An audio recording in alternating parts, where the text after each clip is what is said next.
Good morning, everyone. Welcome to the Trade Ideas live trading room for Thursday, October the 22nd. My name is Barry Anderson, moderator of your trading room. Can I get a quick sound check, please? You guys can hear me? All right. Well, Martin, you convinced me yesterday. I'm not in where you are, but I am in a little swing of that Corsair. On that dip that it had yesterday, doesn't really matter where I'm in it, but I'm in it for the long haul, maybe. So you can maybe guess approximately where I'm in this one. So we'll see what happens. All right, lots happening. BPTH.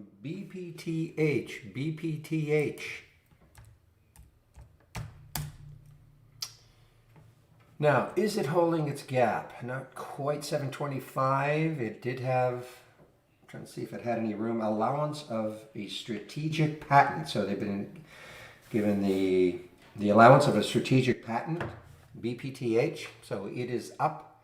It is a low float. I don't think this is a China stock. No, it's a US stock. So BPTH through the 200-day moving average. Again, just have to wait and see what happens once this market opens. BGI, if you're in Canada, you know Berks.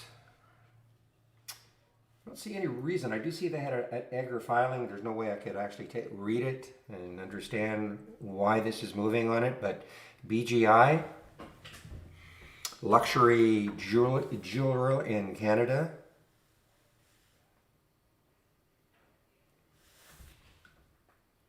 And it's a low float, 4.3 million in the float. So there it is, way up here. Lots and lots of room, guys. I have no idea where it's going to go once this market opens. But if you look left on that weekly chart, it has room to that 2 level. I was going to say T-Mobile. AT&T. AT&T is actually an earnings play. It's a big float, 7 billion in the float. I did put this here. Okay, some of you, I don't typically look at the big floats like this, but it's a massive gap for it. Look at all those previous days. So it is gapping up on an earnings play. OPTN. Is it holding? Ugh, not at all. Boy, this was shortable too. Preliminary release of their Q3 results. Okay, so that's why it went up. OPTN. SDC, boy, is this ever piggybacked? Well, this is up, and this is piggybacked, I believe, because ALGN, a competitor, look at the move for ALGN. It's up 25%, $86. It's an expensive stock, of course, but they released earnings after hours. And same sector as SDC. So SDC is being dragged along by ALGN. And so we'll have some slugging to get through this area.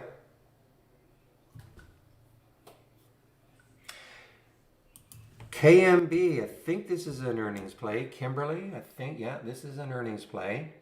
It's to the 200-day. Actually, it's now through the 200-day moving average. When I first saw it, it was right at it. So Kimberly, look at this. Look at this, a massive gap down for KMB. I guess people aren't stocking up on toilet paper anymore, paper towels. But anyway, look at this. That's a massive gap down through that 200-day moving average for KMB. APTX is doing a financing, a $14 million financing at $3. Now here are two that are joined, and I desperately wanted to short, not this one. Actually, yes, AVCO. No shorts available. AVCO and ADIL have got a strategic, they're forming some kind of a strategic collaboration, and it's a virus play. No shorts available for me, AVCL, and the other one was ADIL. Actually, ADIL is holding, okay? It's holding a lot better. Low float, 10 million in the float. Look at the gap. So ADIL is holding a lot better than AVCO right now. Of course, that could turn around. EVK, I did not see any specific news on it, but this is a China play. This is a China play. It's not a fin, it's not a financial stock, but it is a China play. Low float. Look at the gap through that 200-day moving average. So, I mean, it's got room. Again, just have to wait to see how it opens.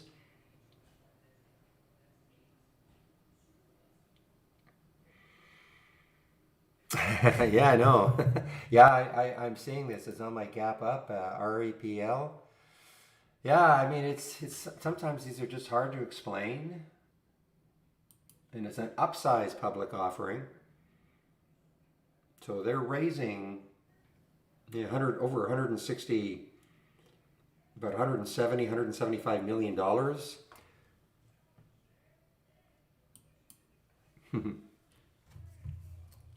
Unreal is pulling my leg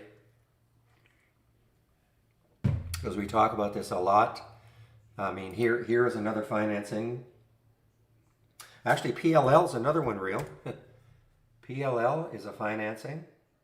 And now it is just a little bit above the financing price. PLL is a financing. 2 million shares at $25. So it's a little bit above lithium play.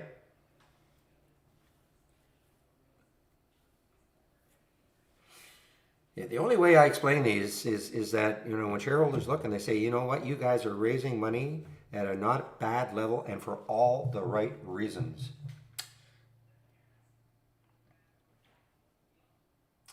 Meanwhile, as I'm talking, SQBG, look at this rip. Oh my goodness. Yeah, see, Luther, you're talking about that. Look at this rip. Almost what is this? Not a pink sheet stock. 1 million in the float. Anything could happen now. Over that 200-day moving average, of course, that's not an issue anymore.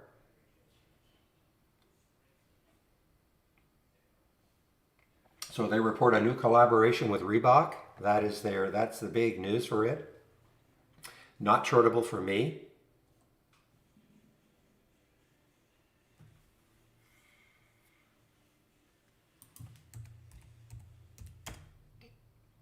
As does the APTX. I mean, their financing's at 3. I mean, a lot of times we see the financing or the price below the financing. Existing shareholders aren't happy. Their positions are being diluted if they don't like the idea of a financing. So the stock gets punished for a while anyway. But in this case, it's still hanging right at the financing price. MRIN has gapped down a lot. This was, of course, a high flyer.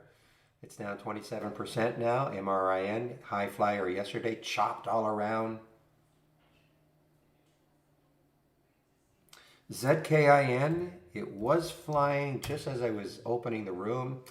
But look at this, it pulls right back. But it's a China stock. So you never know. I have to wait, and it's a low float, 4.3 million in the float.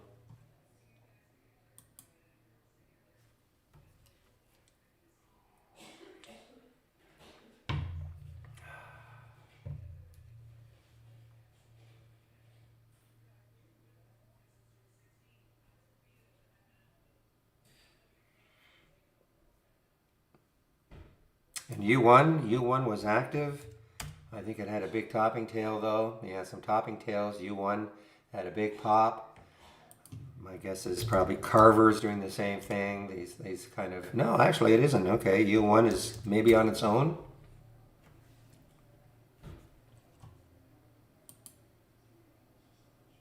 Okay, well this has not pulled back. Not shortable for me at Interactive Brokers. I'm talking about the SQBG. So when I mention that, it's not so much that I'm looking to short it, but it's always interesting to me because if it's not available there, of course other brokerages easily could have shorts, but I kind of use it as a bit of a gauge because Interactive Brokers typically has shorts available for many securities. So if it's not available there, they may be in short supply elsewhere also. So there's not the downward pressure, downward selling pressure, and people piling in and shorting. Now again, Somebody's going to pop up, oh yeah, Fidelity's got 1 million shares. That may well be. I don't know why you can't get into the room.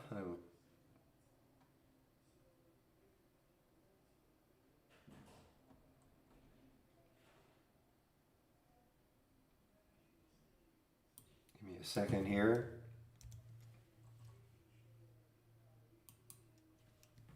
Yeah, I do see Riot and Mara, and I do understand that Bitcoin is flying. I do understand what's going on with PayPal and the SQ and Square One.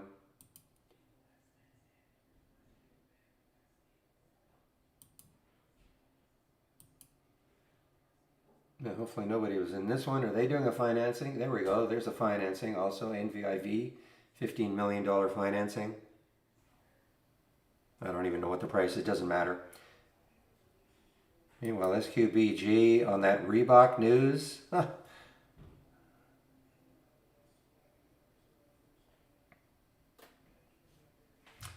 So this one actually, believe it or not, got up to almost $25. What week was this? This was back in June. So it's halfway there. All right, I'm going to quickly see what sort of upgrades and downgrades there are this morning.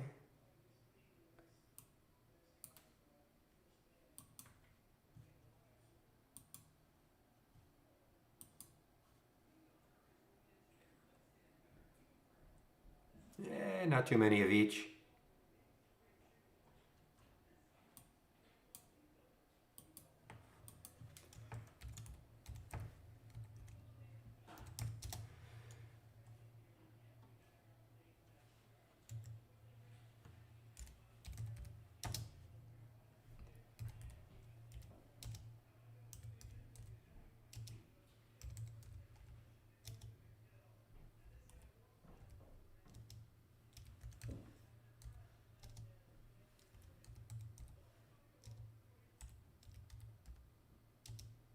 And Tesla did release. I guess they didn't. I see there are a couple of upgrades for Tesla. I guess it didn't disappoint. It hasn't ripped higher or anything like that, but it certainly didn't drop.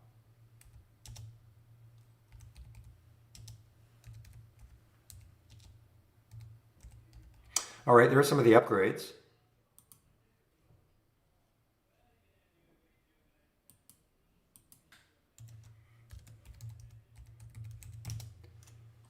And not too many downgrades.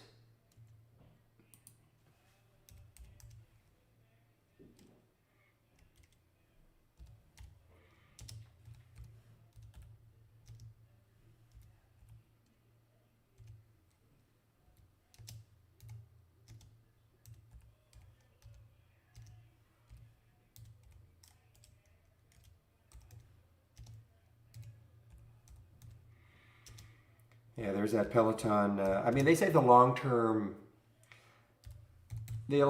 outlook looks good. They are having a supply problem, though. I actually went to the Peloton website just to see. Yeah, they talk about like 2-3 month deliveries.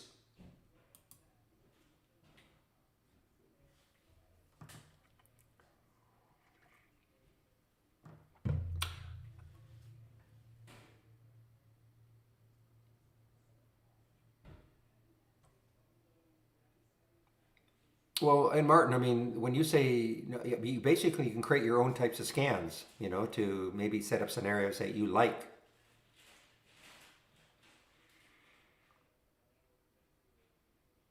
So I mean, if you're decent at technical analysis, I mean that's a lot of that is this. Price and volume, some technical indicators like the 200-day moving average.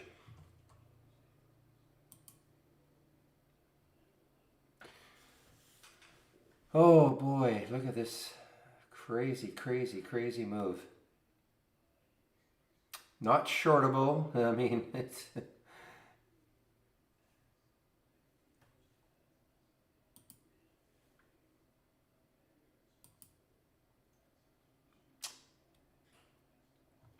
now, guys, big IPO today. Big IPO, MCFE.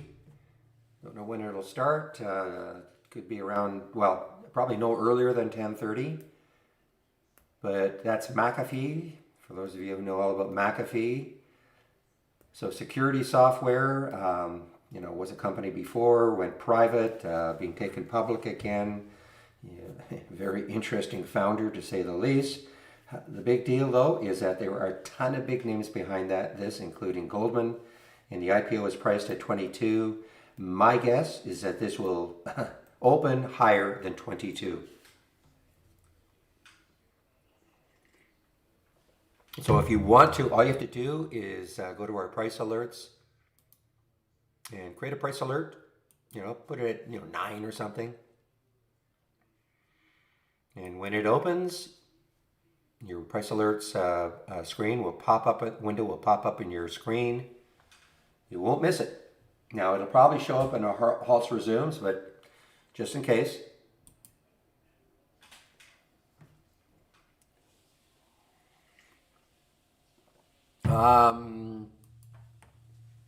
Yeah, I mean, anything's possible. I didn't see any though initially, so a lot of times that just remains during the day. Yeah, you can try to find them. I mean, they'll try to find them for you, but by the time they find them.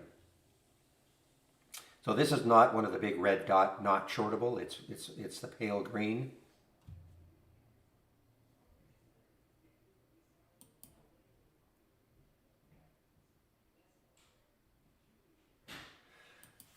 Yeah, ASTC. Now they're the ones that. Yeah, you know what, guys? Keep an eye on this one because they did the financing yesterday, midday. Again, we don't. Right here, I guess they did the financing. What was that, at 220? Midday, we don't like that, but it didn't have an utter collapse. And now it's back to above yesterday's close. But remember, this also got up to $6 yesterday.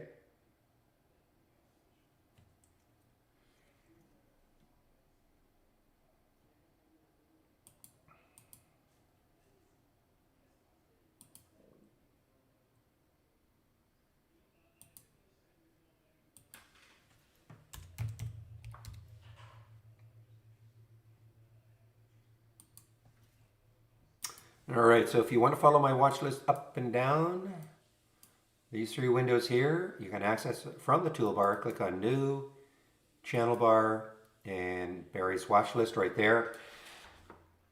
You will have nothing in these windows, these 2 windows, until at least 9:45. There's a chance next week I might back it up to maybe only 10 minutes after the market opens. You don't have to do that, but I may. You'll start to see alerts coming in here immediately. Remember, everything in here is a layout. So before you click on anything in the channel bar, make sure you save your layout to the cloud if you have one up and running. You can only have one layout loaded at a time. So your layout would be replaced, which is okay as long as you've saved your layout to the cloud.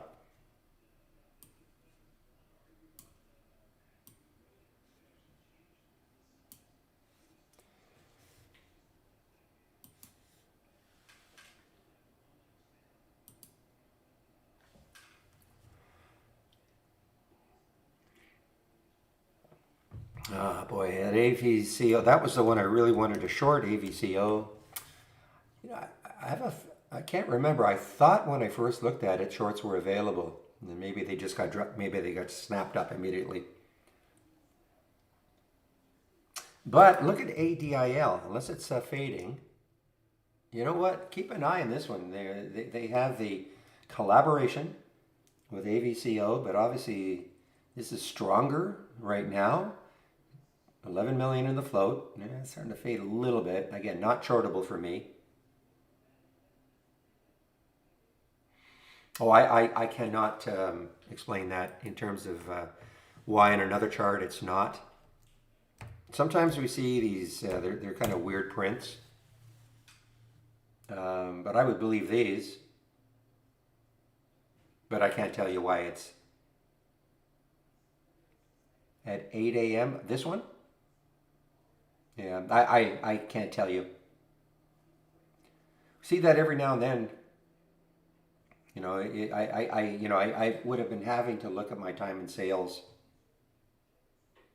to see if there was actually, activity happening here.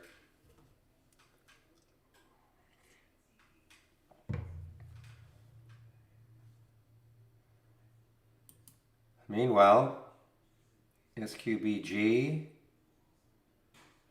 Yeah, I'm sorry. I just can't. I have no explanation.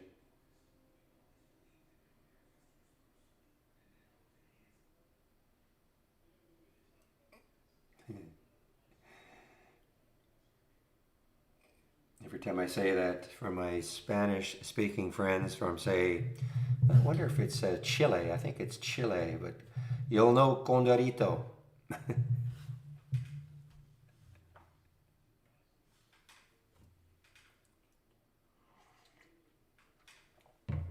His catchphrase is, I need an explanation. Of course, he says it in Spanish, but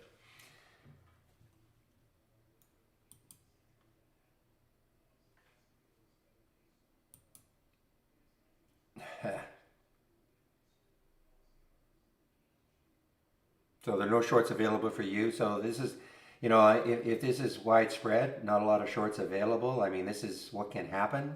There was no Condorito, like a little condor. Condorito. Very, very, very, very, very famous adult comic book in South America.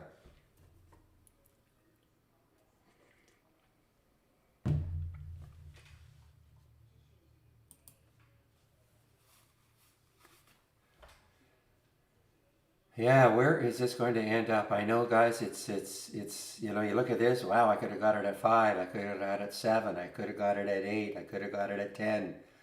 And you might be saying in 2 minutes, I could have got it at 16. You just, you have to resist the temptation to just, hop in and chase. I mean, you want to take, 50 shares. No, I shouldn't even say that. Because with that float of 1 million shares, this could drop just, in a heartbeat. $5.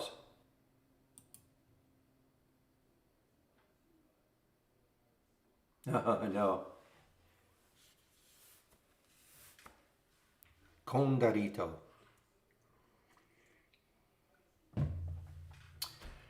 Well, I'll take these off right now. Las Vegas Sands is actually, it's an earnings play. LVS is an earnings play. Look at that gap up for LVS. Just out of the price range I like to trade. But big gap up, taking all this out. And there's the 200-day moving average, 50.87. So it's it's a couple of dollars away.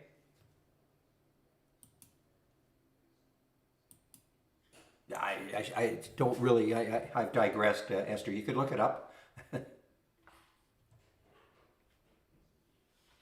Guys, Pitney Bowes is still, this is maybe inducing me to get back into it. It's a spread like right now. That's a good spread.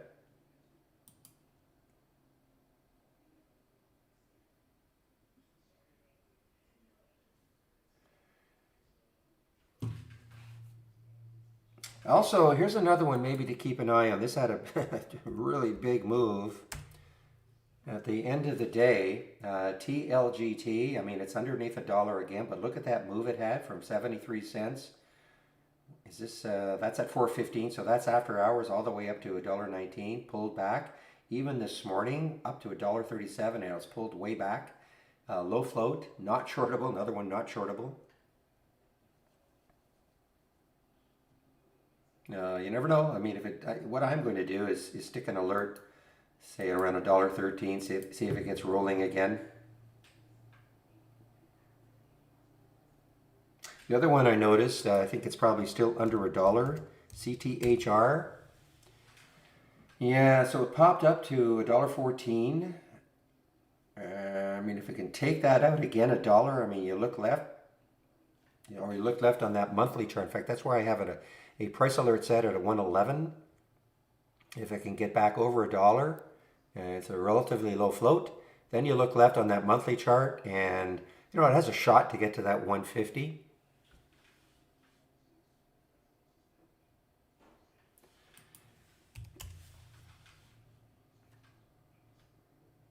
Yeah, it's earnings play. Hey guys, markets opened. It caught me by surprise. Well, let's have a great trading day, everybody.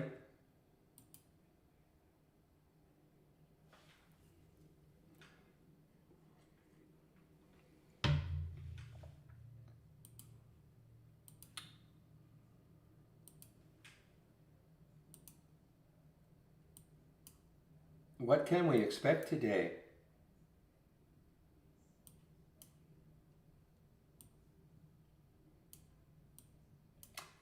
Well, we can expect a halt for TC.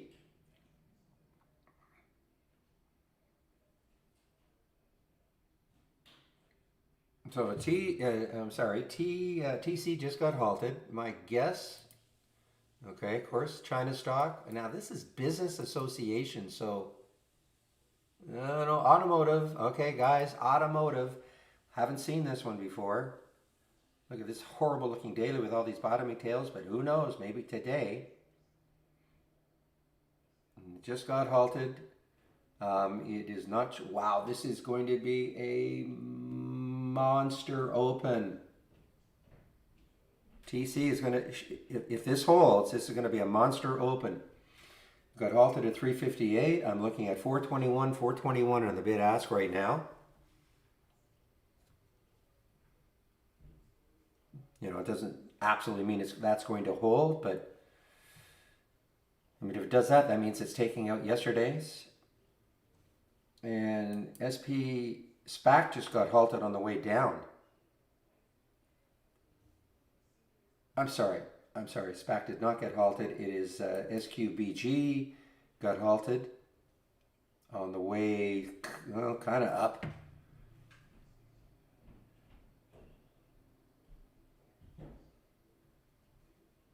Okay, there goes EVK, guys. EVK is a China play. EVK, not a financial though. SDC on the heels of, or on the teeth, on the teeth of ALGN having blowout earnings. It's in the same sector and it's blowing it out here.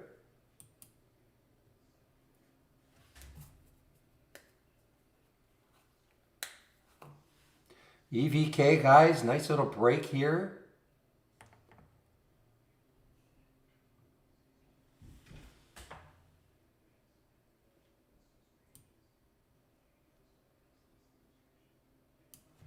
SDC is a Smile Direct is ripping here. How's the line doing? ALGN. This is what's causing SDC to, wow, look at a line. Put on even more. Oh, man.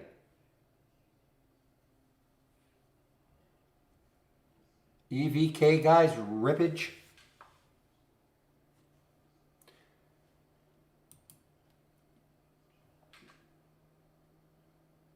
Okay, now TC, they just announced a reverse split this morning.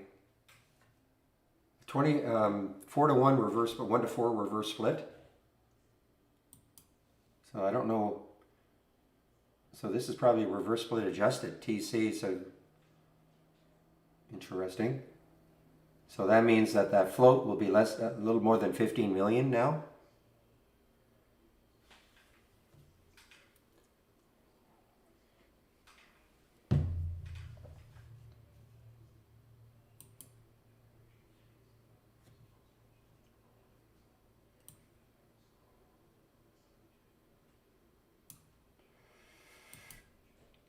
There's another one. Look at VFF.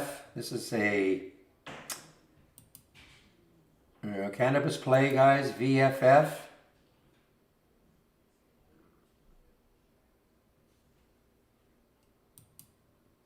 And okay, Burks is now starting to fail here. Not shortable for me, unfortunately. SMTS from yesterday. Wow, look at this. I had a great day yesterday. A little bit of continuation right now. SMTS. EVK just exploded, got up to 350, little pullback now.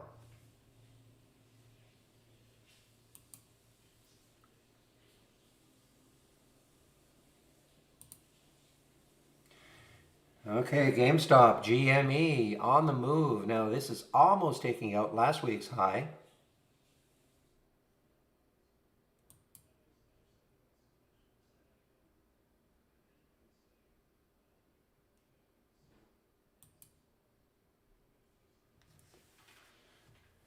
Yeah, I typically don't trade in the first 15 minutes. I know I don't want to call it, broke my rule yesterday. I did take that ASTC early.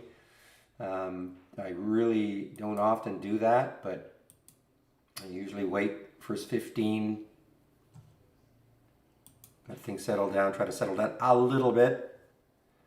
Okay, EVK, I mean, it's gone. It's gone, guys.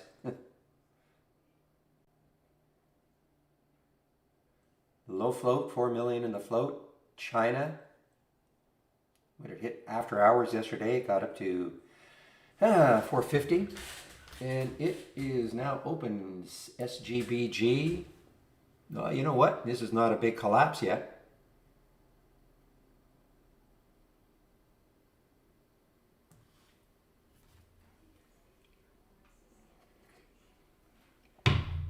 Wow, EVK was the one. Look at this. What a percentage move right off that kind of base, 260. It's still not at the pre-market high or the after hours high, 450, 442. So around 450 is the after hours and pre-market highs for EVK.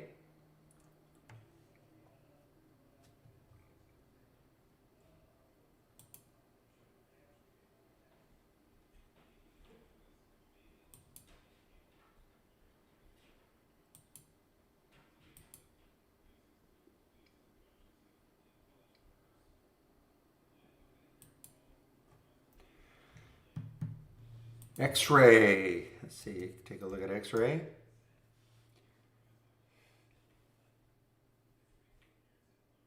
So I wonder if they're piggybacking on the Align also.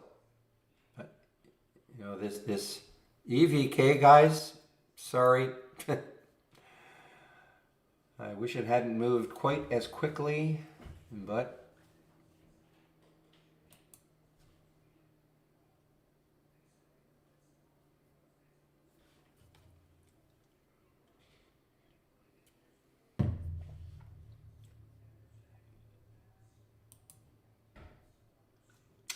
all right, Sterling Bancorp, STL. This is an earnings play. After hours, released after hours.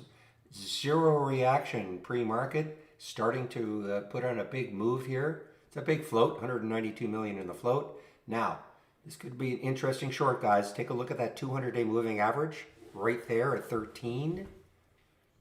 Can it get through that, or will it stall? You've got the whole number plus that 200-day moving average of 1306 for STL.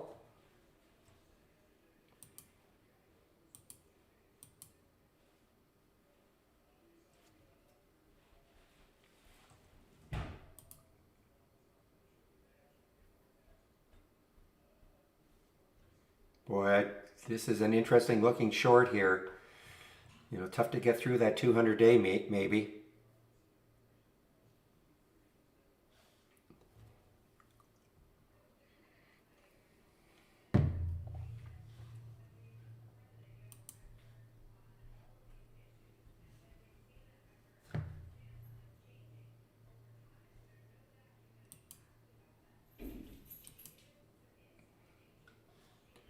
I'm just watching STL. It's just now just a little over 13, just touching that, getting closer to that 1306.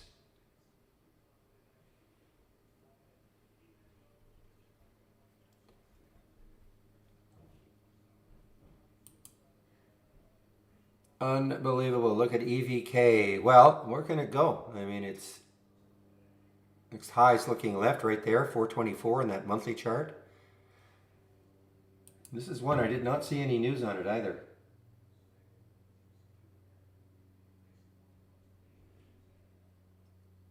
Yeah, I did not see any specific news on it. I'm sure there's some news somewhere, but you know, I did not see any headline on it, so I cannot account for why this one is just ripping like it is. Surprised it's this could get halted.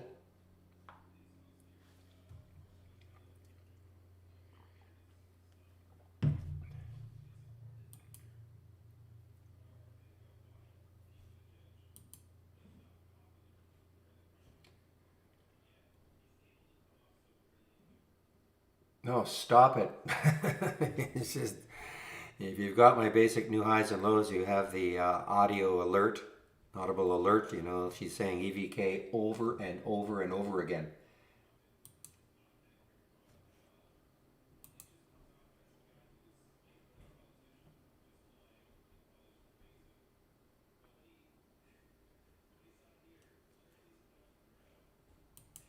Okay, so TC just, so this is a bit of a confusing one. It's a 1 for 4 reverse split. All right, STL now is just a little bit above that. Well, it's an, as the reel calls it, it's an area. So 1306 STL. If this goes down below 13, I'll probably take that short. Okay, so that's my, and my stop would be right at the 200-day again, if it moved above it.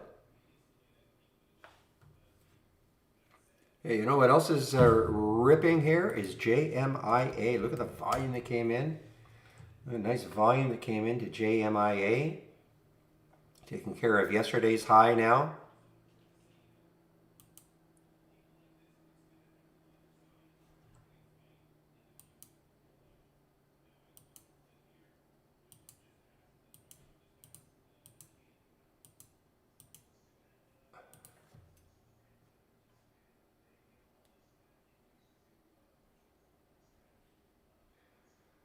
All right, well, now I'm watching the SCL. It briefly went just down below 13. It's sitting right at 13. Let's see if it makes just another little move down before I hop into that short.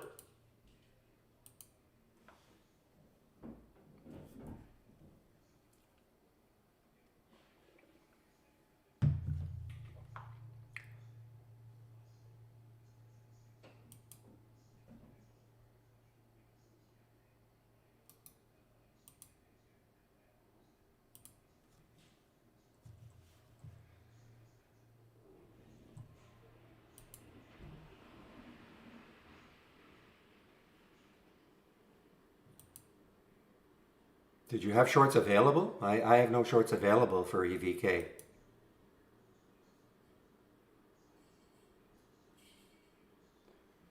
All right, well, a little battle at 13 for STL. Who's going to win? Me?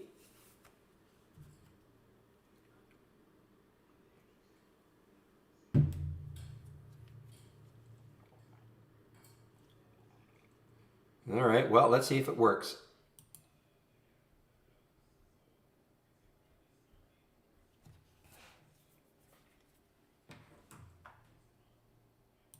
So a very tight stop on this.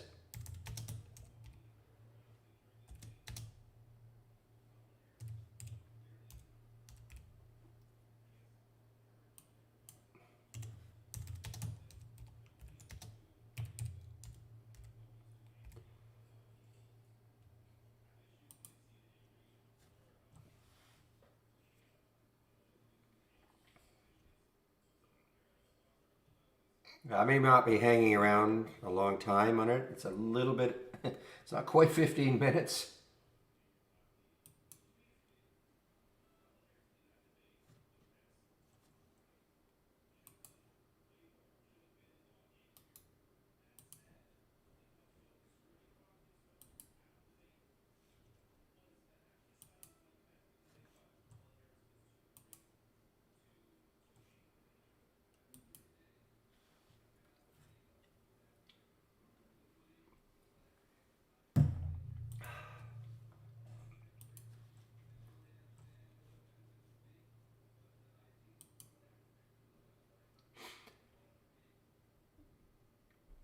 Any sort of an uptick, I'm out. I can always get back in and try to reshort it again. Just don't want to see it get back really to 13. To be honest, I'm not going to wait for the 1306.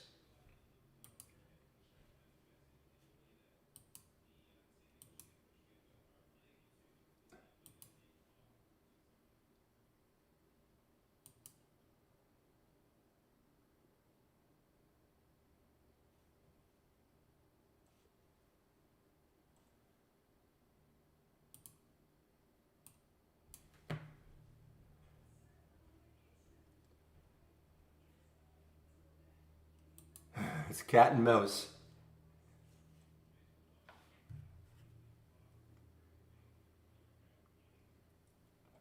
Who's your broker? Sometimes, I mean, brokers don't want you to chase these really crazy ones. You know, it depends on your broker. I would have had no problem, I know, with Interactive brokers.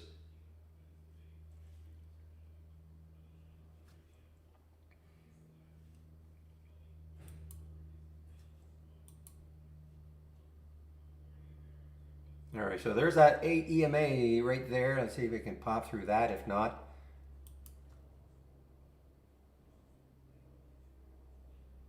okay, I'm looking at this just as a quick trade, guys. Maybe a little, quick little scalp. I mean, it's a strong stock, still up. You know, it's. We'll see.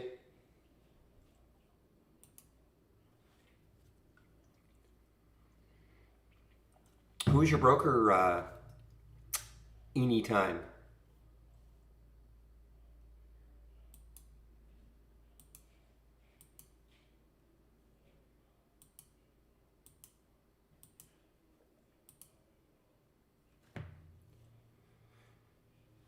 Ameritrade? Ah, well, okay. I don't know.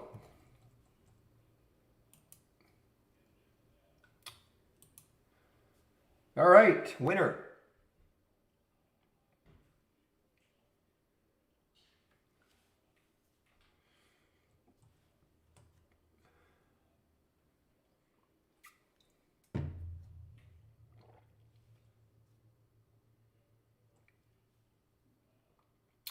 All right, guys, I've just covered some. Little winner.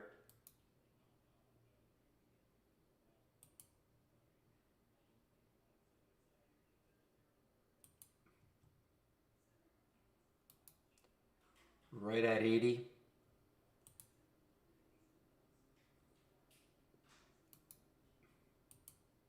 Just put these lines in for my video that I do later on.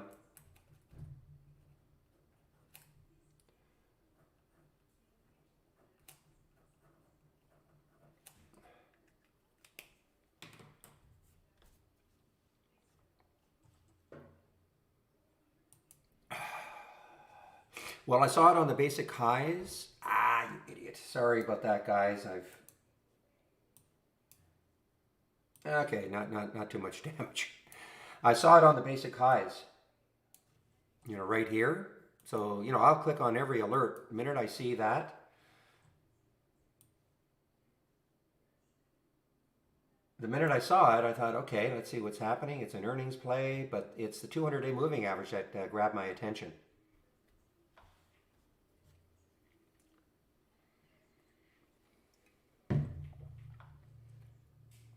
Okay, so I always think that a company or a stock can struggle to get through that. So that was the reason.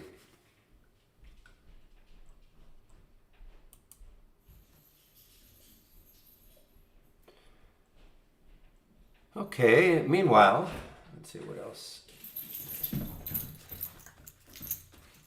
We have a happy four-legged customer here.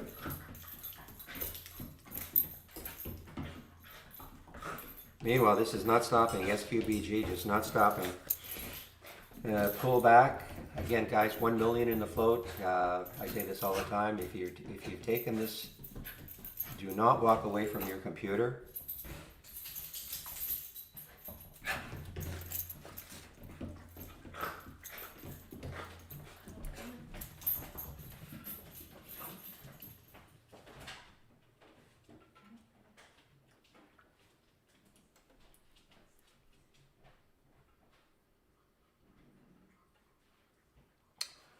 What's the market doing? I haven't even really looked at what the overall market's doing. Dow's up a little, SPY's up, NAS up a little. So,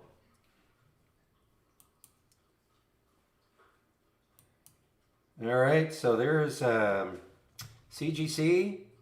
Yeah, that's still there, hanging out just over 20.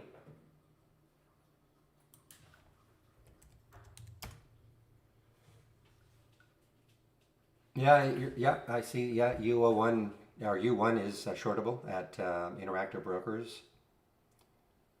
Another crazy low float. Here's another crazy low float. OLB, where are they out of? Okay, they're a U.S. stock.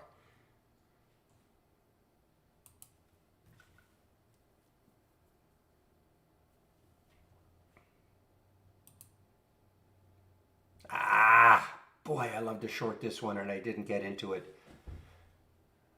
And it says SDC. Okay, obviously I'm all out of the STL, guys. I'm going to keep watching it though, see how many times it gets rejected. at that 200-day moving average. I mean, if it pops through it, it's an earnings play, so it's strong earnings play. But if it pops through it, let's see, what sort of room does it have? Looking left, yeah, 1335 and 1518. So if it can get through that 200-day, the next high looking left on the monthly chart is 1335. But, you know, it does have a big, you know, the bigger picture on that monthly chart, definitely a bigger gap to fill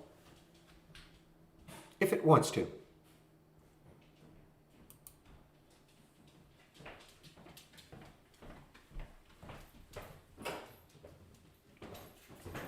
Still being rejected. I'm out of it now, guys. So totally out of.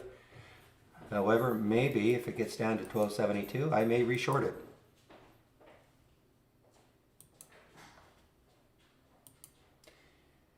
Dave and Buster's. Okay, guys, look at this. 1994. So it is through the 200-day moving average. Dave and Buster's.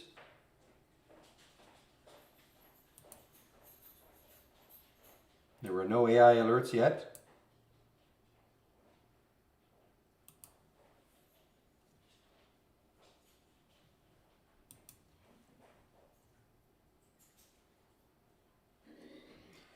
And we have another halt. TC got halted again. This is crazy. I mean, the news I see, they're. When is it due for? 10/22. That is today. So they've done a reverse split, a 1-for-4 reverse split. I don't know when this was announced earlier than today, but this is a very strange reaction to that news. And it's a China stock, automotive.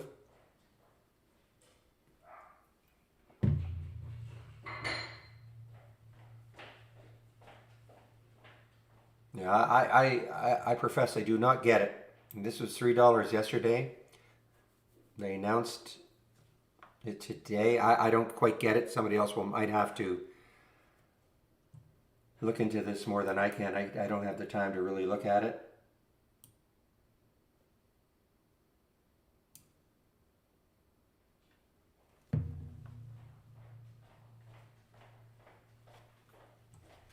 Yeah, this is the only thing I've got. You know, I wouldn't recommend you take every single AI alert, but I mean, this is all I've got. If you click on where are my links? Okay, down there is AI performance. You can click on that. It'll tell you what it looks like compared to the SPY. Okay.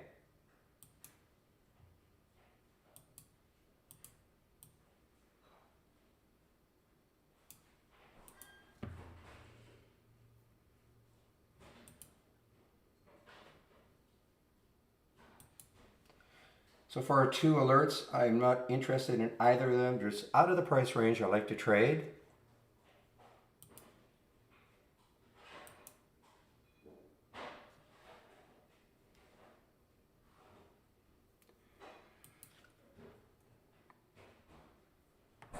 Yeah, I have no idea on the 10 SMA monthly. I have no idea. I don't have it up. You know, I only have that on the 10, the daily. So I have no idea, Burn. Look at SDC, you know. There's no such thing as a sure thing short, but I've always never really liked this company.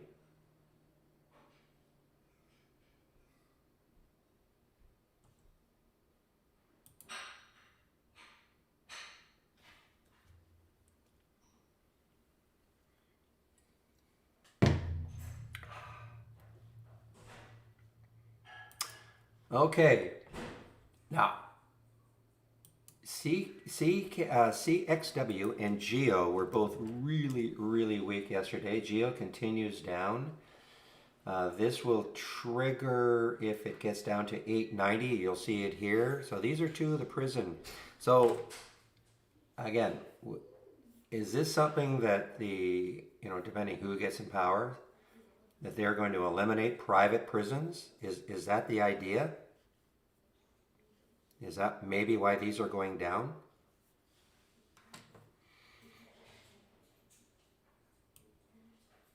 So I'm Canadian, so I'm not 100% up on everything down there, but in the back of my mind, that's what I'm kind of thinking, because these are super, super weak.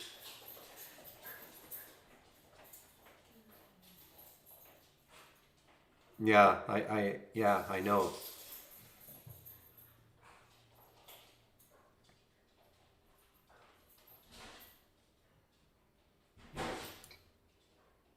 Okay, there's the UONE. Again, be very careful.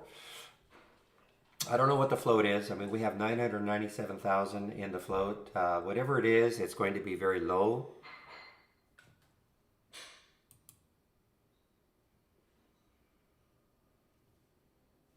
So nothing on the long side yet.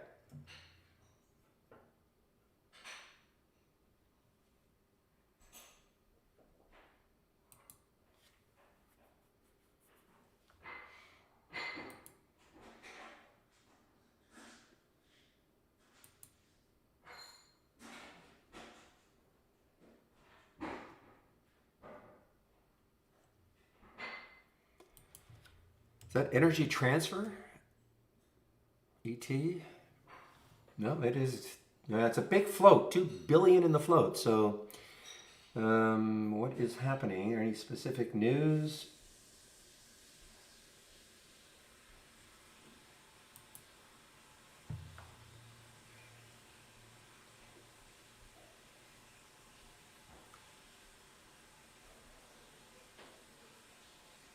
Oh man, who knows? Maybe this will challenge this 25.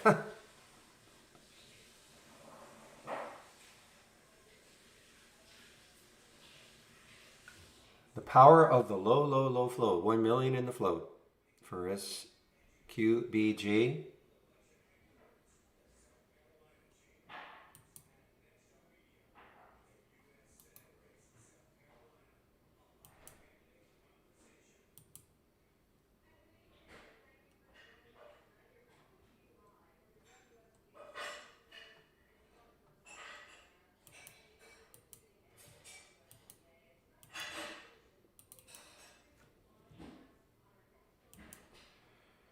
So Fetch is, wow, Fetch is having a great day.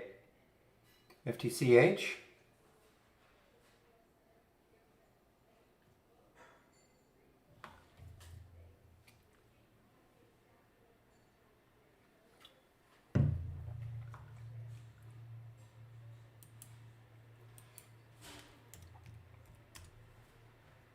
All right, so I'm watching SSTL, still rejecting that 13. So I think I'll have to put my alert again back around 1278.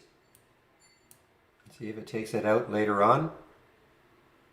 Or does it take out that high and maybe this turns into a long play STL?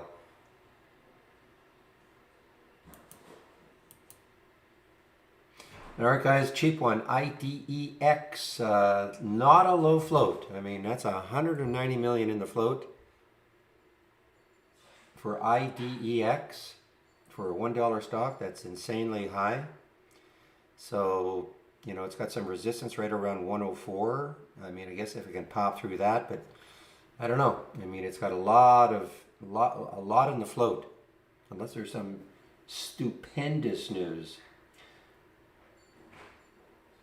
It says they acquire 15% of Solartrack for $1.3 million.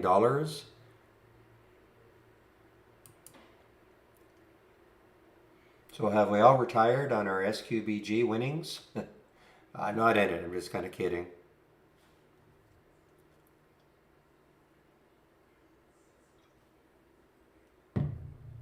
So you see there, 1 million, it's traded 9.9. This will trade the float over, my guess, at least 20 or 30 times today. It's already almost done it 10 times.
Okay, guys, so nothing in the interesting, nothing in the watch list up yet.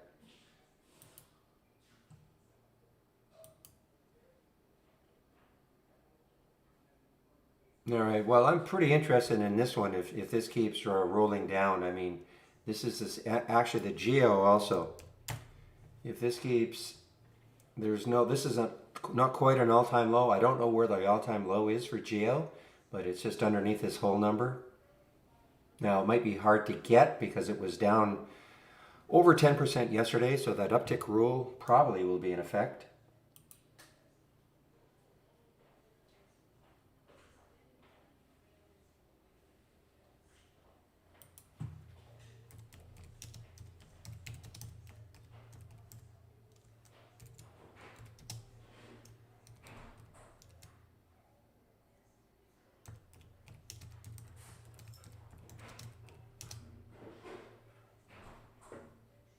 Just give me a second, please.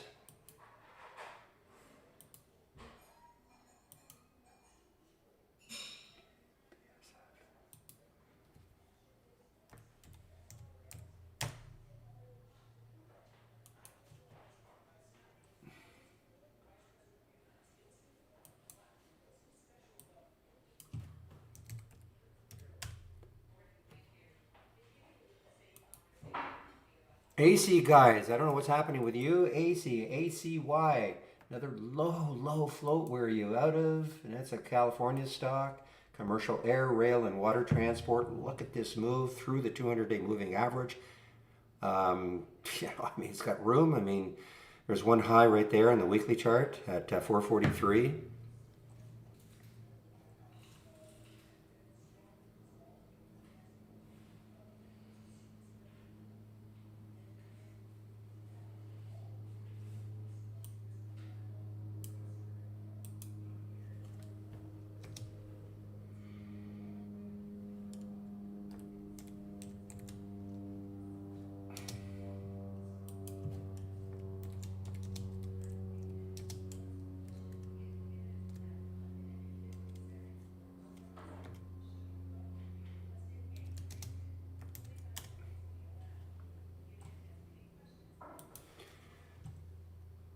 Oh, brother.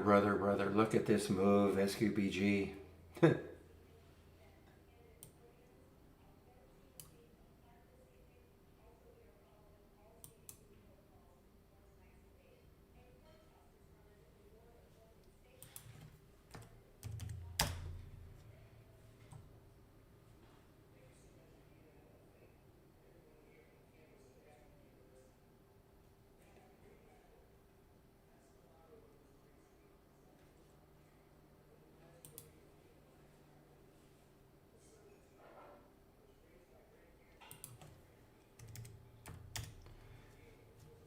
I'm missing out on this one. Guys, we're actually we have an experimental AI going, and I'm kind of keeping an eye on it.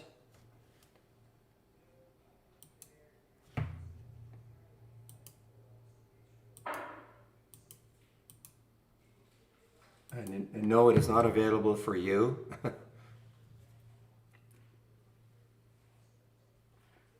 That's why it's called experimental.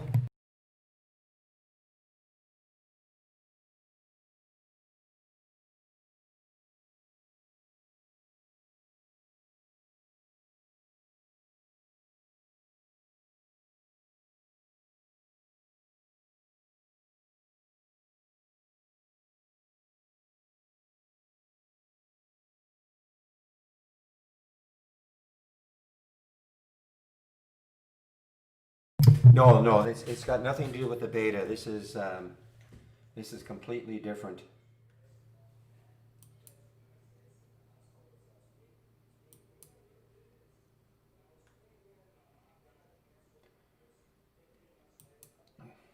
But I'm looking at one of them, for instance.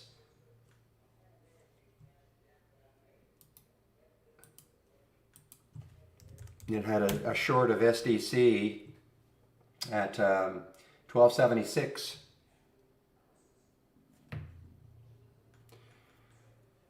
What does the count alerts mean on the charts? So you don't mean charts. You mean these scanners. You don't mean the charts. You mean the scanners, right?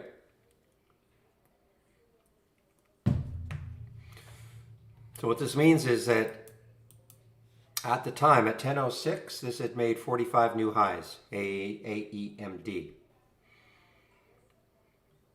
Some of select, so it just shows increasing, the more times that a stock makes a new high or a new low, it just shows momentum.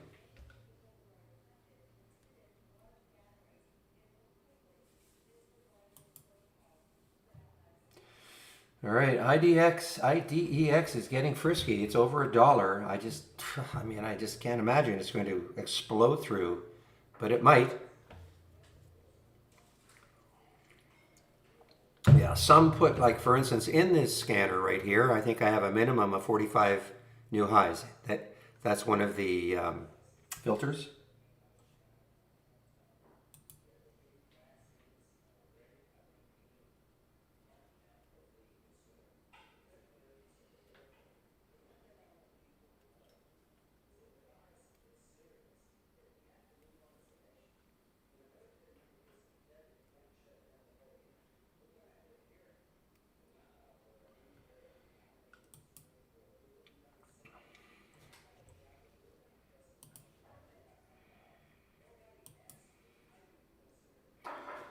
Meanwhile, easy come, easy go. There was OLB all the way up to $6, drops down to 4.35. Boy, I'm resisting taking this IDEX. It's that float that's driving me crazy. 190 million in the float for a $1 stock. It's a lot of volume. JKS. Okay, so there's STL. Guys, this could turn into a long now.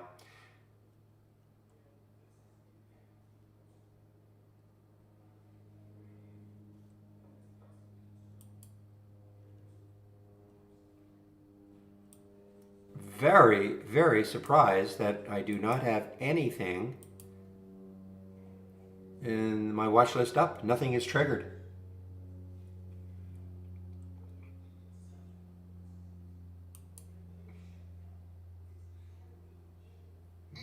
Because the filters, this is in my watch list, but volume is too low, relative volume is too low, so it will not trigger.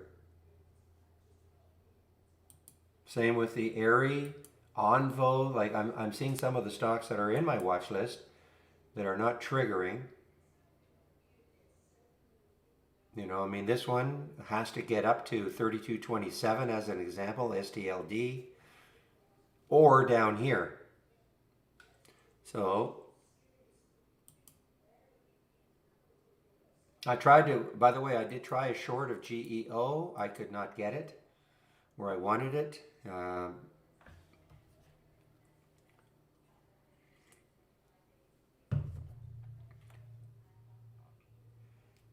When you say who are these tickers and where can I research them? Well, we have a news feeder right there, so when I click on a filter, I can check the news on it, but obviously you can go do a Google search on them.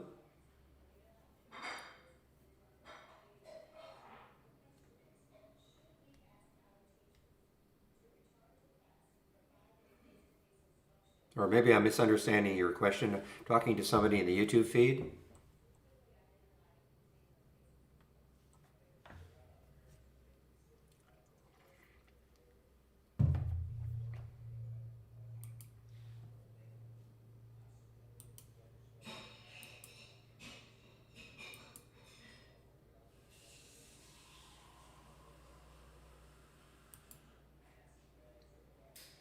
All right, PBF. Okay, this is an all-time low right now for PBF. I believe there is yeah, we're not so much, Donald, just to let you know, a lot of these are fast-moving stocks. You cannot take the time to, go to the fundamentals, go to the company website, analyze it. If you're looking for a longer-term play, fine, but You know, most of the time, these are just fast moving stocks, intraday type trades.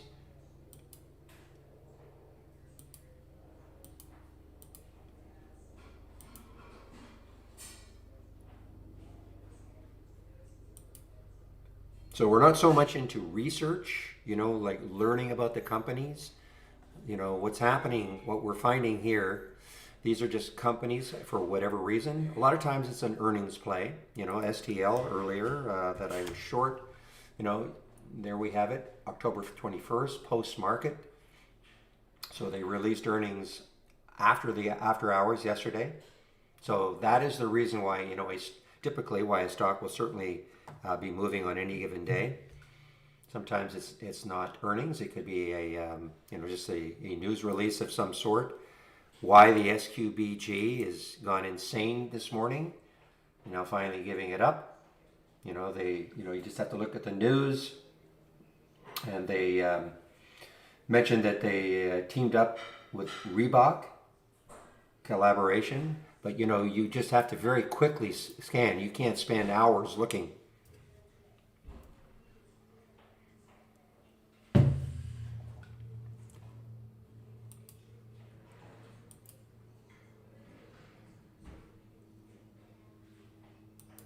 You'd have to give me an idea of a satellite stock, like which one.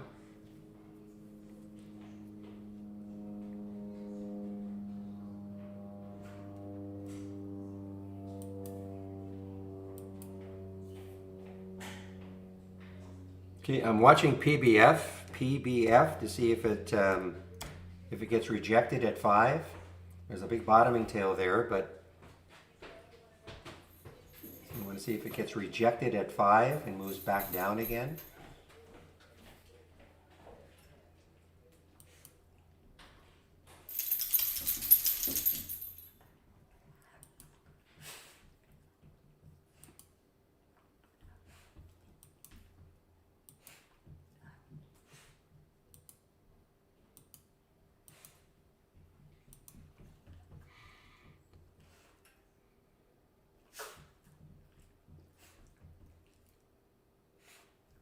You know, it has a couple of nice little bottoming tails on the 15-minute chart. JMIA. Look at these bottoming tails for JMIA. Sellers tried to knock it down. Buyers took it up. Sellers tried to knock it down. Buyers look like they're still in control.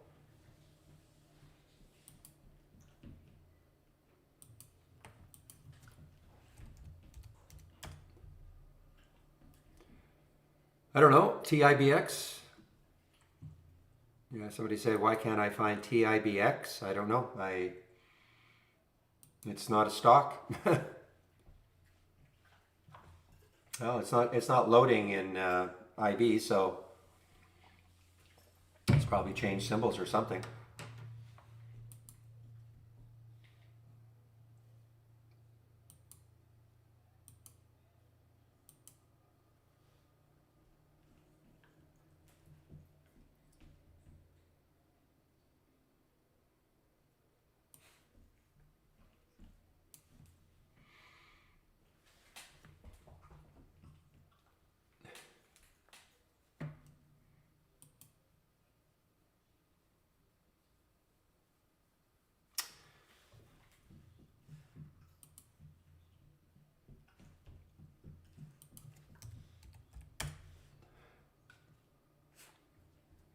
Yeah, the volume is definitely tailing off. It's a big float, 192 million in the float. So, but you know, the longer it keeps right over that 200-day and starts to move off it, the next high looking left is 1335. So, you know, that might stall it also. But if it ever get through that, maybe even, you know, not today, but if it's a second day continuation on earnings, it has a chance to get into that 15, that 15 area.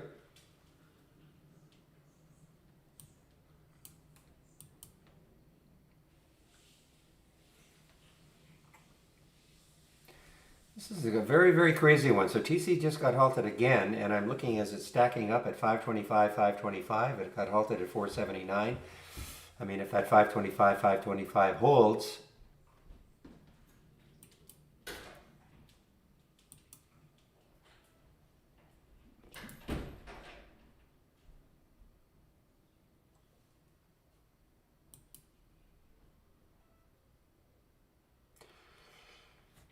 Old Republic. So this is also an earnings play. It has been straight up and it's getting closer to the 200 day, 1718. It's getting a little bit close. You see that blue line right there. Wow, SDC just is.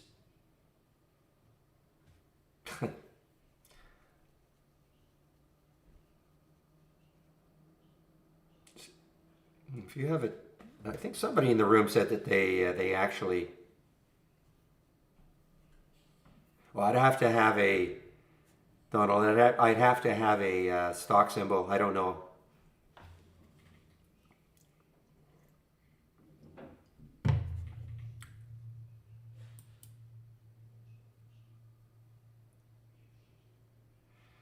I am. It hasn't opened yet, right? It hasn't opened yet. No.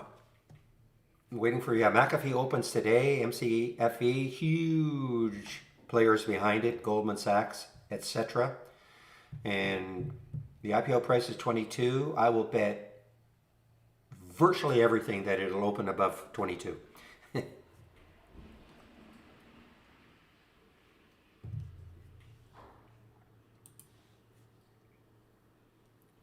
See, Donald, I need stock symbols. You know, I don't know about Bonanza rocket engine develop. I need stock symbols.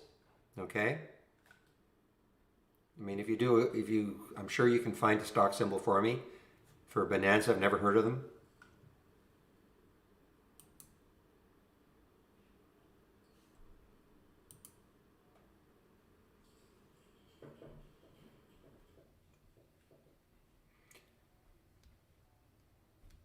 Oh no, Esther. There's always a, you know, unless this is completely different from any other IPO, but there's always a lockdown period. Be it 3 months, 6 months, so they can't sell shares. Ah, there's one. Zed can. Okay.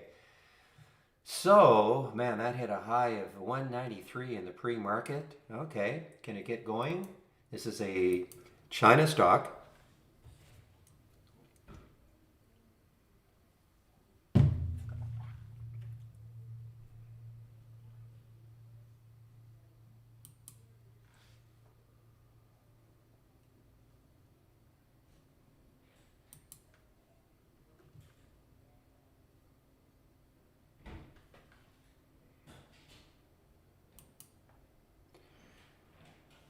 Ah, I could not get this one. That blasted uptick rule. These look really, I mean, I don't, what's 889? Yeah, these look like they're just going to continue down for a while anyway. So if you could have got it, I just couldn't get it where I wanted to. And if you're unfamiliar with what I'm talking about, the uptick rule, meaning that if a stock is down 10%, typically when you want to short a stock, you just go in at the bid and you'll get a fill, assuming the stock is shortable. You'll get a fill immediately. But when a stock is down 10%, there has to be some action at the ask and then back to the bid. But you could be in a big queue of others who want to also short that stock. But the killer is that if the stock was down 10% yesterday, which it was, the uptick rule continues the next day. So that's why, you know, you can see Geo was definitely down 10% yesterday, and so was CXW. So that uptick rule, even though the stock is only down 3.8% today, it was down more than 10% yesterday. So the uptick rule is still in effect, and it just couldn't get the short. No, it's not the same as. Well, I shouldn't say that. Maybe it's an offset. Short sale restriction to me means that you cannot short it, but it may be a subset. I don't know.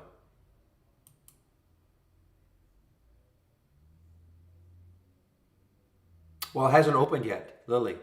MCFE hasn't opened yet. It's an IPO today.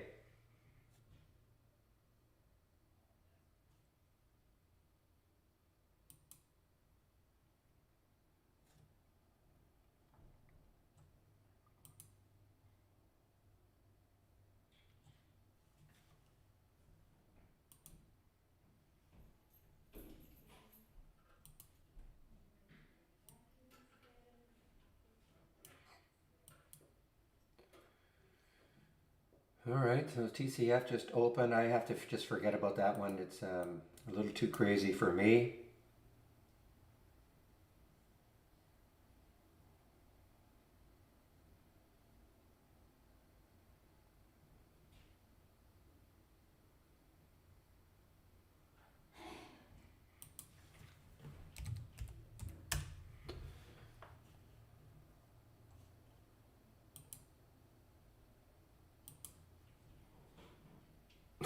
Watch me be completely wrong on this IDEX.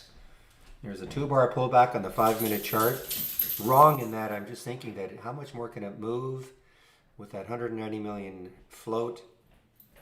Checking that, the daily.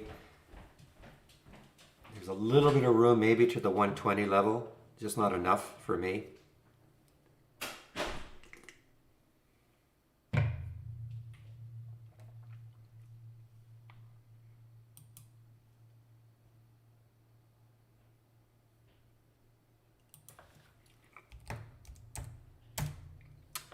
Like father, like daughter, okay?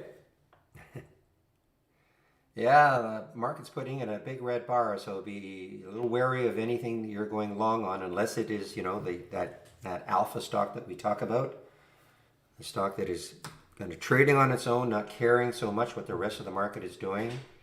An alpha stock would be probably a stock that has earnings that have been, and the earnings reaction is great, or some other type of news that is just causing it to trade more or less on its own. I mean, nothing is 100% impervious, even if it's kind of trading on its own, for when the market starts, putting in some big, big red bars. But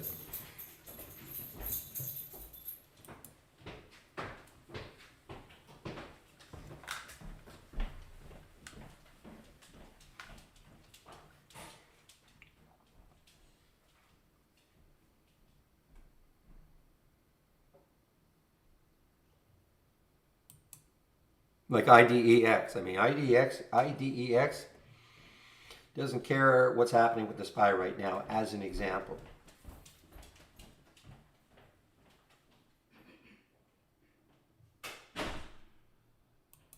Oh, great shorts so far, guys. GEO and CXW.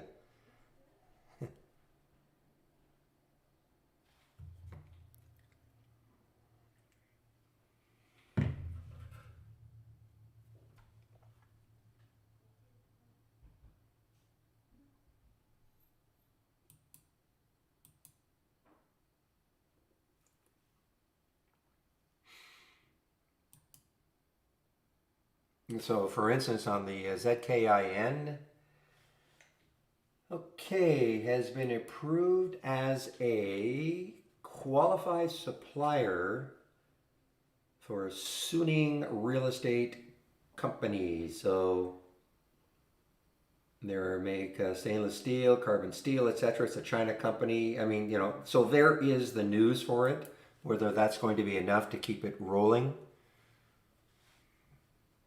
It's not a lot of volume. I like to see these in the millions. I know it's the relative volume is great, 5.5, but you like to see these in the millions. It's a low float.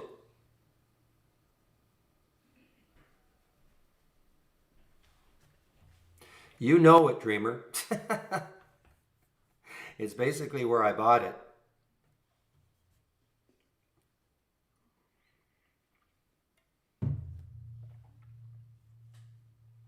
So Donald, you really have to do a little bit on your own here, because I mean, IDEX. I mean, it's you just type that into Google. I mean, there's tons of companies here.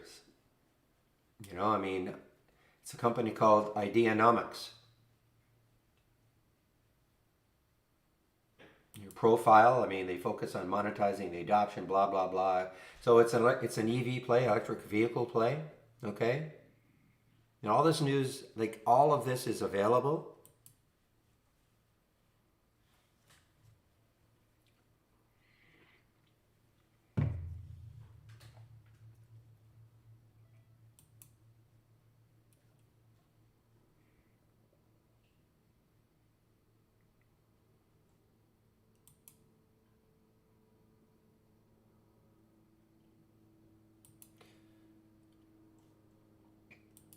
Yeah, well, like, again, watch me be so wrong on this one as it rips and rips and rips.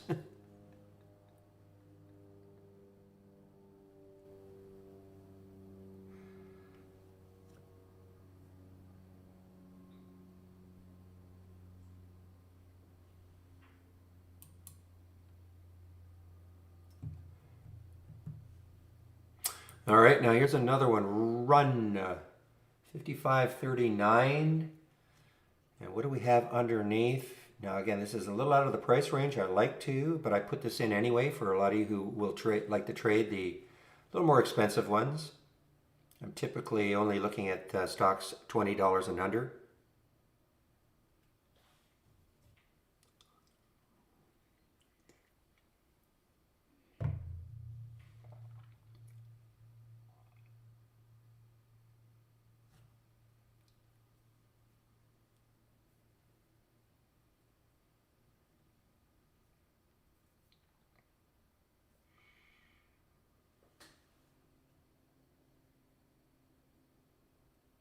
Wow, what a great, great, great short SDC. I'm just looking at this new. We're really trying to revamp the AI, guys. It might have a very, very different look. I'm hoping within a month, with different types of stops and.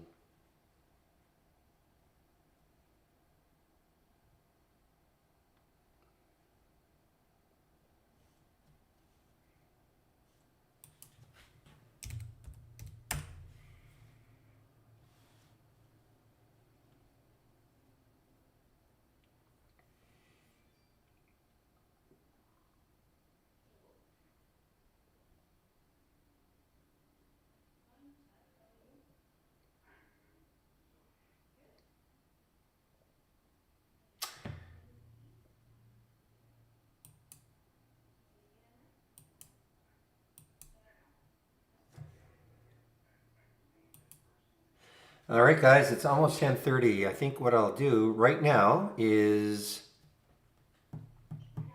start my spiel. First of all, welcome to the room. If you're brand new to the room, welcome to the room. This is the format, Monday to Friday, between 9 a.m. and 3 p.m. Eastern Time, sharing my screen, live on the mic. Before I start talking about subscriptions and all of that, I do want to put this link into the room. We've had this question many times over the last, well, almost 3 months now. People wondering when the next test drive is going to be. So I'm going to put the link for the test drive and explain what the test drive is all about. So if you click on the link, just fill it in. You'll get an email showing you how you can sign up for the test drive. The test drive starts on November the 9th and will run to November the 20th. That is 2 trading weeks, 2 weeks. And I'm assuming it's going to be like all the other ones. For $8.99, you'll have access to our full premium service for those 2 trading weeks, okay? So if you fill this in, click on the link, fill it in, and then you'll get an email which will explain exactly how you can sign up for it. This is also open if you have our standard subscriptions or you're a standard subscriber and you want to try the premium for those 2 weeks, you can do so. It will cost the $8.99. Once the test drive is over, it's over. We don't put you into a subscription or anything like that. If you were a standard subscriber and you've tried it for the 2 weeks premium, you'll go back to being a standard subscriber, unless of course you say, hey, I want keep me as a premium. All right. So there's no pressure, but it's a great way to try us out for $8.99 for 2 weeks. And again, it'll start on November the 9th.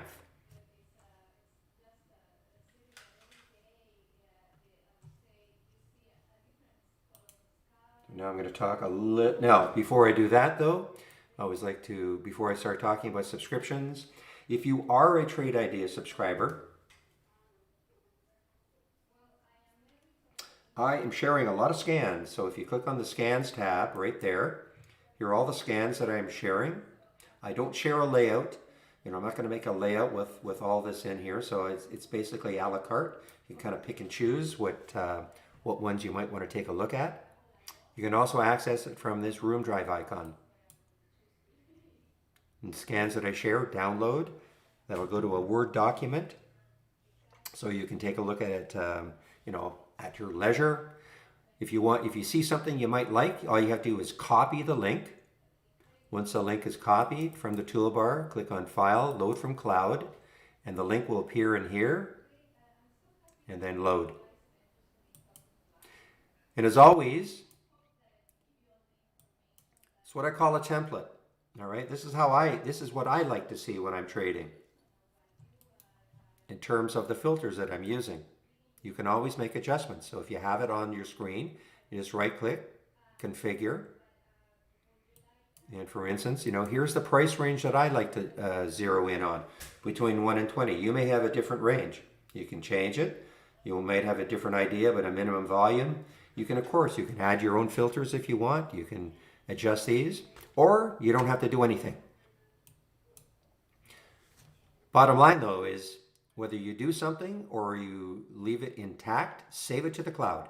Right click, save or share to cloud, save. Okay, so the window now will be in your cloud.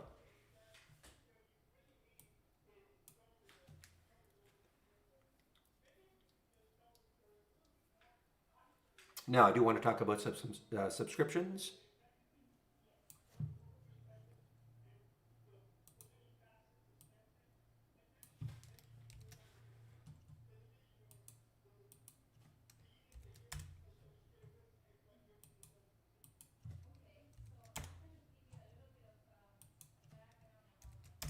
Okay, so you notice here I do have a couple of links, but I would click on my home page.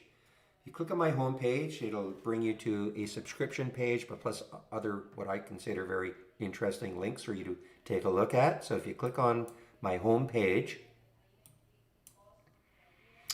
so there is the promo code, Barry for Alpha for 15% off the first month only, or the entire year. And you click on Get Trade Ideas. You are presented with this page. You have a premium and a standard annual, $22.68 a year minus the 15%, or $10.68 a year minus the 15%. The big difference is the AI, Holly. Okay, that's the reason why most people, if they're looking at our premium service, they want to see what the AI is all about.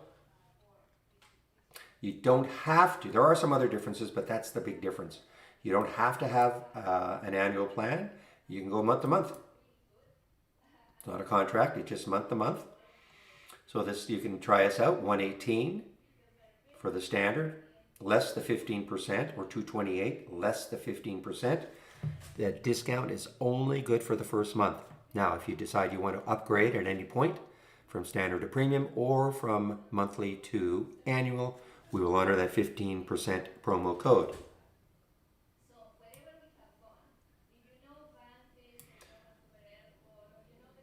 On my homepage, Trade of the Week, sign up for it. We've had 2 in a row. They've really been good. The NIO from last week. Trigger was at 22. You can see what it did since then.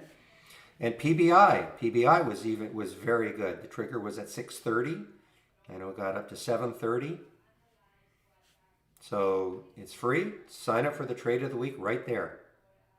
It's sent to you before the market opens every Monday morning, approximately 30 to 45 minutes before the markets do open. I do a daily recap, what's happened in the room up to about 1 o'clock. It's all free. Click on this link right here for the webinars and other 20 lessons in 20 days. I would really encourage you to take a look at this 20 lessons in 20 days. If you're new to trade ideas, I always like to put that link on its own.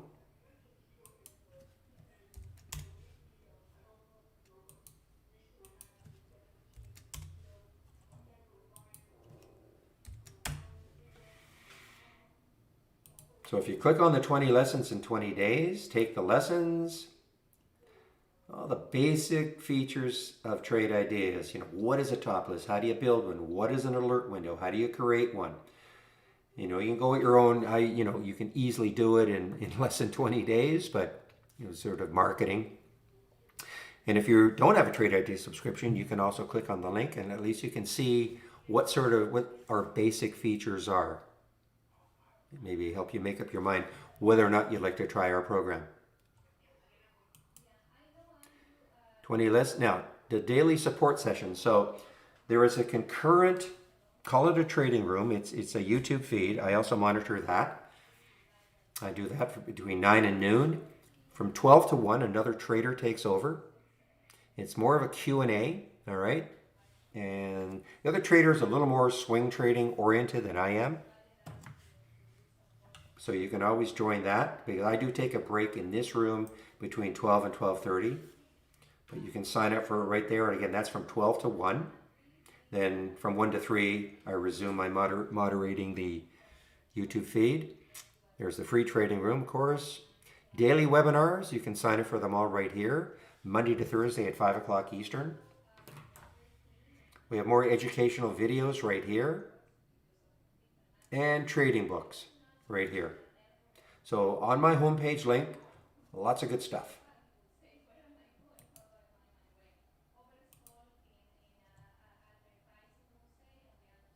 All right, now I'm going to go over the AI and Brokerage Plus.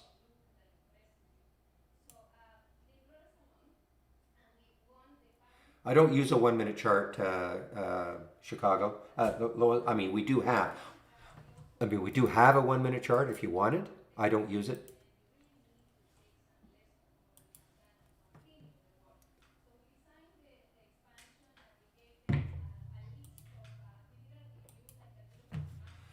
All right, I want to talk about the AI.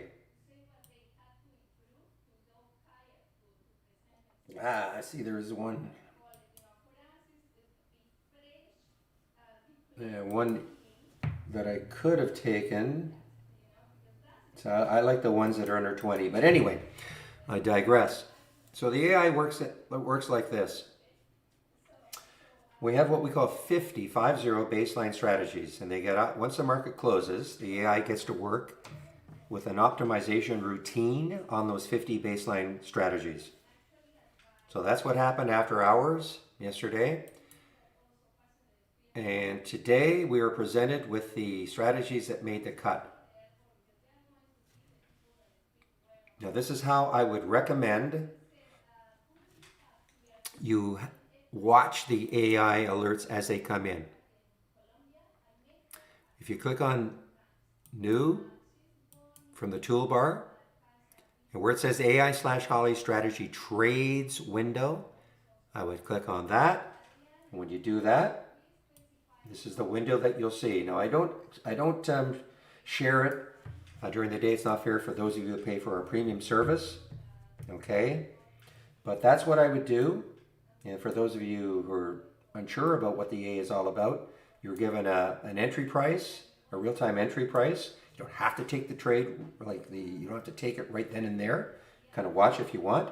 You have a stop, and it's up to you to manage the trades. So I use it like a watch list.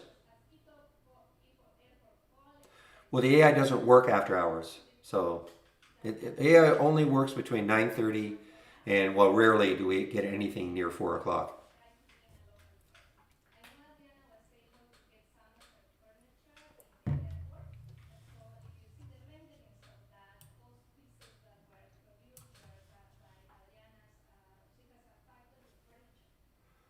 Yeah, you should shut down Trade Ideas every evening and load it every morning. Okay?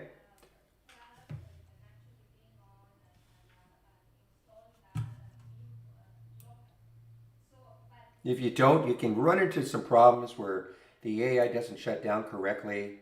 So, I mean, I just think it's good practice. I mean, look, I shut my computer off every evening, and I load it,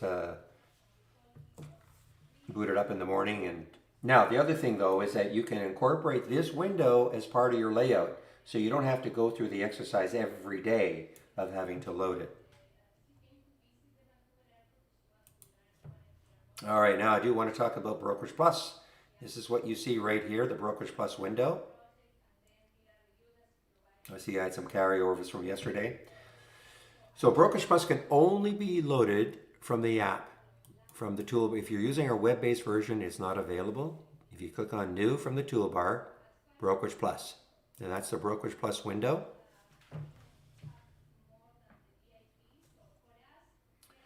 It can be used in one of two ways. If you have an Interactive Brokers account, you can use it to trade your account.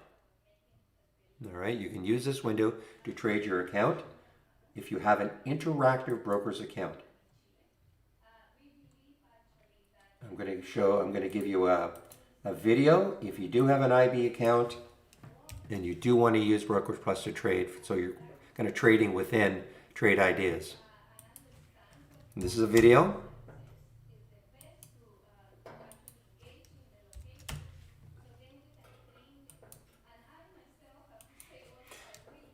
It's a 25-minute video, but it is segmented, so you'll see different areas. So you might want to. You're trying to figure out how to do something, and it is segmented, so you can kind of go to the segment.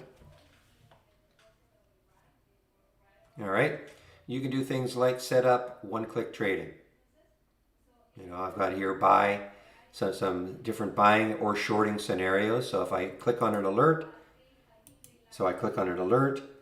if I see something that I like, then I just re-click, and I can pick how I want to trade it. Okay, and that's so that you can do that if you have an Interactive Brokers account. In the connected, you just connect to Interactive Brokers. Now, the other big way to use Brokerage Plus, connect to simulated trading. So if you are new to trading, please practice trading first before you commit money to the market. Okay, we've got a wonderful simulator for you. It doesn't matter what brokerage account you have, it's using our real-time data. Very, very simple to use. You notice all I have to do is I just click on an alert. The symbol shows up. I can pick how many shares I want to trade. I can pick the price I want to get in at. If I'm shorting, then I sell. If I want to go long, I buy. Welcome, M27 from the UK.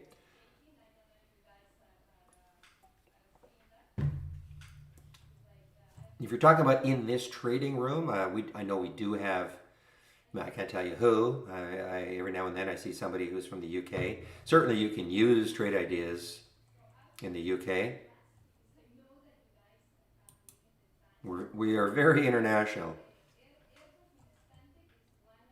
But we only look at US and Canadian stocks.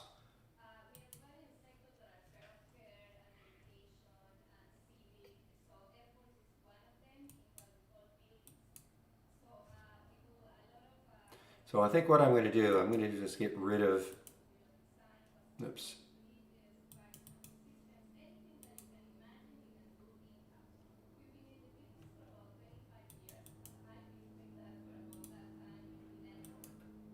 Give me a second here. Okay.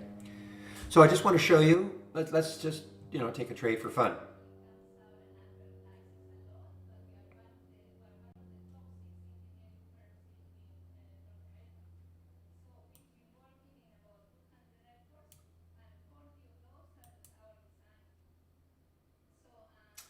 Just looking for something that might be a little interesting. Again, this is just just to show you how easy it is to do.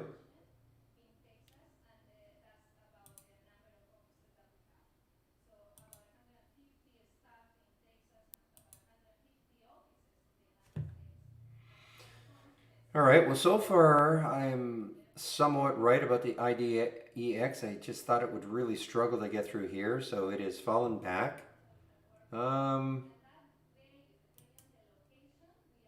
All right, look, I'm just going to take this Zcan, okay? It doesn't have very much volume, but again, I just want to show you how you can take a trade. So we'll take a couple hundred shares. We're going to buy it. The spread is 3 cents, so it's not terrible. So you see how it took the trade, 160, 200 shares at 160, okay, in the simulator. Now, always, always, always have a stop. Now, you should know your stop ahead of time, of course, but I'm just going to show you how you can put it in. Let's put it at the low of that 15-minute candle. That'd be a very tight stop. but I'm going to show you how that works. So I can add the stop order, 153, and you're going to see how it shows up right on the chart. So you can see that if I got down to 153, I'd lose $13. Okay, so I can also put a target if I want. Let's put a $2 target. Add, and you'll see that will show up on the chart also. Can't see the price. It's just out of the range here on that weekly. You can see it on the monthly. You know, so if it got up to 2, you'd make $80. Now, these lines are movable. Okay, so for instance, if this trade started working well, you could start using this like a trailing stop, putting it on other areas in the chart where there looks like there's some support. So if it broke down below that support, you should be out of the trade, as an example. You don't have to do it visually if you don't, and also if it starts approaching the target and you think it's working well, there's no reason you can't move the target up. You can also pick and choose. If you wanted to trade out 100 shares right now, and at a price, you would just do it right here. If I want to get out of the trade, I just flatten it. Flatten is getting out of a trade. This gets you out half your trade, and this doubles the position. Okay, so these are hotkeys that you can use to quickly do things. The other thing is that if you don't get out of the trade by the end of the day, it'll carry forward. So you can also practice swing trading here. You know, you can keep the trade active for as long as you want. So practice, practice, practice.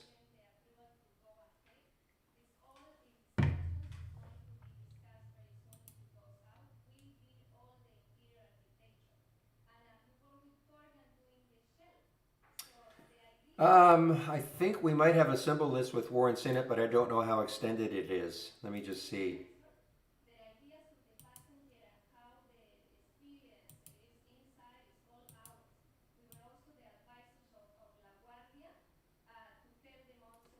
Pretty sure there is one that says warrants.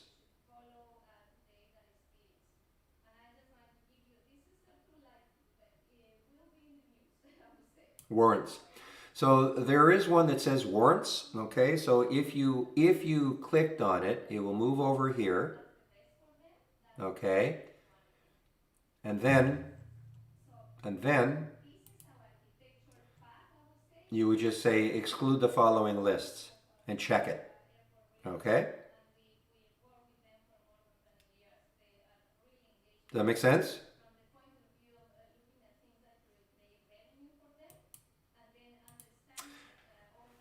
So no, this is live.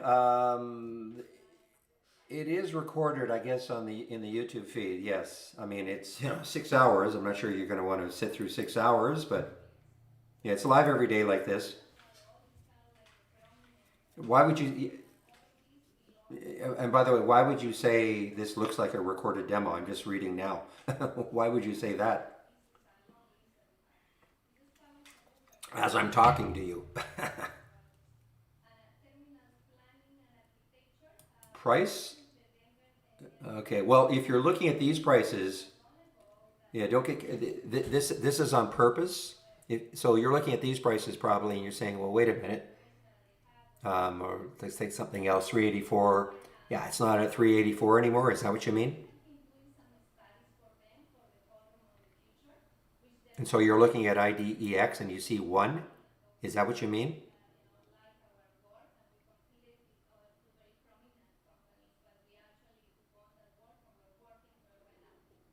Okay. So what that, wow, look at EVK ripping again. So here's a good example. This is called don't repeat. So I only want to see the first time I got the alert in this window. So for instance, EVK, the very, very first time I had an alert, the price was 312. Pretty awesome from that, right? Whereas this is the repeating version, the real time, okay? I mean, this is the real time repeating version over and over and over again as it makes a new high. This is just showing me the very first time all the filters were met, and there's a feature within here, whoops, properties don't repeat. So I can check that. I can say don't repeat for a day, which I've done, or for 1 minute, 5 minutes. I just pick however I want. I like doing it this way because then I can kind of go back and say, okay, well, I had an alert here at that time, that price. What did it do since then? Obviously EVK was, well, sensational.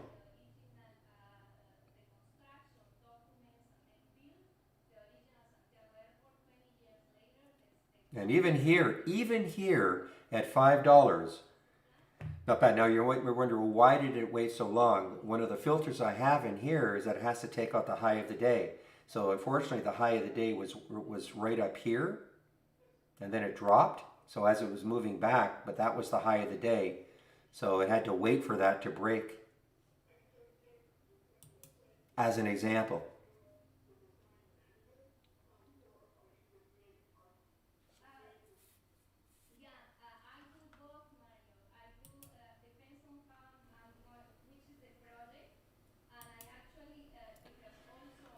Well, boy, in the theme of this week, though this is not a financial, but some of these China stocks have just been incredible. Look at that. I mean, 4 million in the float. It's traded 80 million, so it's traded the float 20 times.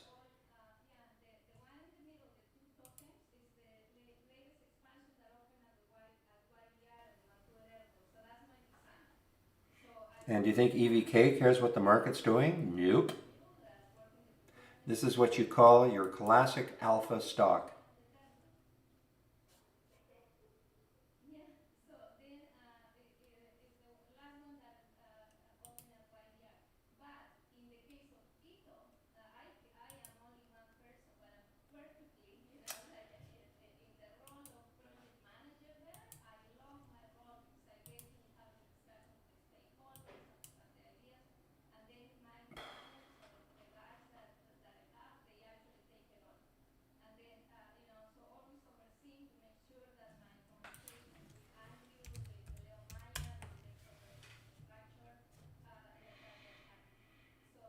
All right, guys, this is pretty choppy right now. I mean, this is CALX, and it was an earnings play yesterday. It got as high as 27.80, but takes out it takes out the low of the body of that candle.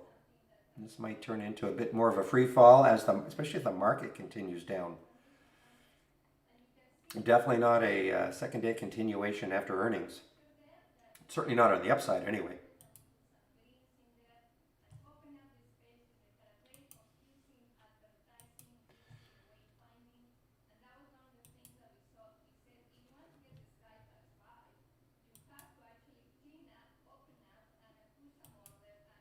Man, so even at $5, and I'm sure people said, well, it's way too late. Look at this, 574 from $5 in, a heartbeat, less than 5 minutes.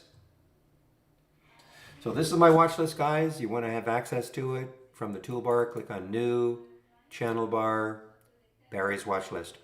Okay, remember everything in here is a layout. So you can only have one layout loaded at a time. So make sure you save your layout to the cloud if you have one loaded first, otherwise your layout will disappear.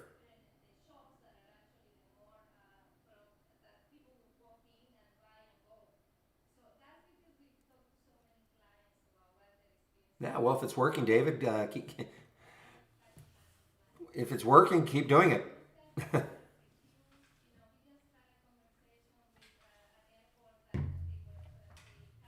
I mean, you've answered your own question. I mean, if it seems to be working, I can't really add any more thoughts to it.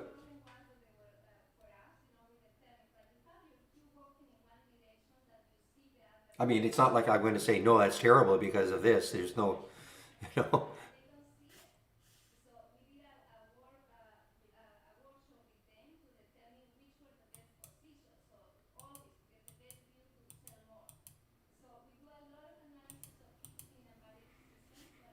How many times have I gone in and out of a stock on a given day? You mean in history?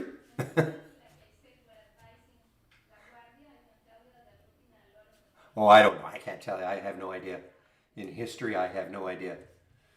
I typically, it doesn't happen that often.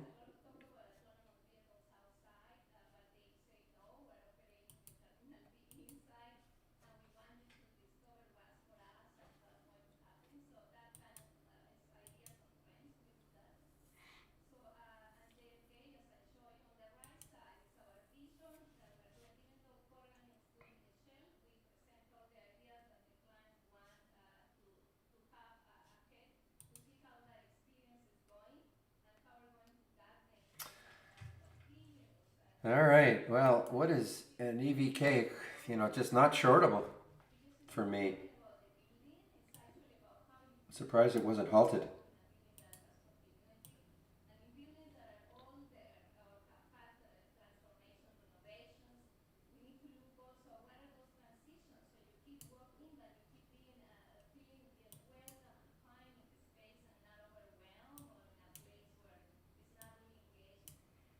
Not that I would want to be shorting this. Look at this. Wow. Appreciate that, Quincy.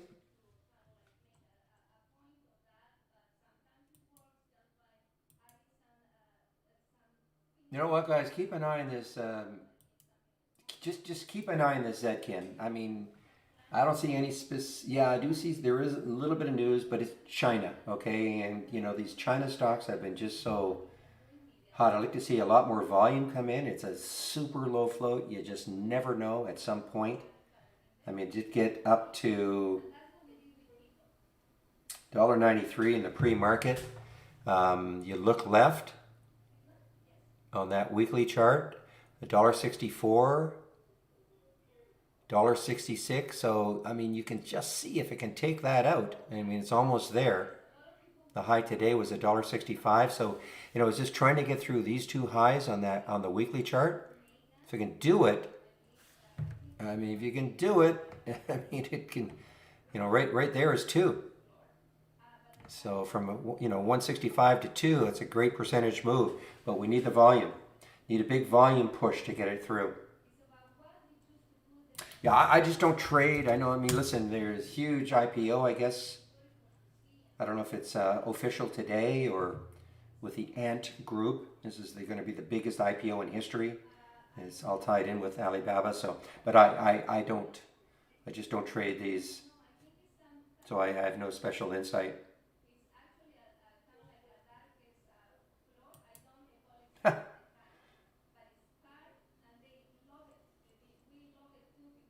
For my French friends in the room, incroyable. I mean, look at this. And why does this happen? For those of you new to trading, why does something like this happen? How can a stock possibly go up 500% in one day on 86 million shares? Right there, the float, 3.9 million in the float. That's a very, very low number. The float is the available number of shares that can be traded. So anything under 20, in my opinion, is low. So the lower that number, if a stock, so that's the supply of stock. So if a stock, for whatever reason, is in high demand, it's like any other commodity on earth. Low supply, high demand, what happens to the price? Boom. Now, absolutely, this can, you know, with a low float like that, this is one of these, I always say it, if you get into a stock like this, you cannot go out and walk the dog, come back half an hour. You have to be glued to your TV set, okay, watching this, because as quickly as this goes up, you know, the rug can get pulled and it can just go down so quickly. So you have to be prepared to sit something's out. You know, if you're in, not sit out, sit at your computer.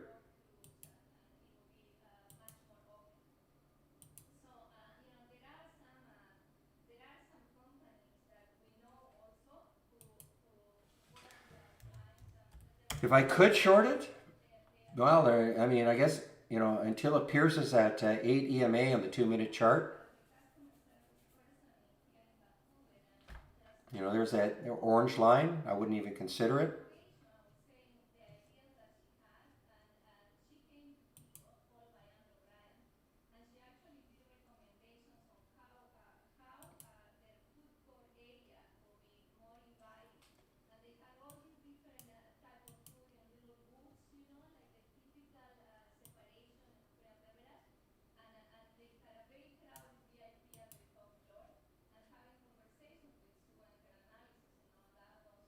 I know somebody was talking about Revolve, RVLV earlier. I saw the symbol a few times. Yeah, nice. Definitely a nice move on that 15-minute chart. You know, some topping tails, bottoming tails, but all green anyway.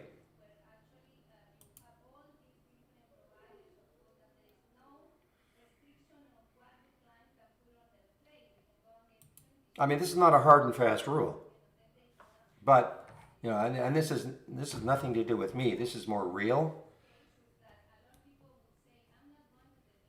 I don't mean real as in reality. I mean real as in our great trader in the room. But I mean, you see, I think that's what he would say. You know, he gives you when that 8 EMA gets crossed underneath. You know, it's a possibility that, but until it crosses it, it's you know, it's still. So I think what he would say is that if you were in this trade, you know, the minute it would cross underneath, close underneath, you'd probably want to get out. Yeah, if it's above it, I wouldn't, you know, I don't think I would consider shorting it.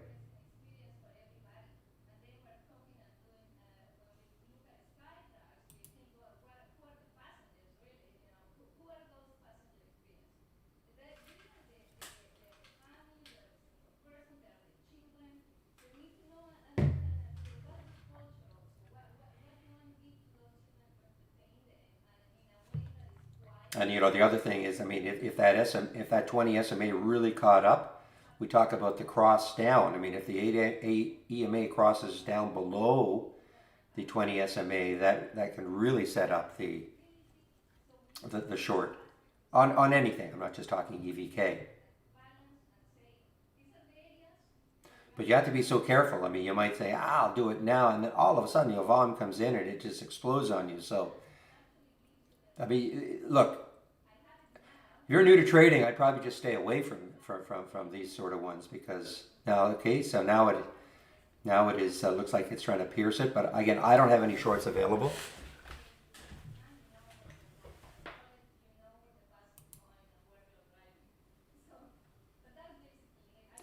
We use the 20 SMA, not the 21, David. But you know, you're welcome to use the 21 if that's what you want to do. But we use the 20 SMA.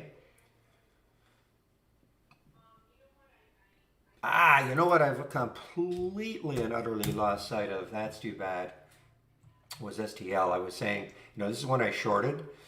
It was having a tough time getting through the 200-day moving average, so I shorted it for a little bit. Then I said maybe we should go long.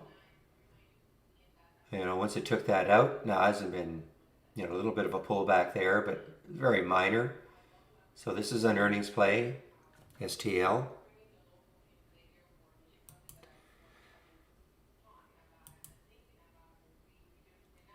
I have no idea, David.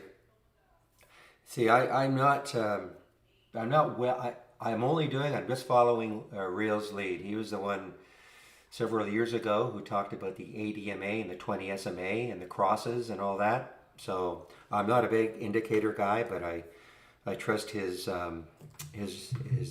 information, his knowledge, and all that. So that's what he uses. So that's what I use.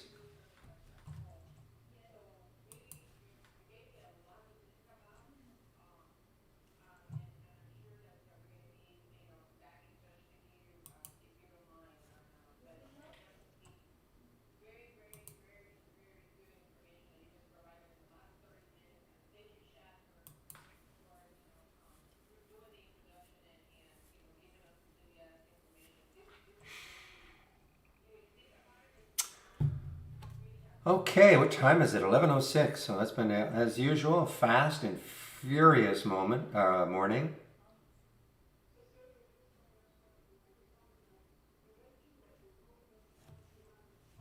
And we've had yeah, this stupid one just keeps getting halt. Now this is an IPO, I think, guys. Yeah, it's another one of these.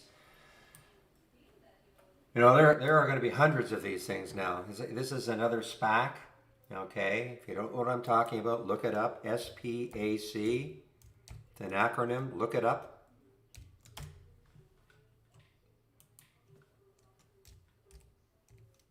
These companies go public with some money, and they're looking for a company to acquire down the road. That's the intent. And this has been a phenomena now, an absolute phenomena this year. One of the more famous ones turned into space, SPCE. Another one, of course, it's been kind of fallen in hard times, but another one was Nikola. They weren't, this was not the SPAC name. This was the new symbol once the merger took place.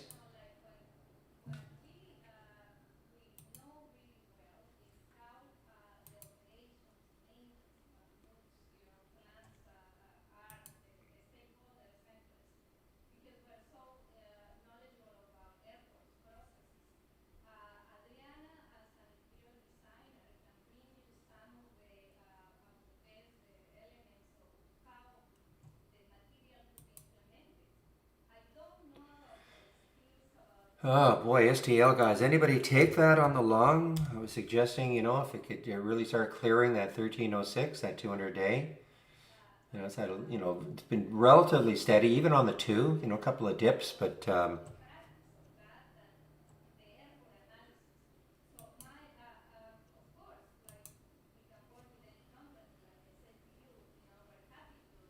this is still strong. I mean, a 3-bar pullback on the 2-minute trend. This is still strong, this EVK.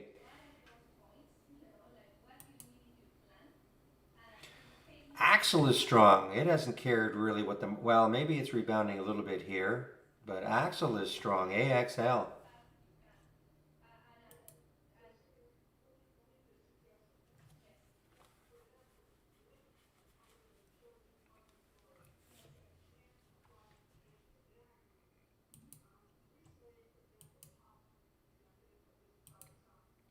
Okay, glad to hear that. He uses the 8 EMA, 8 EMA, 20 SMA.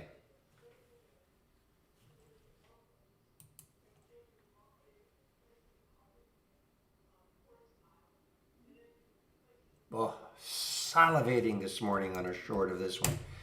Just no shorts were available. You know what? They've become available now. Let me see how many shorts now are available. I can't do it now. There's 61,000. I'm 100% sure that when I first saw this, there were shorts available. I was just kind of waiting to see how much of a top this was. And when I wanted to short it, they weren't available. But now they've become available again, so a lot of covering is taking place. Look at this AVCL, or AVCO. And let's see what the other one I wanted was the ADIL. And it exactly has done the same thing. Their shorts were available earlier, then they weren't. See, there were only 5,000. This is at Interactor Brokers. Okay, I mean, I'm not talking about anybody else's. Well, actually, there are some more shorts coming in. I just saw a second ago there were 5,000. Now there are 2,000 available. So some are being snapped up. Wow. Yeah, that's what I looked at. I mean, we don't know it's going to get there, but on the monthly chart there, you should look at a weekly chart.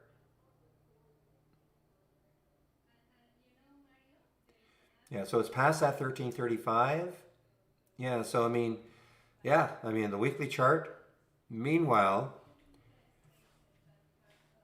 look at this, $5. Again, I know there are a lot of people probably said, well, it's a terrible alert. It's way too late. And you're absolutely right. I mean, it'd be great to take advantage of all this.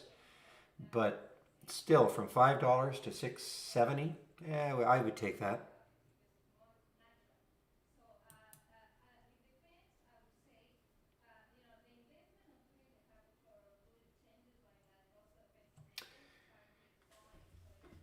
Man, I'm telling you, we get some volume in this Zcan.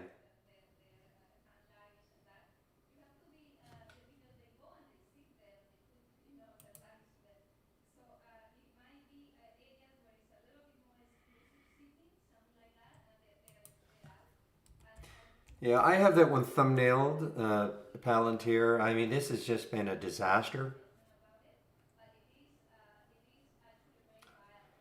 Like high hopes. Well, shouldn't say high hopes, eagerly anticipated IPO that went straight to market, bypassing the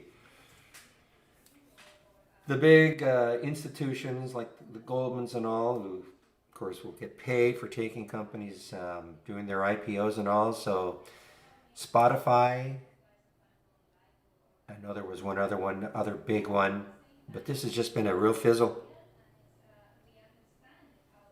like a really bad fizzle. Look at this. I mean, yeah, look later on. I mean, it may get better, but right now there's absolutely zero interest.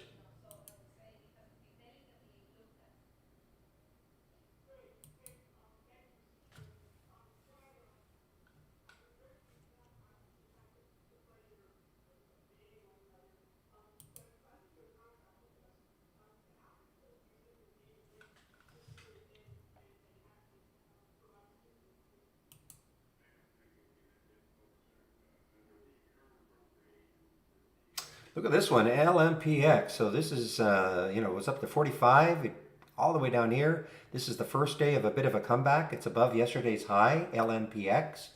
Man, it's one of these more expensive low floaters. I mean, it can be very, very wild. I wonder what the spread is. Yeah, see, the spread is tough. 51.84, 27.51, 27.84. If you don't know what I'm talking about, it's the difference between the bid and the ask. It just doesn't lend itself, to any confidence taking the trade. Now, if this goes up to $35, that 30-cent spread obviously wouldn't have meant anything. But unfortunately, my crystal ball is not that good. I don't know where it's going.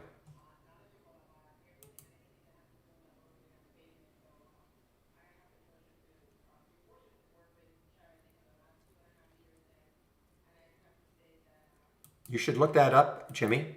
Fibonacci's.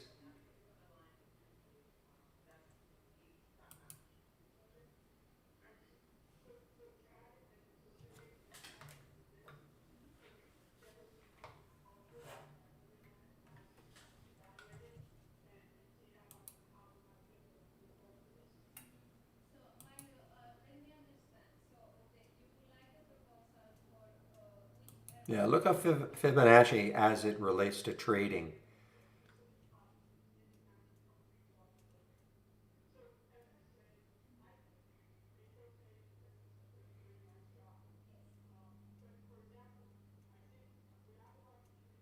Well, we have, there's no fibs on our charts, but we do have Fibonacci. Do a search, alerts, or yeah, I think they're alerts. So we do have buy and sell signals for Fibonacci's.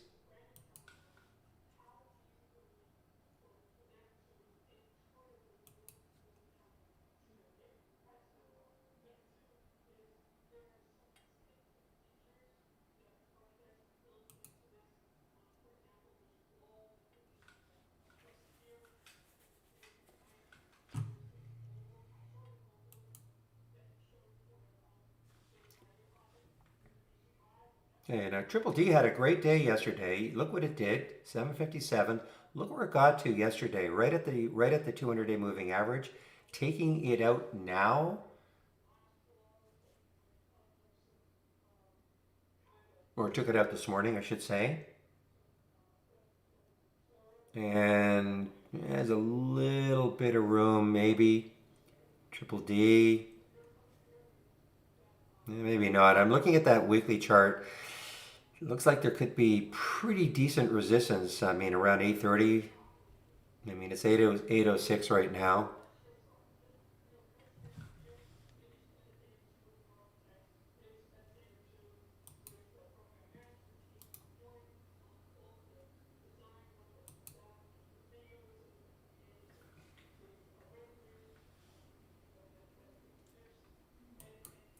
All right, HX, some volume coming into HX. Oh, it is above those highs now. This is another China stock, yes. So these are not over yet. Low float, 19 million.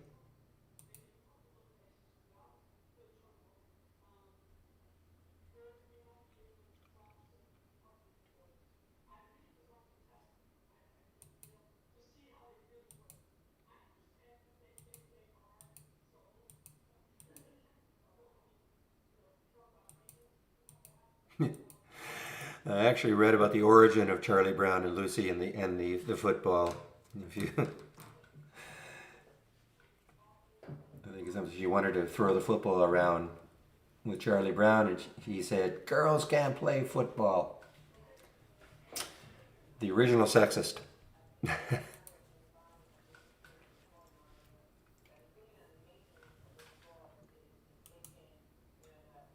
Okay, Triple D. I mean, it's holding 10. I think 830 will probably block it.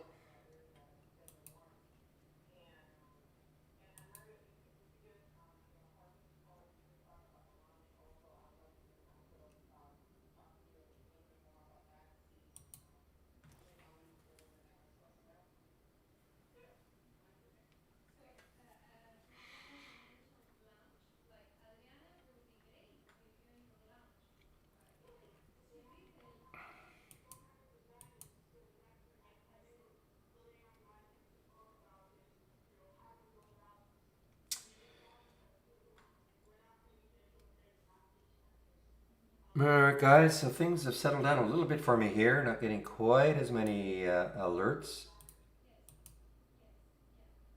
Oh, sorry, HX. Take a look at this. The next high looking left on that weekly chart is 312.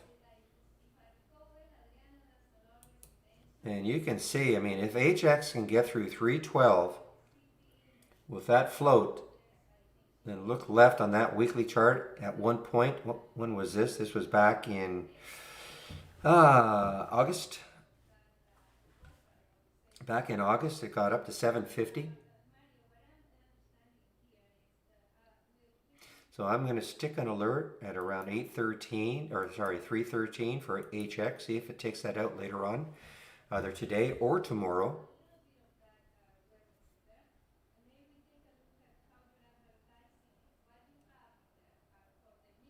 Now remember I put this compare count. It's just sort of, it's another visual way. I happen to notice it here. There's the DDD also. Just happen to, I can give you this. Listen, I don't want to, it's just another way of looking at our data. It's called the compare count window. So it's comparing stocks. Okay. Stocks that are greater than 300,000 volume moving up versus stocks greater than 300,000 moving down with other filters in place. So you can see, as we speak, 75% versus 25% are on the plus side with these filters in place. Just another way of presenting our data. Some people like this, and I'll pop this in.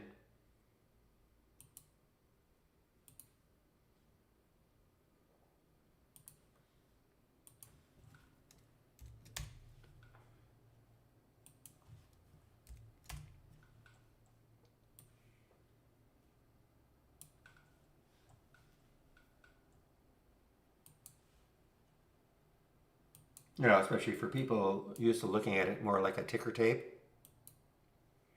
So everything you see here, these are all stocks. It's all real time. All stocks making new highs. There's TRIP. Oh, I'm sure it would have showed up on many, many different scans.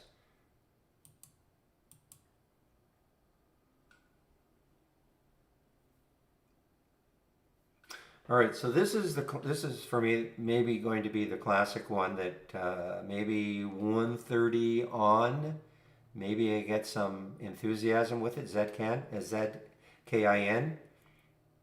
It's just kind of doing nothing right now.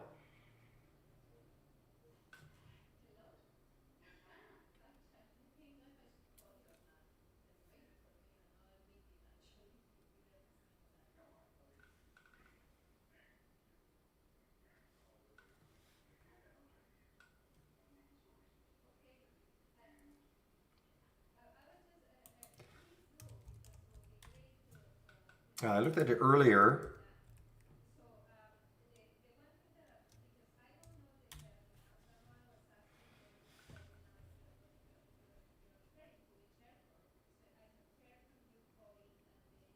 Yeah, so you're talking about an intraday long. You know, it's a little for me the weekly these areas right there in the weekly are a little too close, but as an intraday long, um, I mean, it's good volume. It's 15 million in the float, so it's definitely a low float for a $20 stock.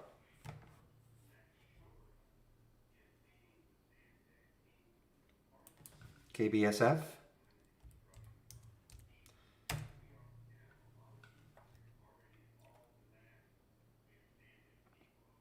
Yeah, I saw this after hours yesterday. I mean, it had the huge pop after hours. Um, it's a China stock, I believe. Yeah, it's another China stock. But it really dropped. I mean, I don't know. I mean, it's too choppy right now.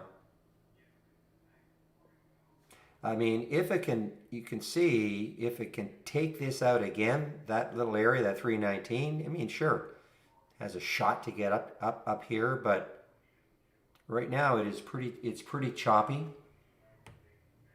I mean, if I were you, I would put a an alert right there and see if it takes it out.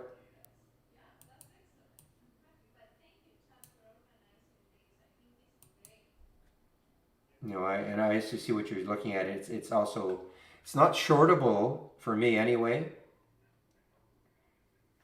KBSF, it's not shortable. So if that's why you're asking about because it's an AI alert also.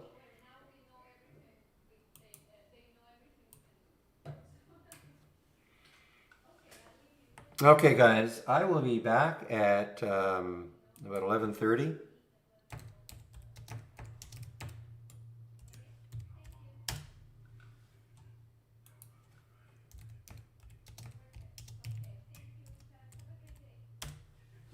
Okay, I'll be back at about 11:30.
All right, guys, I'm back, and man, HX is it got to that 313 pretty quickly on some good volume. Also, why did I have that 313 again? I have to refresh my memory.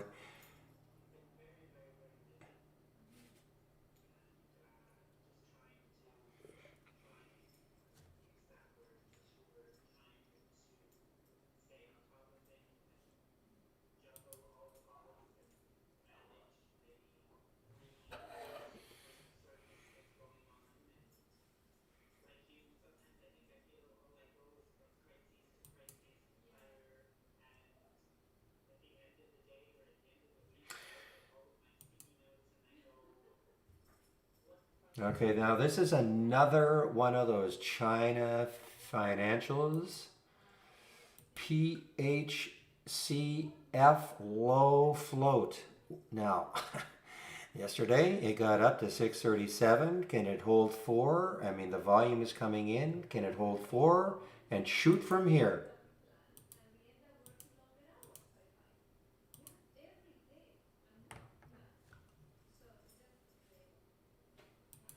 Okay, one moment.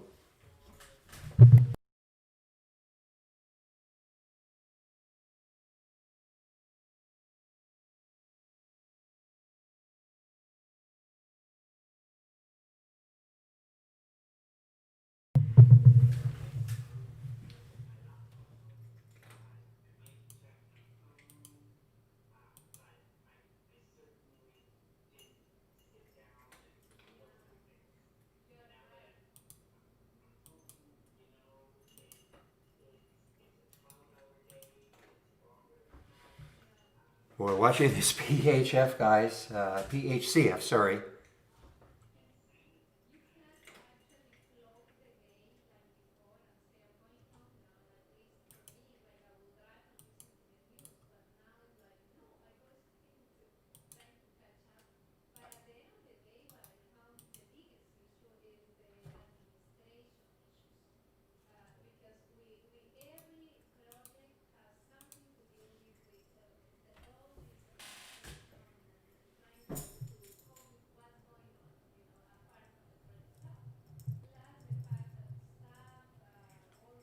Yeah, a real game being played right now, just over 4.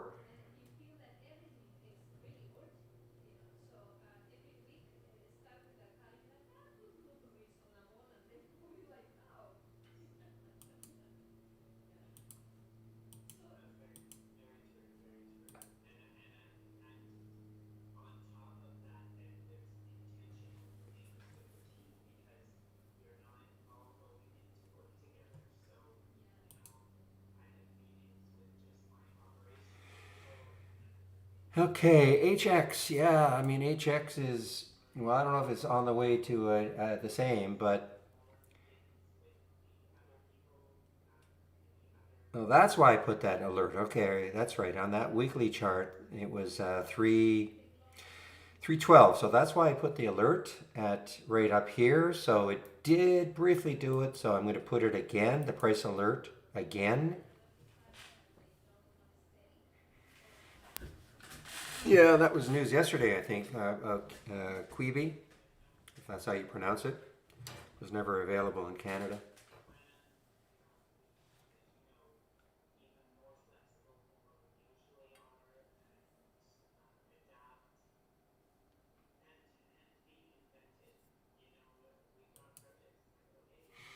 All right, so I do have my alert reset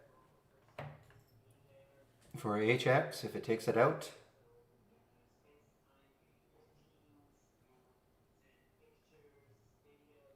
Yeah, well, she was one of the, I don't know if the correct term is founder of it,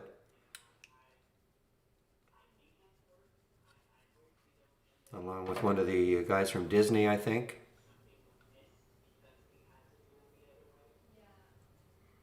Ex guys from Disney, but yeah, big, big, big failure.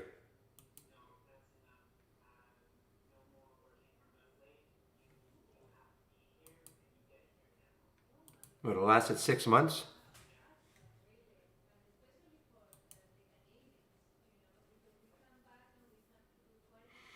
All right, guys, I am definitely keeping an eye on this HX just in case it explodes on volume.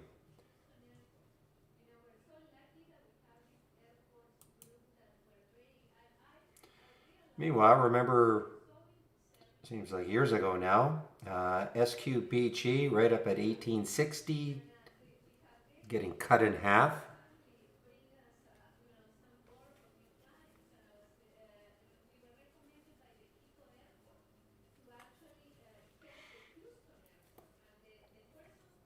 So, guys, a word about our price alerts.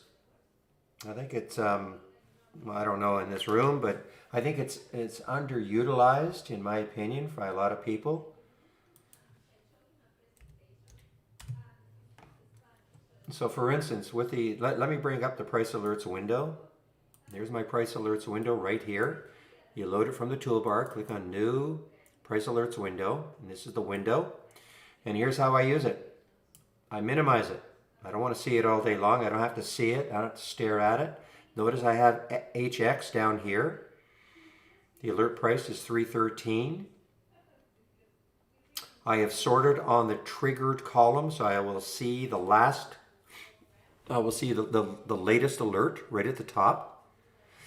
And when I minimize it, what happens is if HX hits 313, this window will pop up on my screen so I can't miss it. I can put a sound alert on it. I can set up a sound alert on it so I'll hear it.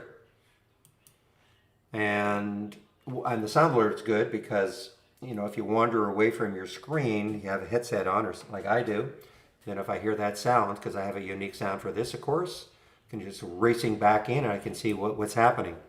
So that's how I would use the price alert window. Minimize it, and then when you get an alert, it'll pop right on your screen.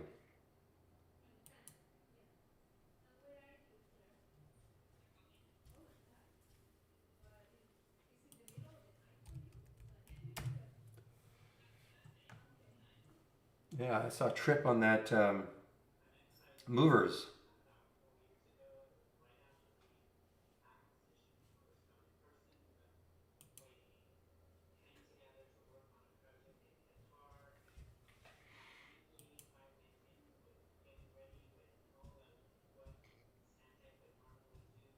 Inching down, if you're talking about run.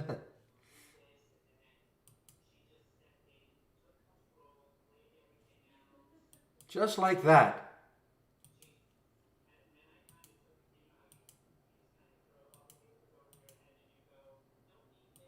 Just like that. Do you see how that happened? So it popped up, so now I'm aware of it right now. A little pullback here.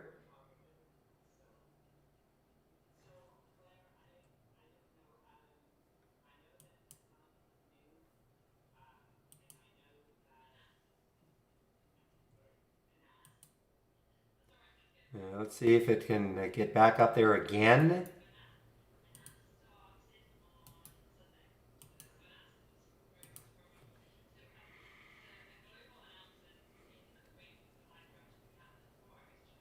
Time is it? 11:30. Wow, 11:37 already. Today is Thursday. This is usually Sean's day in the YouTube feed. I'm going to put the link for the YouTube feed.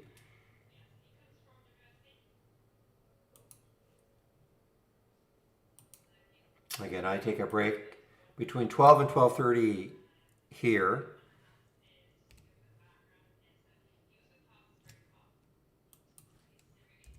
You can always pop over to the YouTube feed between 12 and, well, to 1 if you want to stick around.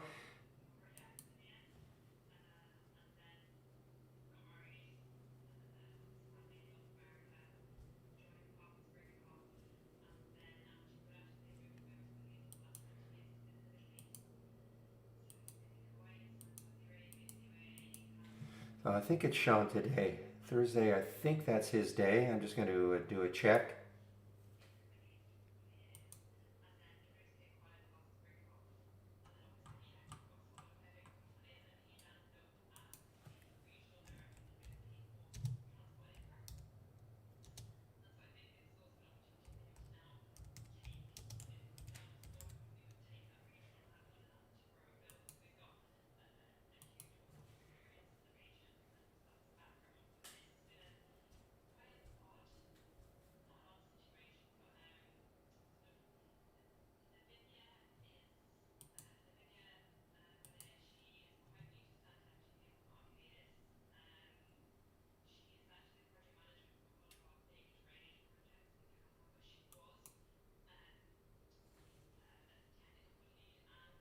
All right, guys.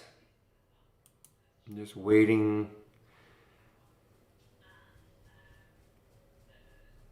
on this HX to see if it takes this out again. Just kind of resting here, get some volume and pop it through, and who knows, maybe. There's the next high looking left on the monthly chart, 740.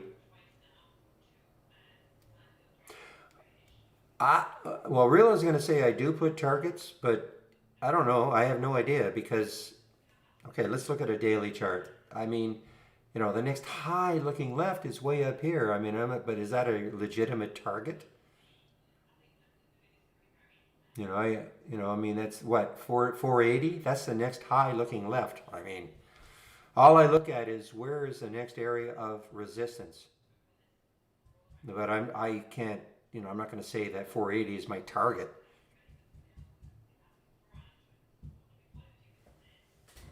But you can just see that if it can really break free out of here, it's clear sailing for a while. All right.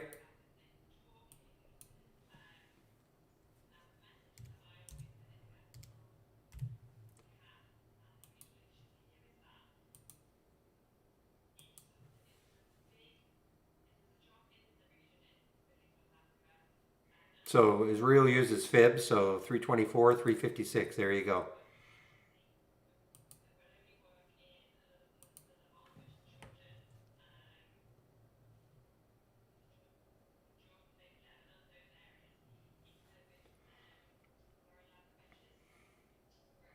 All that's happening is that other traders, we're not, believe it or not, we're not the only one that has a daily chart up and running. Other traders are just looking at this, and it's the what if.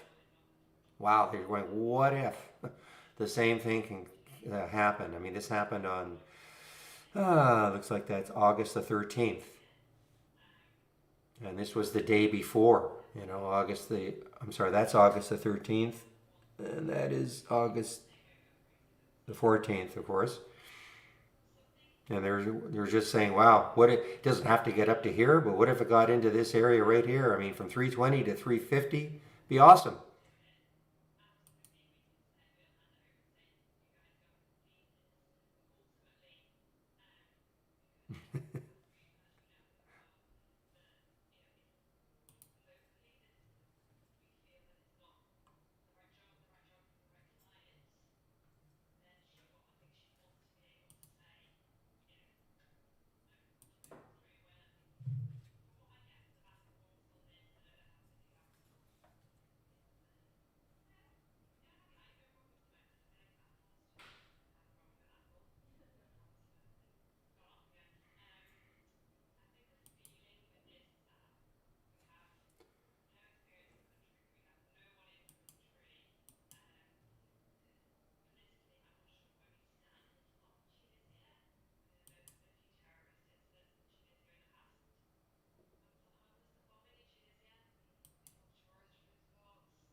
Well, it's not breaking yet.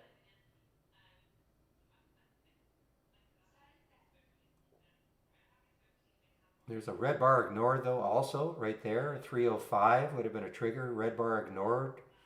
There's that red bar totally engulfed by the previous green candle. Next candle is green.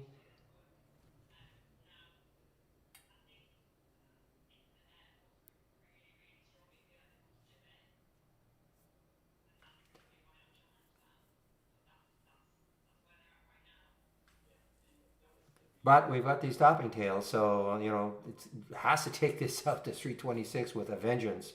Look at the volume coming in, though. I mean, tons and tons of volume.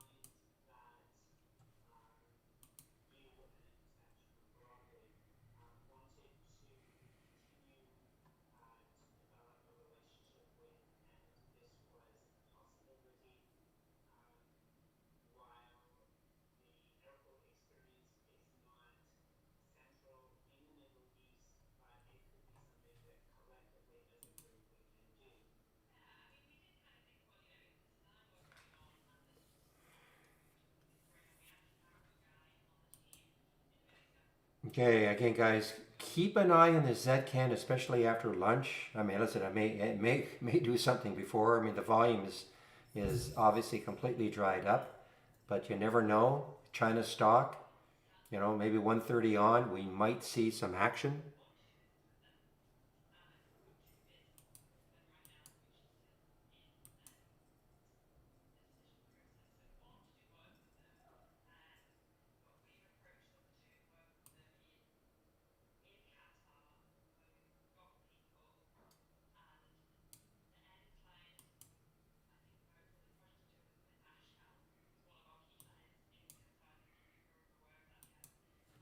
Okay, maybe now breaking free, maybe.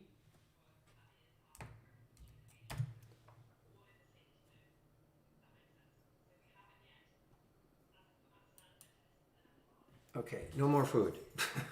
My cat, just a minute.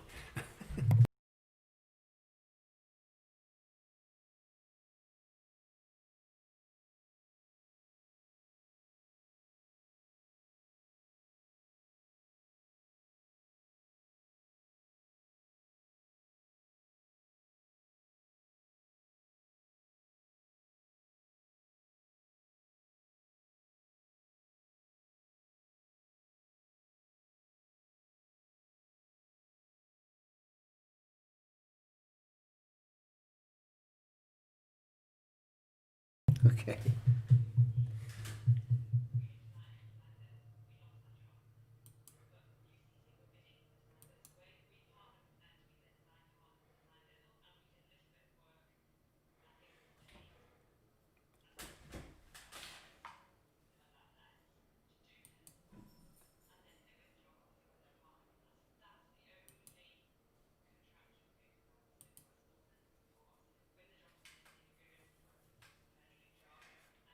Oh, it's long, but it has to keep trying to take out that 313. It did get up to what, 325 or so, 328.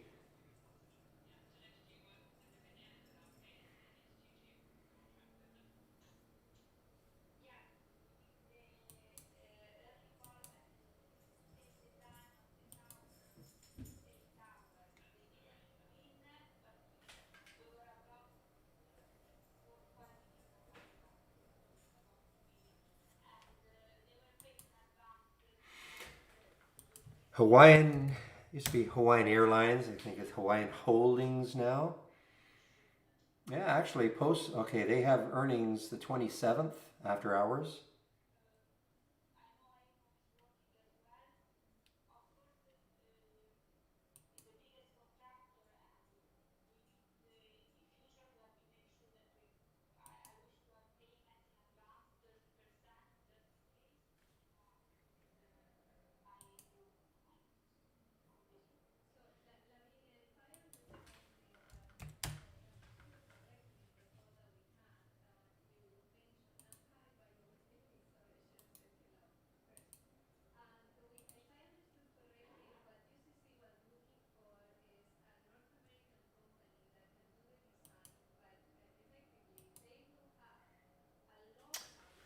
All right, guys. Well, I'm just about 5 minutes or so from taking my break.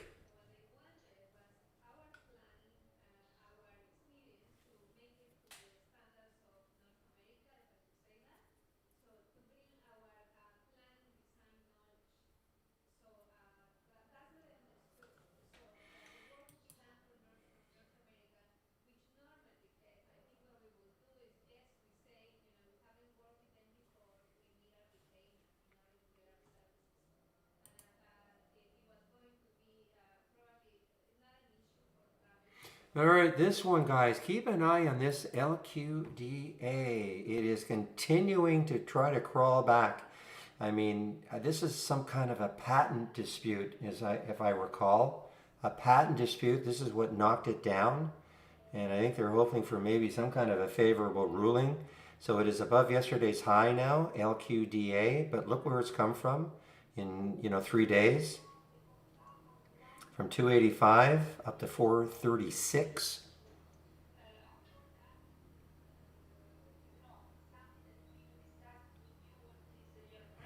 Are you talking about the momentum plays?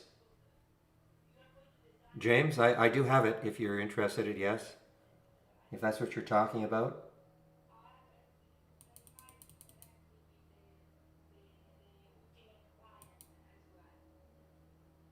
Just give me a moment.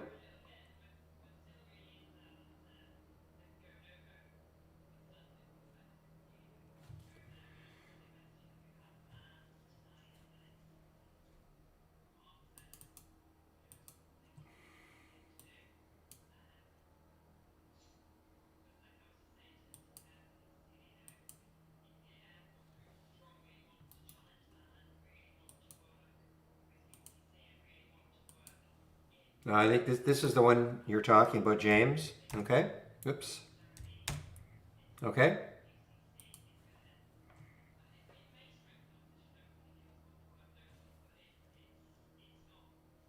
Yeah. Yeah. That's the one. Definitely, that's the one.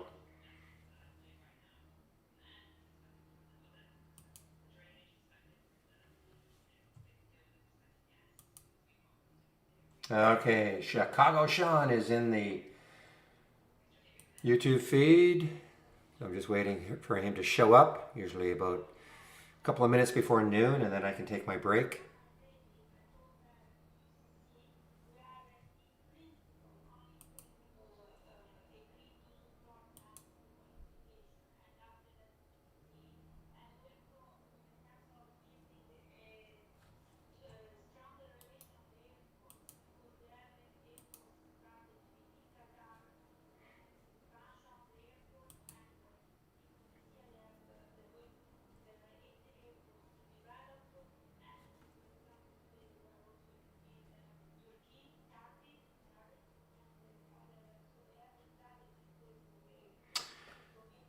All right, guys, I'm just kind of waiting on this HX to see if it really wants to break out.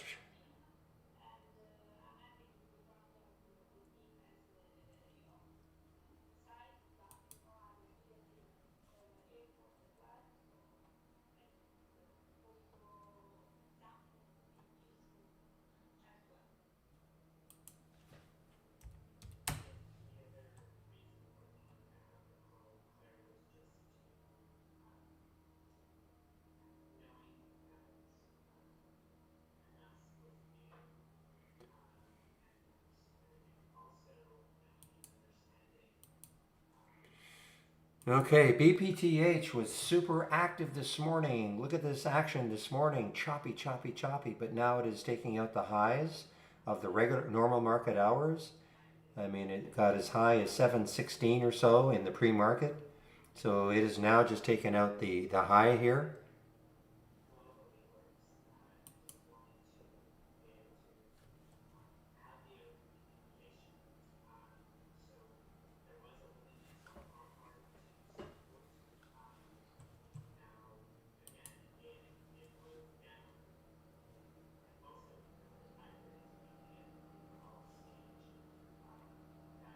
I don't think it was a public company. I might be wrong. I don't think it was a public company. It's private.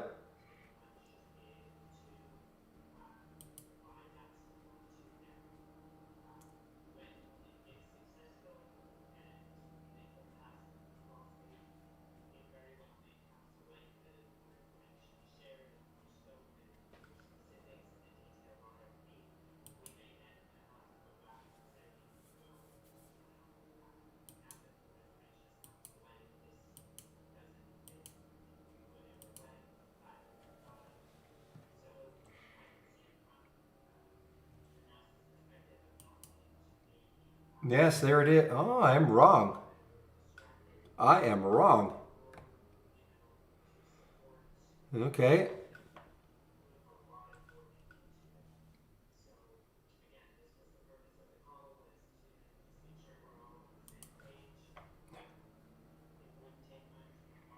Yeah, well, that's why I was wondering why it didn't pop up. I erased all my price alerts. I had the MCEFE, so that's why it didn't pop up. Otherwise, it would have popped up here also. It did show up on the Halls resumes. Now I am surprised, guys. I have to admit. Did you think it was going to I didn't see that. You thought it was going to open lower than 22.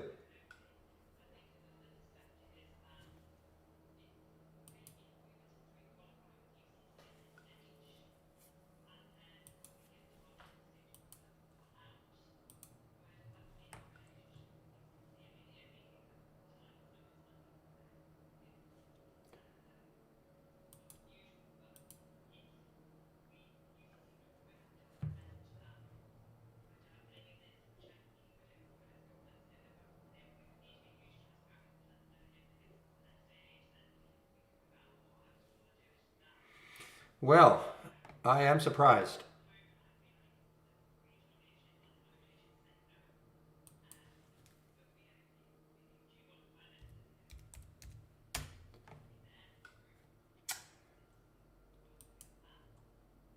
Well, okay, well, this is what I'm going to do. I'm going to stick an alert at the high here. The only time I take an IPO, the day, come on.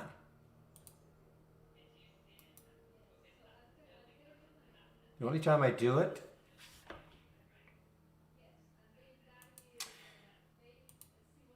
is now, usually I like to, wait for it to trade 2 hours and then see if it takes out the high in that first 2 hours. It's the only time I usually take an IPO, the first day.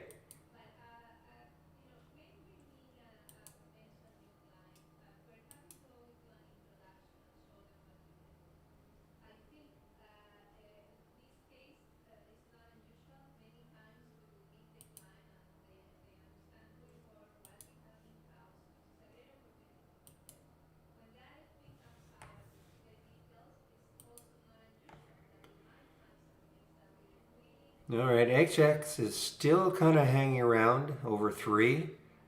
I have my alert set again, I think around 320 this time. We're taking a break, so if it happens during my break, c'est la vie, but market is starting to drift down. Getting a choppy day again in the market. And we moved down, nice little move up, now we're moving down.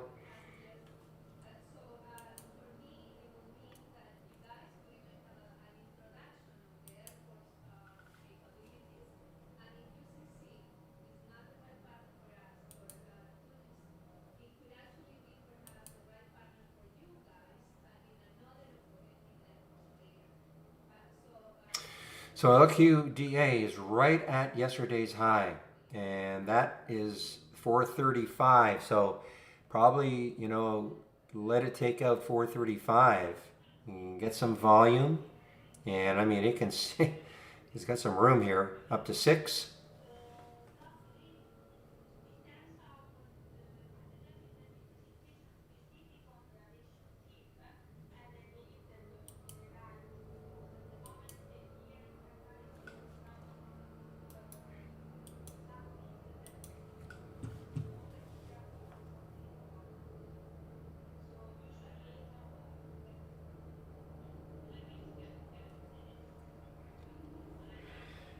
Well, I don't know what this one is going to do, but I mean, with 3.5 million in the float, it's already traded 38 million.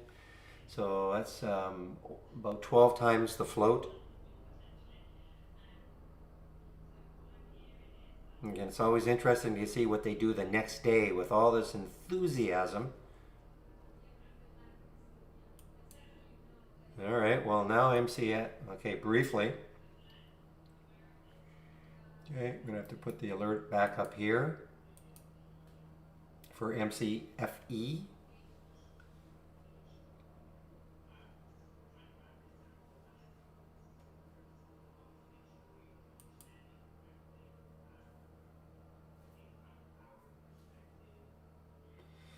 All right, guys, I'm anticipating Sean is going to be in the room really soon. It's now 11:59. He's waiting right to the last second.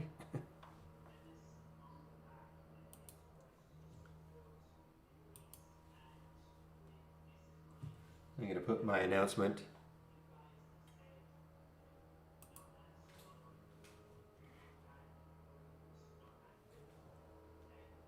Heck is it?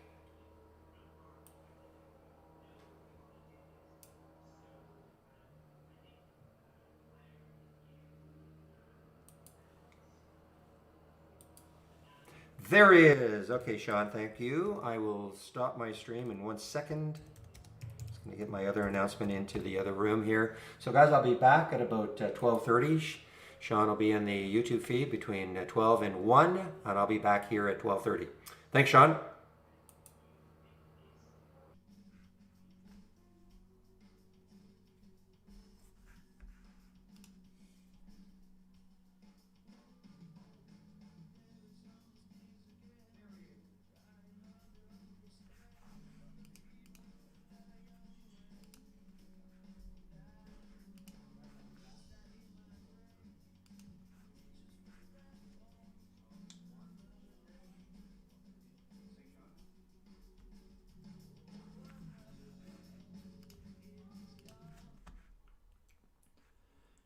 Hello, hello, hello. Thanks for the handoff, Barry. Hope everybody is well. I am Chicago Sean McLaughlin. I'm at your service for the next hour. This is the Trade Ideas Daily Live Q&A session. We do this every trading day, Monday through Friday, not including holidays, of course. Usually Jamie does the Q&A on Thursdays and I do the ones on Monday, but we swapped places this week. So if anybody was counting on hearing Jamie's smooth, silky voice, I apologize, but I promise he'll be back next week. Anyway, as I said, this is the live Q&A. So the content for the next hour will be driven by you, the watchers/listeners. This is your opportunity to ask questions about the software. This is not a trading strategy session. This is more of a, hey, what can I do on Trade Ideas? And how can I do this one thing that I've been trying to do and can't figure out? Or what does this feature do? Those kinds of questions. Happy to talk about anything. We could talk about the AI. We could talk about alert windows. We could talk about Topless. We could talk about Brokerage Plus. I don't know the answer to every question, but I know enough to be dangerous. So throw what you got at me. And if I can't answer it, I'm certainly happy to put you in contact with the right people to get those questions answered.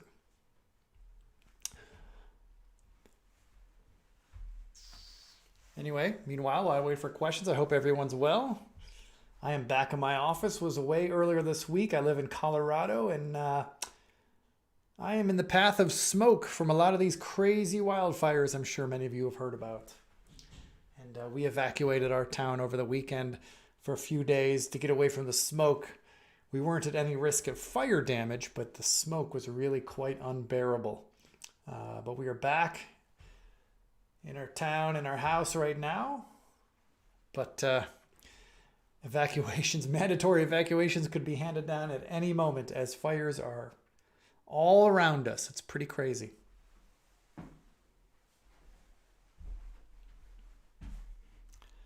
But that's the nice thing about being a trader, right? We could take our work with us. Laptop, computer. I was able to keep trading all week, and that was a good thing.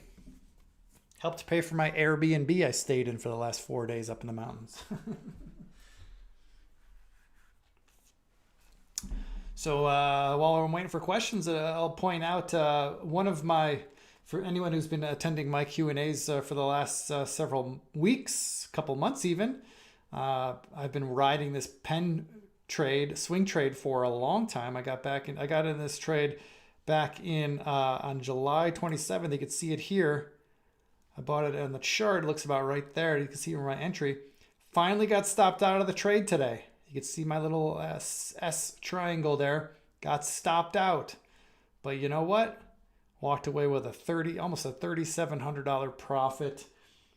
That's what we're here for, folks. When we're swing trading, these are the trades we want to have. I got stopped out of another sizable winner today too, CCS. This one I got into similar time frame around the late July. Didn't do quite as well as Penn, but still a nice ride and still a nice nearly $900 profit. All of these swing trades that I'm in, when I put the trade on, I was only risking $200 of my capital. So when you're only risking $200 and you make $3,700, that's a pretty nice reward to risk scenario. And that's what you're supposed to do when you're swing trading. The rest of these positions all in here, still active, still working. Every single one of these trades, if you've never heard my spiel before, every single one of these swing trades were given to me, were suggested to me by the Holly AI. Now, many of you know that Holly AI is built for intraday trading, but I use the Holly AI as a bullpen to steer me into great trades or trades with great potential as a swing trade. And that's where every one of these tickers came from. And so far, it's been pretty good. Well, we're off to a slow start here, folks. 5 minutes in and not a single question. So I might put my music on here and let you guys wake me up.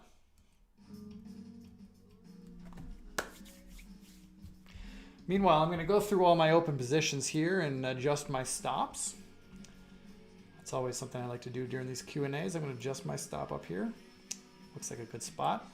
Which, by the way, notice when I'm using Brokerage Plus, all I need to do on any open position, on any chart that I have, all I need to do is just simply drag this red line, which is my stop loss order, just drag it up to my new location. And then it will tell me, see this P&L, $531?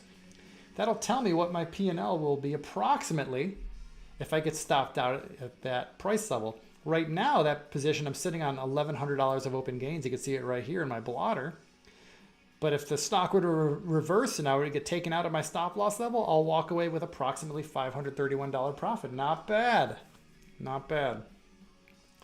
So let's go down the list here. Oh, this ramp is really starting to ramp up. I'm going to drag this stop loss order up just a smidge. Lock in some profits. NEO. I don't want this stock to continue trying to fill that gap, so I'm going to put it right below yesterday's low right there. Very good. All right, I see some questions finally coming in. Let me just finish up my moving my stops, and we'll address those questions. Notice when I move my stops, I only move them up. I never move them down. Stops only move in one direction, and that's in the direction of your trend. I'm going to move this stop loss to break even. I've been in this trade for a few weeks now. No need to turn a loser or winner into a loser.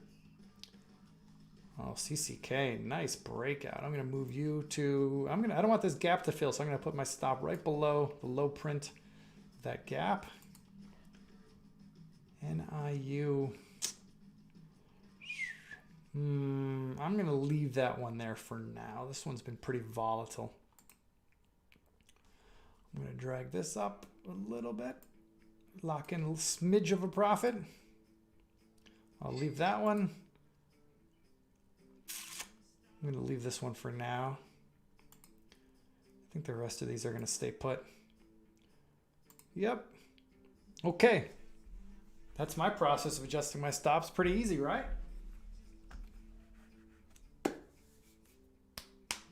India wants to know, what's my take on the market? Is it favorable for swing trading? That's a loaded question. It's tough to imagine right now putting on any sizable positions with any length of time to work due to headline risk that we've got out there for the next couple of weeks surrounding the election. Now, I'm a firm believer in only price pays. I don't care about the news. I don't care about the headlines. But I've also been at this game long enough to know that when you've got a very contentious election coming up where all kinds of shenanigans could happen, that can tend to move markets pretty violently in either direction. We don't need to go back in history too far to remember election night and the following day in November of 2016 when futures were overnight were signaling a lock limit down open when Trump got elected.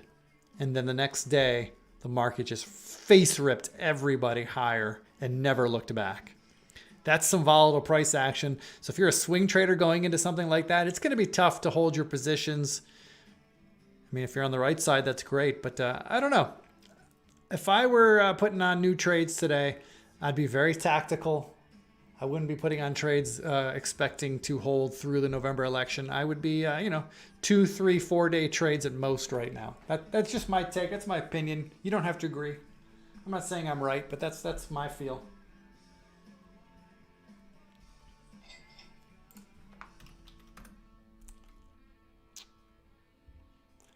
McAfee, I got no insight on that, buddy. It's only been trading for 4 days or 1 day. I got nothing. I got nothing to offer on McAfee. Sorry. Aya, can you use a multi-strategy window in Brokerage Plus? Good question. No, you cannot.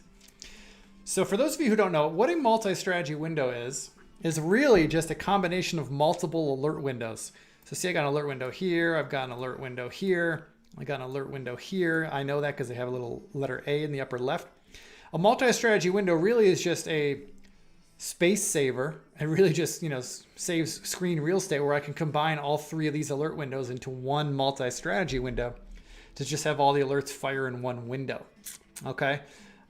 So for Holly, for strategies, all these strategies, I'm in my Brokerage Plus window here. I didn't mean to say Holly, I meant Brokerage Plus. I could input any strategy, which, by the way, a strategy is an alert window. We use the terms alert window and strategy interchangeably. They're really one and the same. I could add any alert window or any alert strategy to this window and trade it. You cannot add a multi-strategy window here. You'll have to reverse engineer it. You just have to take all the alert window, all the strategies that are part of the multi-strategy window and individually add them here to your strategies tab for Brokerage Plus. That's really what you got to do.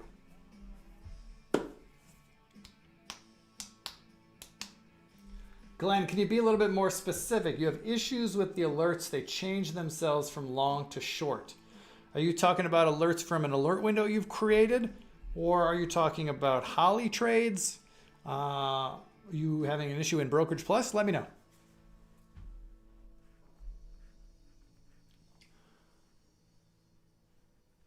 Okay, Charles and Iris, I see you both have questions about swing trades. So let's talk about it. How I use AI to get into the swing trades. These are great questions, and this is something I do all the time. If I go back to my positions tab here, remember I said all these trades, these are all swing trades. Many of these I've been in for several weeks. Some of these going back, let's see, September 18th. Here's a September 10th. You can see the dates here in this column. So here's my process, and I go through this a lot. But I see people are asking about it, so let's do this. I've got a custom channel that I've built right here in my channel bar called AI Swings. This is my own channel. I've created this myself. Really no magic to it. It's just a few charts across the top, a single stock window, and an AI strategy trades window. So here's what I've done. And let me give you maybe a little high level of why I use the AI. First of all, many of you know that the Holly AI is built for day trading. All the trades that Holly gets into intraday are closed by the end of the day. She holds no positions overnight. Now, that's a deliberate decision because the AI was designed to aid day traders. All right. Now, a signal that gets Holly into the trade in the first place, that's a catalyst, right? That catalyst could be anything from a stock crossing a moving average, a stock exploding on trading higher on exploding volume. Could be an uptick in insider buyers. There's hundreds of reasons why Holly will get into a trade. Well, that trigger or that catalyst has the potential to move a stock for several days or several weeks if we're lucky. The catalyst doesn't expire at 4 p.m. Eastern today. That's just an artificial constraint that we've placed on the platform in service of day trading. So me, as a swing trader, when I see that Holly got into a trade, that tells me, okay, there's a catalyst at play here. This is worthy of attention. Let me dig into it a little bit.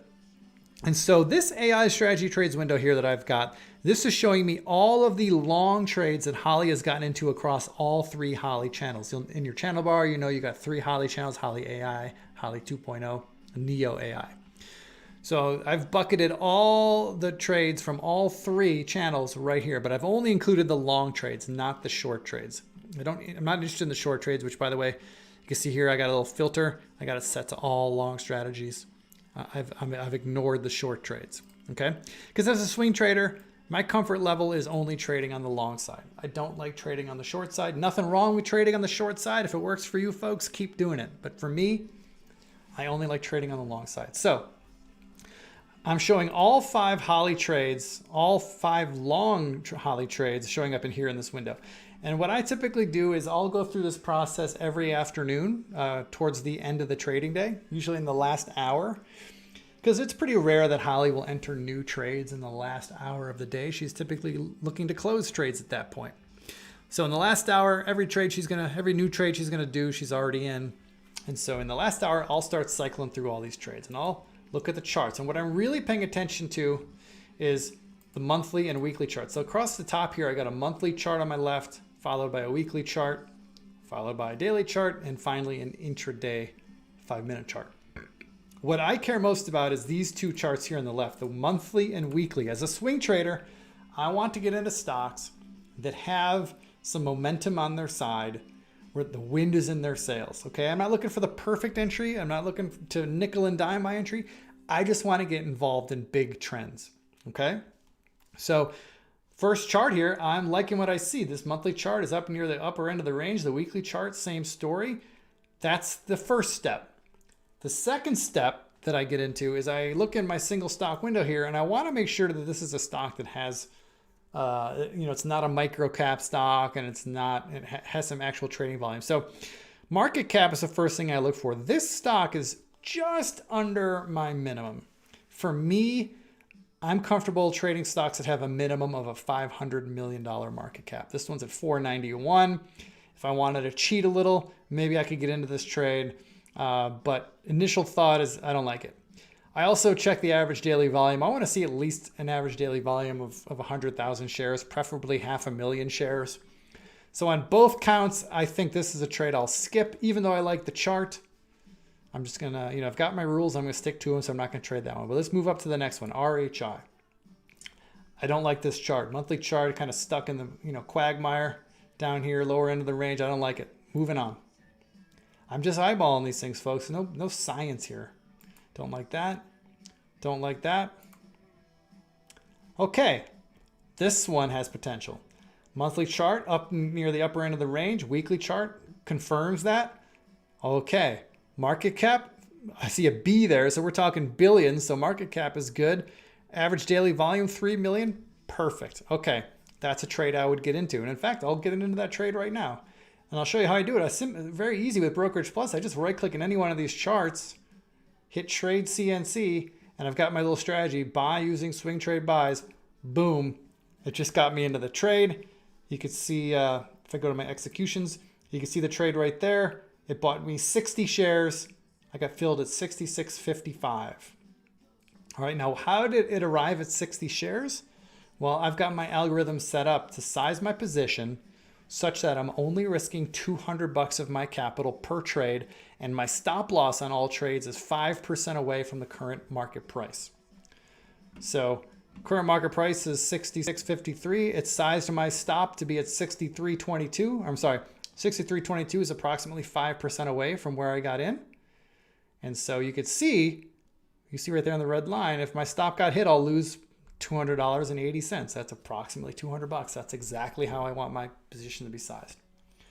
So that's how I go through my process of using Holly AI. I went through that kind of fast, but you know what? I've written a blog post about this a while back. I'm going to put the link here in the chat window. Give me a sec. Copy. Okay, swing trading with AI. So there you go. I just put that link in the chat box where I explained a little bit more how I use the AI for swing trading, but it's basically what I just laid out to you right there. Okay, let me catch up on questions here.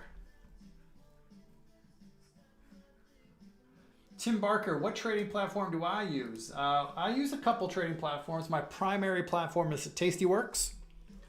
Because I guess these days I'm primarily an options trader, full disclosure. And Tastyworks, to me, is quickly becoming the best platform out there for speed and reliability. And the commissions are great. So I use Tastyworks. I also have a Thinkorswim account that I primarily use just for analytics these days. I don't do much trading. I keep my my Roth IRA in my Thinkorswim account, which is long-term investments that aren't being traded. They're just dividend-paying stocks that I'm adding to monthly, right? So, but I use the Thinkorswim platform for the analytics, which are great for options traders. Okay.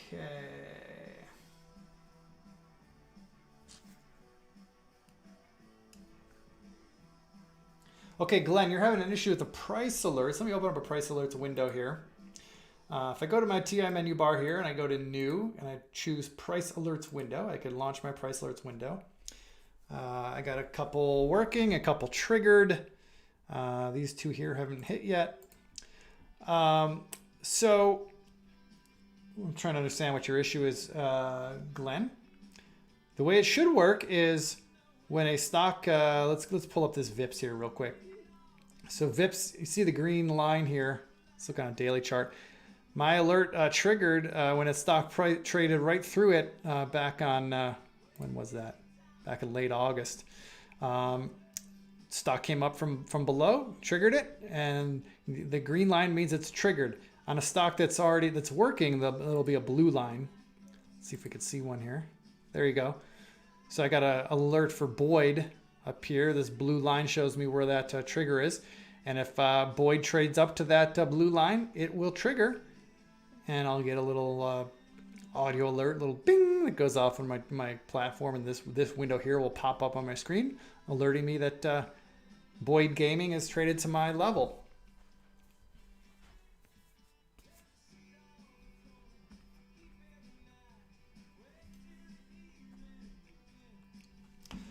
Iris, going back to your question there, where do you see long or short? In my AI strategy trades window right here, you could see it. Long. See this right here? That tells me whether it's a long or short trade. If I open up this filter here and choose long and short strategies, you'll see, oops, let's just do, let's do this. Okay, now you can see these are all the trades, both the short ones and the long ones that Holly's done today. But again, I only care about the long ones, so I'm just going to go ahead and choose all long strategies. And there we go. And for those of you who are wondering how I got a AI strategy trades window on my layout, all I simply do is just go to the TI menu bar, go to new, and do AI strategy trades window, and you could launch one of your own. There you go. See that? So that's how I got that window. All right, Iris, good.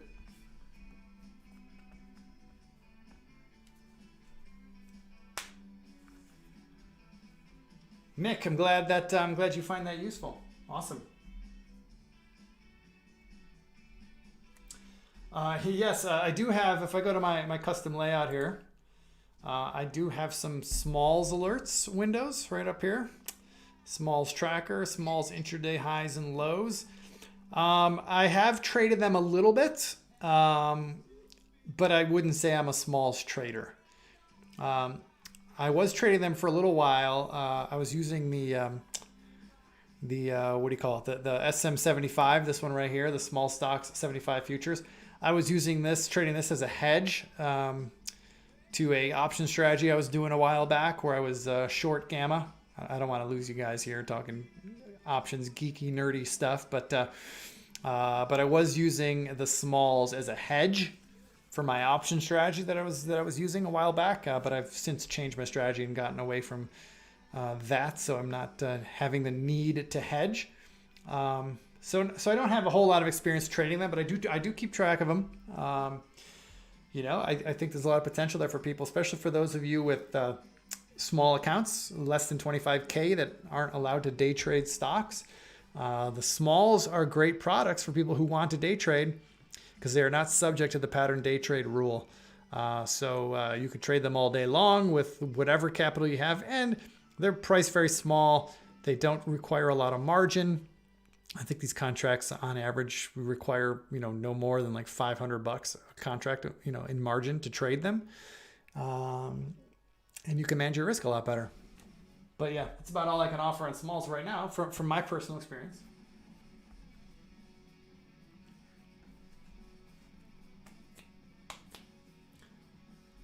Charles, what does short float percentage mean? Basically, what that means is how many shares that are outstanding, that are freely tradable on the market, how many of those are held in short positions?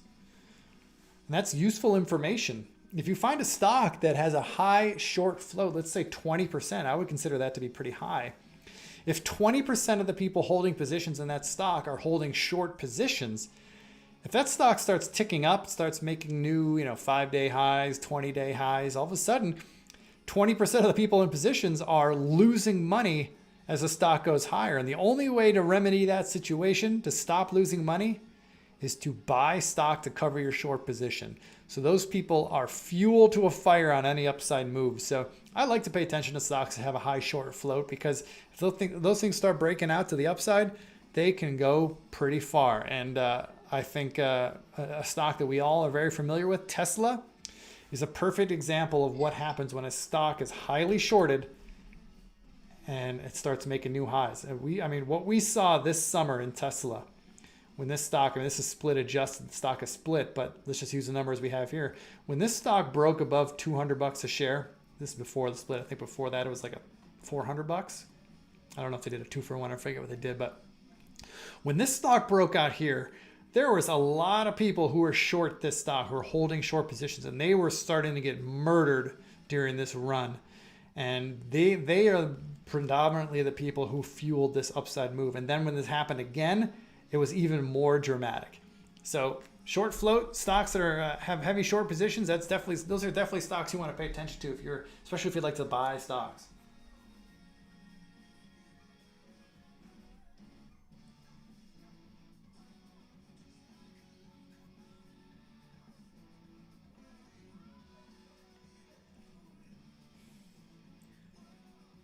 Okay, let's see if I'm caught up here in questions. Hey, Mike C, long time no chat, my friend. Good to see you.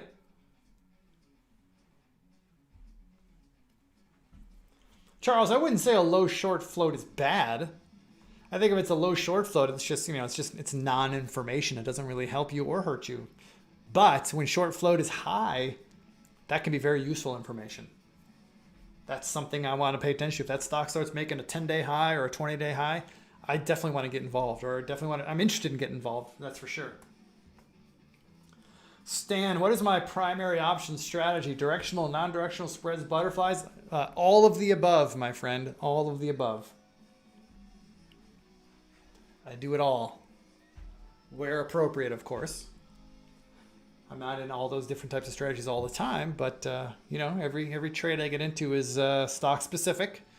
And I pick the best strategy that I think has the best, levers the odds in my favor the best.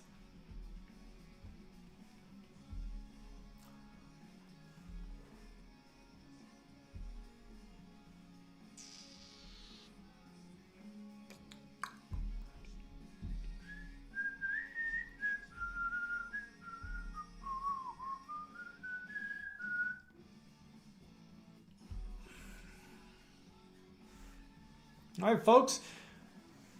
We got a nice little run there of questions. It's now almost the bottom of the hour. I'm here until the top of the hour. So again, this session is fueled by you. Questions from you guys about the software. Happy to answer any questions that I can. Like I said at the top, I know enough to be dangerous. I don't know the answers to everything, but I know enough to be dangerous. Charles, would you consider a 7% short float low? I wouldn't consider that low, but I also wouldn't consider that like something I need to take immediate action on. I mean, it's good to know, but I wouldn't consider that low, no.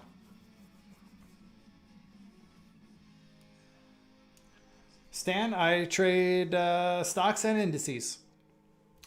Generally, when I trade the indices with options, I'm generally doing delta neutral trades, premium collection trades. And with stocks, I'm generally doing directional trades, but that's not 100% in either way.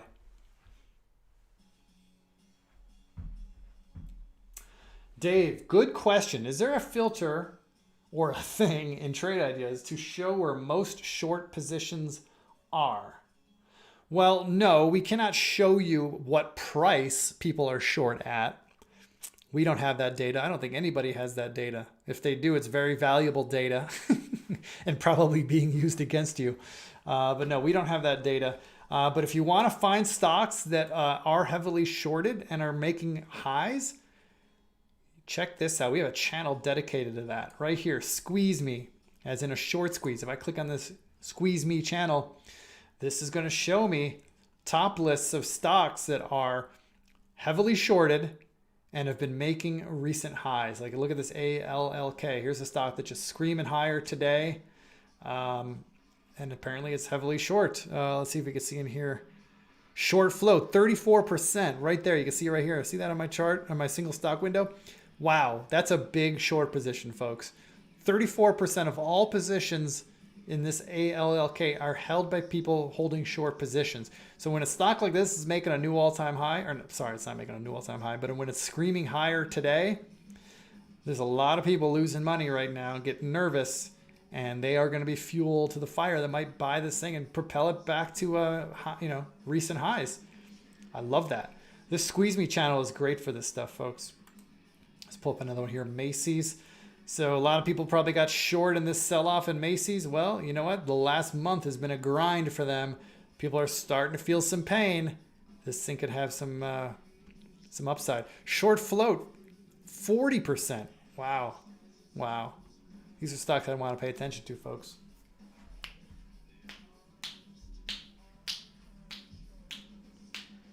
Hi, Robert. I personally do not run the live Q&A every trading day, but we do it every day at noon Eastern. We have a rotating cast. I usually do Mondays. I'm doing Thursday this week because I switched with Jamie. Usually Jamie does Thursdays. I usually do Monday. Steve Gomez does Tuesday. Michael does Wednesday, and Andy does Friday. So we get a rotating cast. We all have different skill sets, different perspectives. So come on back every day. You might learn something new from different people.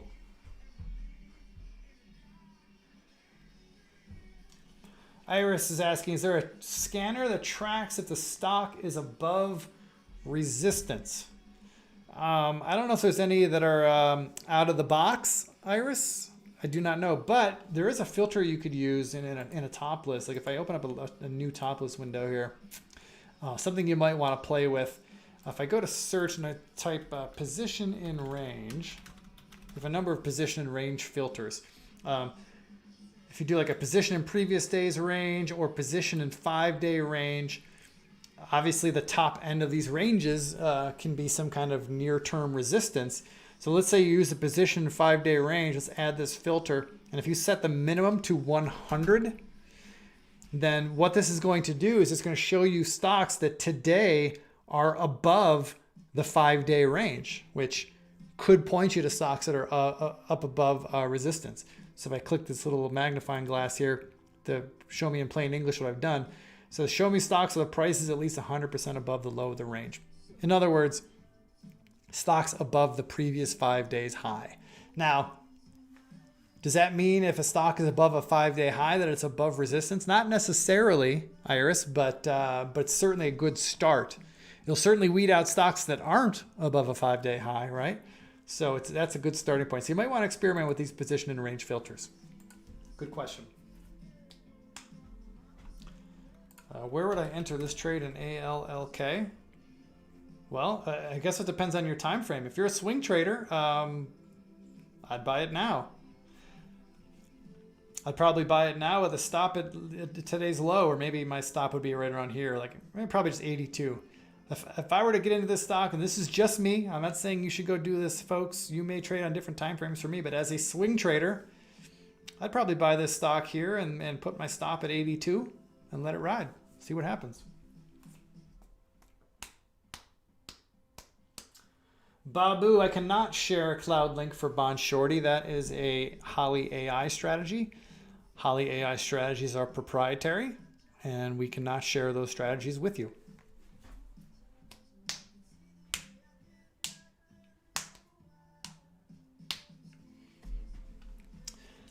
Iris, you want me to repeat what I was saying about position and range? Yes, in any short, in a top list window, go to the search tab, type in position in range. You'll see a number of position and range filters available.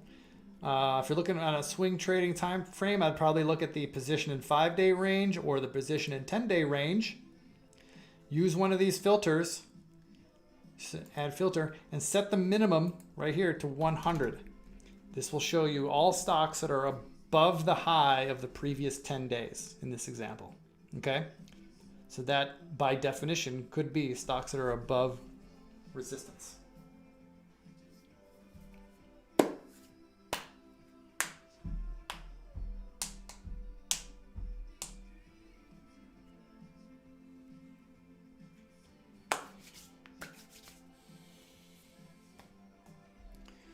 All right, good questions today, folks. Good questions. Keep them coming. We got about 25 minutes left here, a little less.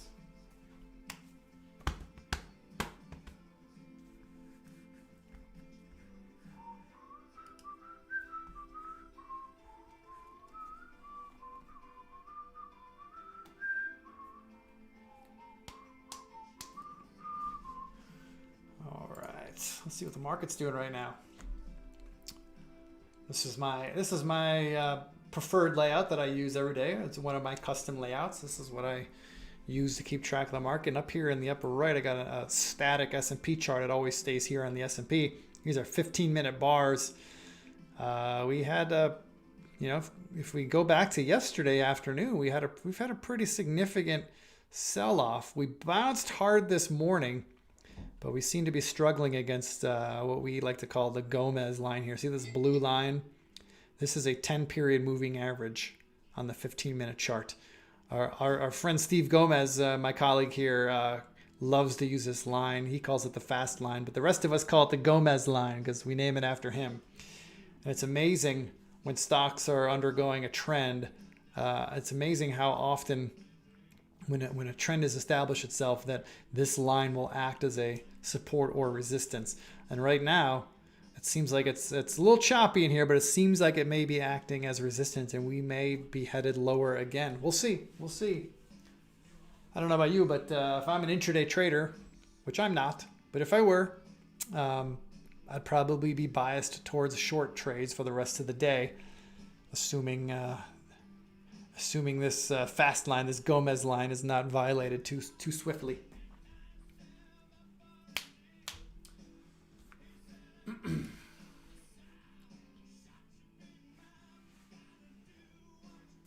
No, Iris, I don't have any other parameters to add for you. You're just going to have to trial and error, my friend. But the position and range, that's a great filter to find stocks above resistance. It's a good place to start. Robert, unfortunately, we don't have futures data on trade ideas. We only have stocks data. The closest thing to approximate futures, well, I don't even know if that's a good approximation, but maybe we have the ETFs. Like you see my little indices top list down here. I've got the Russell, the Dow, the SPY, the NASDAQ. Those ETFs track them, but they're not futures. So yeah, we don't have futures data, unfortunately. Tim, there's no such thing as best. I can't tell you how to identify the best trades to short.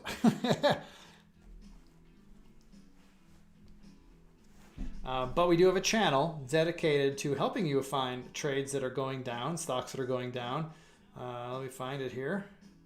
Going Down, geniusly named. The Going Down channel shows you stocks that, the trend is definitely down, and there might be some good opportunities to take some trades here. A lot of cheap stocks in here. I don't like that, but hey. Excuse me. Smoky here. It's messing with my sinuses. But yeah, check out the Going Down channel. You might find some interesting opportunities there.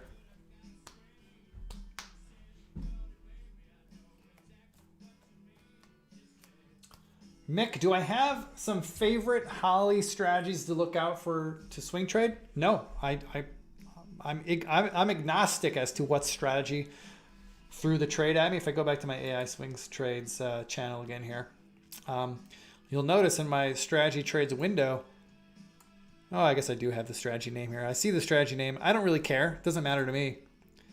As far as I'm concerned, if Holly got into the trade, she identified a catalyst, and that's good enough for me. I don't care what strategy. There's approximately 70 strategies within the AI engine, so I mean, there's so many to keep track of.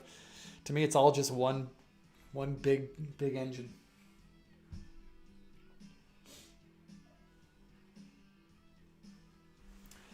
Babu, let me go back to my layout. I think I know what you're asking about here.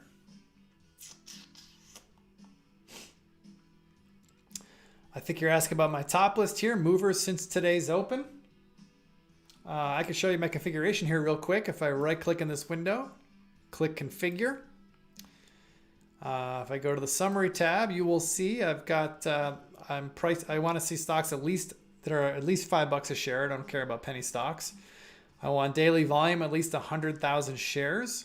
And this EPS filter is just filtering out ETFs. It's a neat little hack for those of you who might find this interesting. If you don't want to see ETFs show up in any of your results, the best way to do that is to throw in an EPS filter, earnings per share, and just set the minimum to 1 cent and the maximum to -1 cent, and that will filter out all ETFs because ETFs do not report earnings. So this will filter them out. So the filters aren't really all that onerous. It's really what it is I've got, if I go to column here, I've got a filter here or column for change from the open percent. Okay, that's really the secret sauce is the change from the open percent. And if I cancel out, I've just got it sorted by that column. See if I double click on this, I'll now see the ones that are down the most. So it's just, sorting from the down the most. And if I just double click that to sort the other way, now it's sorting from the stocks that are up the most since the opening print. I mean, that's really the big one right there, just having that column displayed in your top list. Hope that makes sense, Babu. Robert, these sessions are not recorded, these Q&A sessions? No, we don't record them.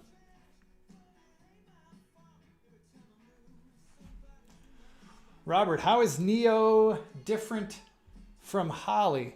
Good question. We get this question a lot. So he's talking about the 3 AI channels. If you notice in my channel bar, I've got 3 AI channels. Holly AI, Holly 2.0, and Holly Neo, or Neo AI. All you really need to know, actually, this is a little bit different. Holly AI was the original Holly, okay? We've had her the longest. This channel we launched in January of 2016. Later on, we added Holly 2.0, which the only real difference that you need to be aware of is that Holly 2.0 is just a little bit more aggressive than Holly AI. Meaning, if you were to do all the trades in Holly 2.0, you can expect a return stream to be a little bit more volatile. Now, that's neither a good thing nor a bad thing. It just means that if you want to go for bigger returns, you got to be willing to accept higher volatility. For some of you, that's an absolute no-go. So great. You could ignore Holly 2.0 trades. Just do, just stick on the Holly AI channel. But if you do, if you're more comfortable with risk, then Holly 2.0 might be a good option for you. The Neo AI is a little bit different. And why it's different is because, let me launch the channel here to show you. With the Neo AI, see these strategies here? There's 4 strategies: pull back long, pull back short, breakdown short, breakout long. These same 4 strategies are active every trading day in Neo. And these are the only strategies that are ever active, okay? I don't know exactly why that was decided to do that, but I can tell you that the guys here, the traders here at Trade Ideas who actively day trade Holly, they prefer the Neo channel, okay? Now take that for what it's worth. I'm not saying they have some special insight or anything, but the guys here love trading Holly Neo.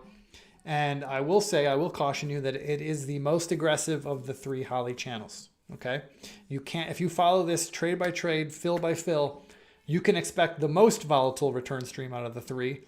But again, if you're comfortable with that risk, then that channel's for you.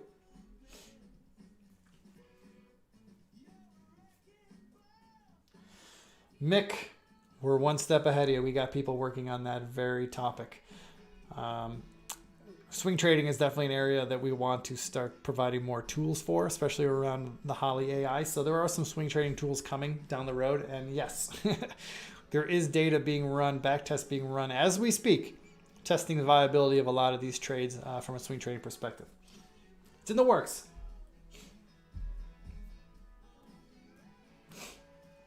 Tim, what price and volume do I like to trade in? Well, for stocks, I don't like to trade penny stocks. I will rarely, if ever, trade a stock that's below $10 a share. The only exception to that would be if it's a, large cap stock that just happens to be trading very low, like say like a GE, right? Like GE obviously is still a very large market cap. So I don't consider GE a penny stock, but generally speaking, I don't like to trade stocks under $10 a share. If you do, that's fine. Great. Go for it. If it works for you, I tell everybody, if something works for you, keep doing it, regardless what anybody else tells you. If it's working, keep doing it. But if you're trading penny stocks and it ain't working, stop doing it, please. You're hurting yourself. And as far as volume goes, if I'm intraday trading, well, just in general, I don't like to trade stocks that have average daily volume of less than 500,000 shares. I want the liquidity. I want tight bid-ask spreads, and you need a lot of volume to have that. So I guess my bare bones is stock has to be above $10 a share and has to do a minimum of 500,000 shares average on any trading day. Oh, yes. I'm sorry. I should have mentioned this before. The Holly AI channel. So just to finish up our thought about the Holly channels with the Neo, the Holly 2.0.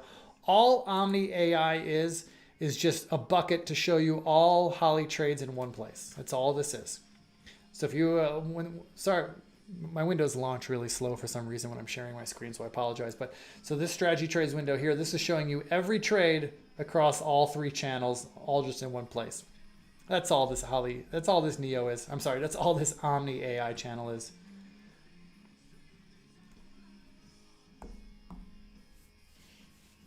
All right, folks, we're coming into the stretch run here. We're rounding the final turn on this lap around our live Q&A. So if you're sitting on a question, please, now's the time to ask.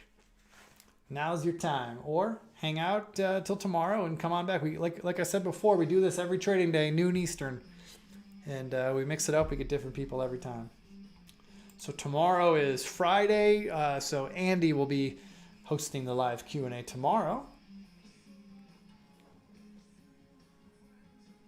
Andy, like myself, like Jamie, like Steve, we've all been trading for over 20 years.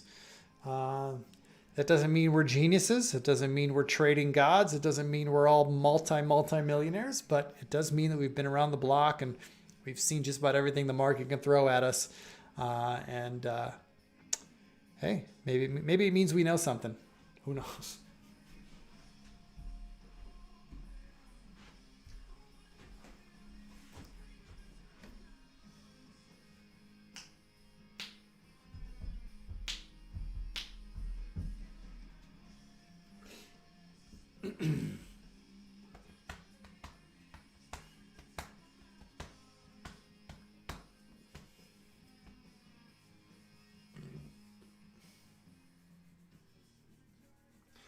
David's asking, I don't know if you could answer this, but how to know when it is safer to add on to your position without killing your initial position? Well, Dave, there's no one size fits all answer to that question, but I think a good rule of thumb, in my opinion, is to only add to a position that's going your way.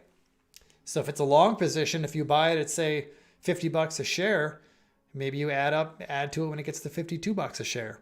And then if it gets to $54, you buy some more. If it goes to 56, you buy some more. Let the market prove to you that it's right. I've never been a fan of scaling in on the downside, scaling in on a position that's going against me. I know lots of traders who do very well doing that, but it's never been something I've been comfortable with. I'd rather add to winners. So that would be my advice to you, David, is if you want to add to a position, let the position prove that it's working first. Buy at higher prices. If you're familiar with the Turtle Trader story, a very famous trading experiment that went out in the 80s. If you Google Turtle Trader, you'll find the story. It was talked about in the Market Wizards books. But their whole game was buying futures and adding to winning positions. Buying them when they're going up and closing them when they're going out. Pretty simple. And it worked pretty damn well for them. I recommend you take a look at that.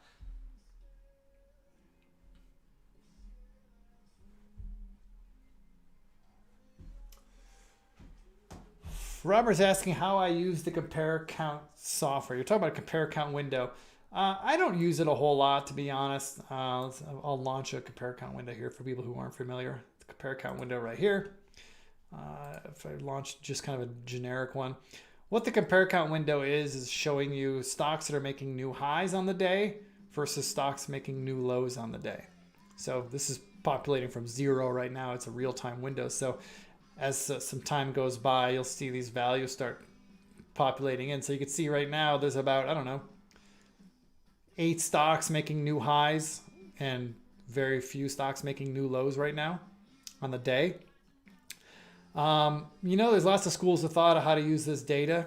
I do know that once this populates, and if you've had this window open for a while, sometimes if you see a divergence, if you see like this red line cross above the green line noticeably, but you don't see any change in say the S&P, oftentimes that could be a heads up that there's a market turn about to happen. But nothing's foolproof here. But it could give you some color on what's going on under the hood of the indexes.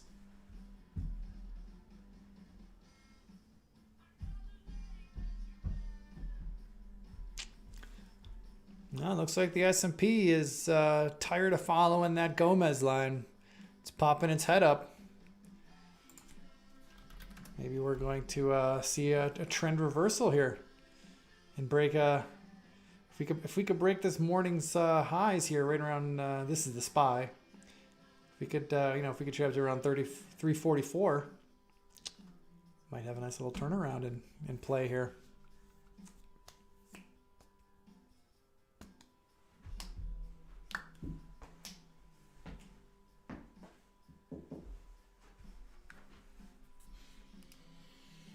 All right, folks, I'm going to issue last call for questions. First last call for questions. I got about 8 minutes left here to hang with you. If I've exhausted all your questions, that's fine. Once I turn this off, I'm going to hand it back to Barry in the live trading room, and Barry will take you all the way to the close. If you've just joined us for the live Q&A, the rest of the trading day on this very same channel, you don't need to change anything, just stay right here. The rest of the trading day, we simulcast the free live trading room hosted by Barry Einerson. It's a great resource for any of you to not only learn about the software and what's possible by watching an actual trader trading the markets with real money, using trade ideas to guide his decisions. You could also learn a lot about trading just by watching Barry operate. He's a fantastic trader, and you can't help but learning by osmosis by watching this guy trade. It's not his job to teach you how to trade, but you could definitely learn a lot by hanging out with Barry.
All right, folks, last call for questions here. Looks like we've dried up and Barry's standing by. So if there's no more questions here, I'll give you another minute.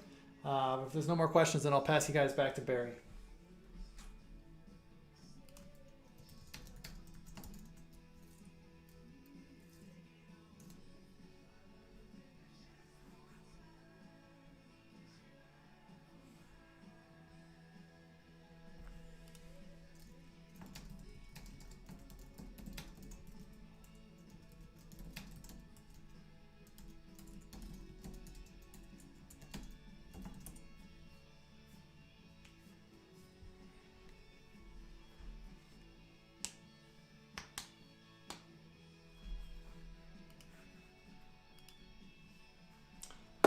right, folks, I think my time is up here. Thanks for attending. I hope this was beneficial to you. There were a lot of great questions. We do this again. Like I said, we do this every trading day, noon Eastern. So come on back tomorrow or any day during the week and get your questions answered live, or just hang out and listen to other people ask questions. You might learn something new. All right, folks, have a great trading day. We'll talk to you again next week. Bye-bye. You know, if this can get really, really going, I mean, it's trading 22 times normal right now. It's a low float, 9 million in the float. But just wait. There's the 200-day moving average. So look how many days. 1, 2, 3, 4, 5 days. It went up and down through that 200-day moving average. Maybe today it'll leave it behind.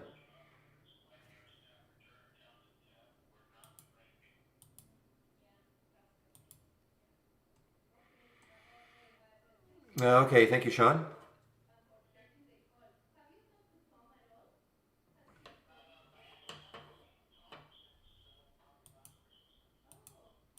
All right, so Babu, can you hear me and can you see my screen?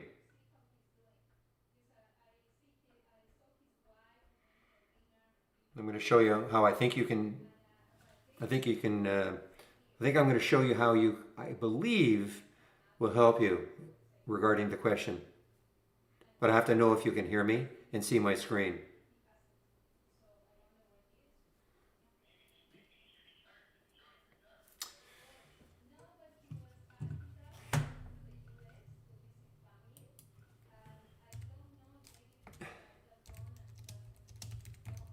Okay. So are you familiar with the similar tab? Are you familiar with the similar tab from our single stock window?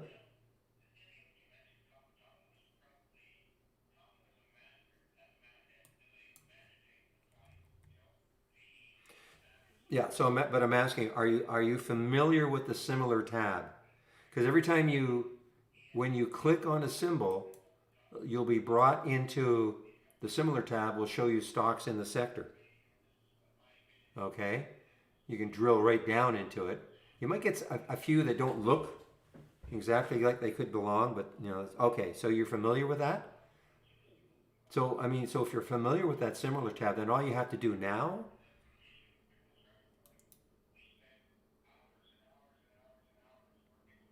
Okay, well, but the similar tab is, so you're saying you've got 3 years of experience with trade ideas? Okay, similar tab is relatively new, but all you have to do then is pop it out. You know, right click on that, on the similar tab window and pop it out. And now here you've got you said you wanted a window where I can have all related symbols of a certain sector. So now you've popped this out, you've got a top list. Well, I'm showing you, I mean, only for the sector. I mean, this is, again, you may see some strange ones in here, but you know, most of them are going to be in this particular. No, it's not similar action. Similar action is price action. This is competitors. You have to have it on competitors. Similar has two. It's a toggle. You can go competitors, which I keep it on, or price action. Okay, I don't use the price action. So if you toggle it to competitors, all right, and then you just pop it out, and here's your top list. Now you can add all the filters you want. Price range, okay? And you can even turn this into an alert window, you know, with the collaboration. Okay, great. So that helped you? Good.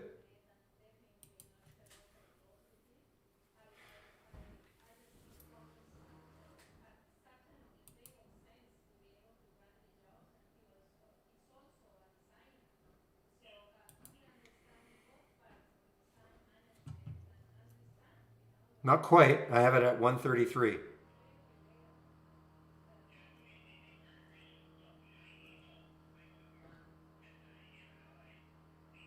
Yeah, that's okay. Well, I'm glad I could help you. That's the bottom line.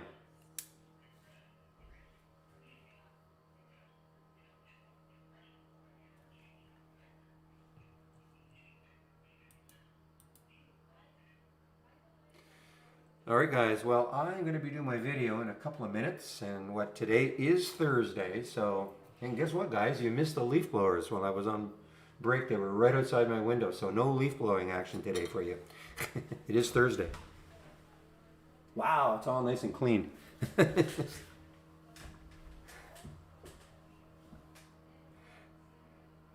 Well, on Thursdays anyway.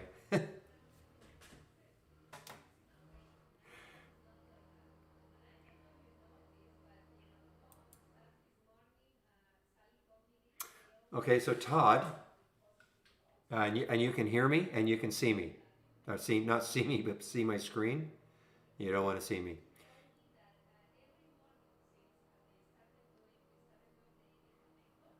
It's the single stock window. Do you have your single stock window up and running? From new, from the toolbar, new, and then from the toolbar, click on new, and then single stock window. And then this is your single stock window, and one of the tabs is the similar tab. Can you hear me? But are you following what I was talking about? Okay, so here's your single stock window. There's a similar tab. Okay. So again, from the toolbar, click on New, Single Stock Window, and here's your single stock window, and there is the similar tab. Now, if you don't have a similar tab, that means you're on a very you have to upgrade your version of Trade Ideas. So if you don't have that similar tab, it just okay, good. And then so you click on the similar tab and competitors. So what I do is I duplicate the window, duplicate it. All right, and then I click on the similar tab, so I have it up, and that's why I see this one all day. So I don't have to, click on the similar tab and go back and forth. I want to see this all the time, and I want to see this all the time. Okay, great. Okay, guys, I am going to do my video now. So let me do this first.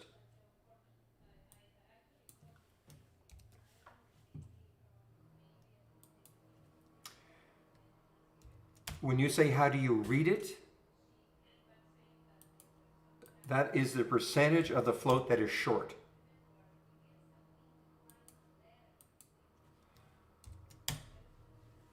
Okay, so I mean, if you see a high short float percent, I mean that means that a lot of people are betting that this is going down, but if all of a sudden the stock has some great news and it's popping and popping and popping, all these people who are short might start to reconsider their position. Okay, so you see a high, 15%, I would say is high. Anything higher, of course, is if you're in a stock that is really ripping higher.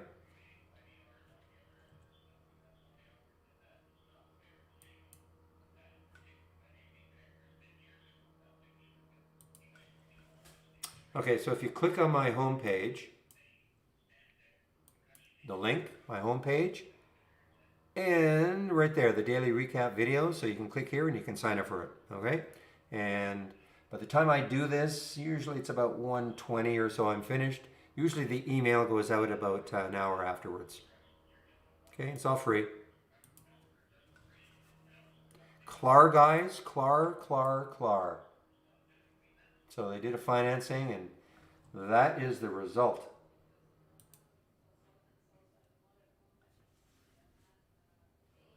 All right, guys, so yeah, I'm just going to put the announcement in. And today, again, is Tuesday, so there is a marketing meeting at 2 o'clock.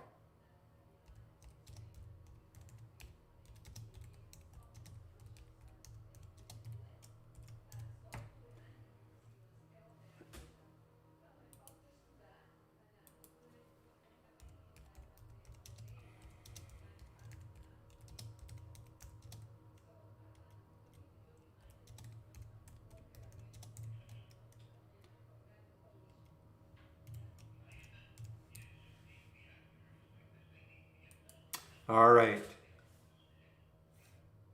Did I say Tuesday? Okay. There is still a marketing meeting today, a Thursday. Tuesdays and Thursdays at 2 o'clock. All right, so I'm going to put myself on mute.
All right, guys, I'm back.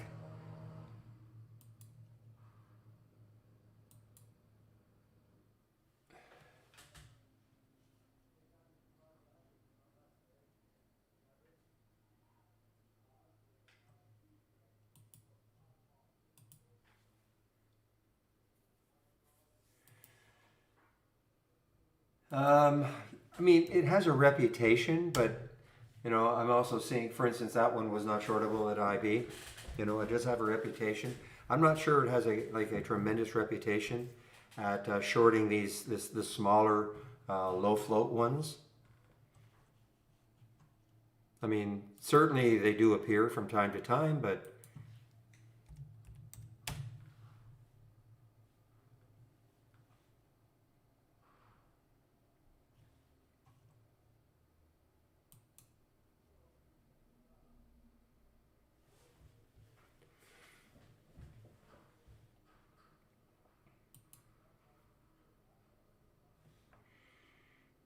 like for instance, yeah, XELB is shortable.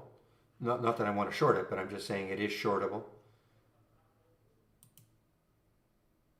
58,000 shares, but it's hit or miss.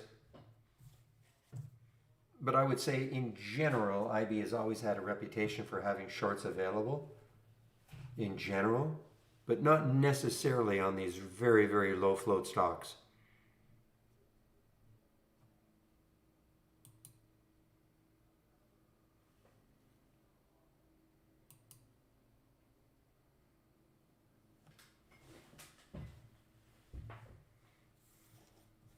Well, it's a browser based, so yes. So I mean, you just have to from your web browser. It's not an app as such, but it's browser based.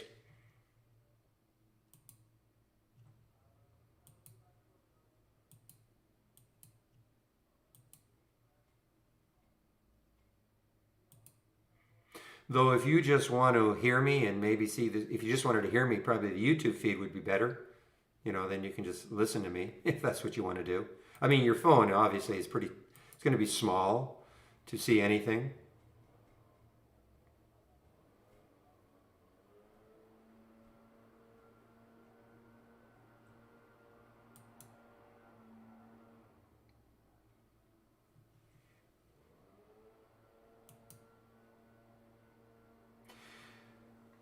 Well, this Globus, man, yeah, I mean, this did the reverse split, right? So now it is above yesterday, 2 days ago, the high of 2 days ago, GLBS.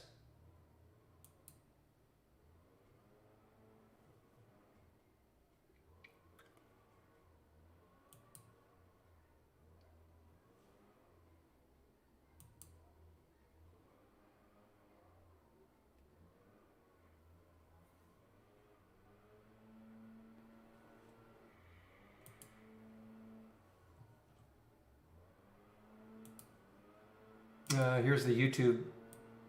Here's the YouTube link.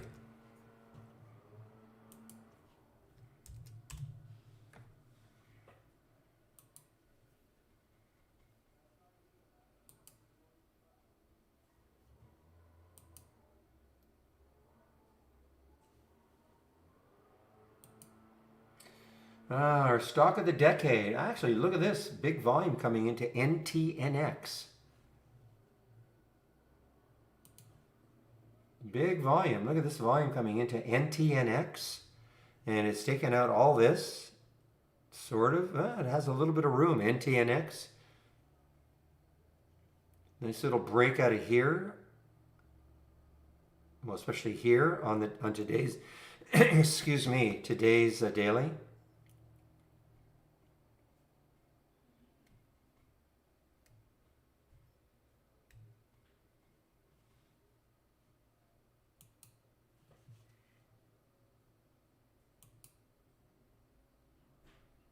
So SSYS, so these little the 3D printers are starting to heat up a little bit. DDD was earlier and still. So the 3D printers, look at this one, DDD and SSYS. looking almost the same. DDD a little bit better. DDD did not have this.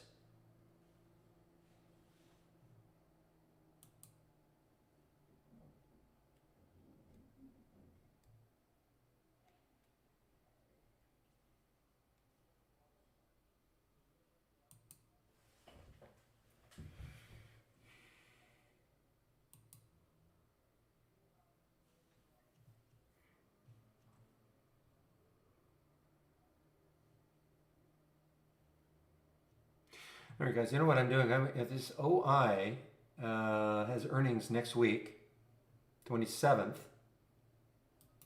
I'm sticking an alert right down here, right at the low there. Look at this on the daily. I mean, there's a 200-day, but $1 away. There is maybe some support around 1040. This could be an interesting, for me, maybe a bit of a scalp short if it triggers.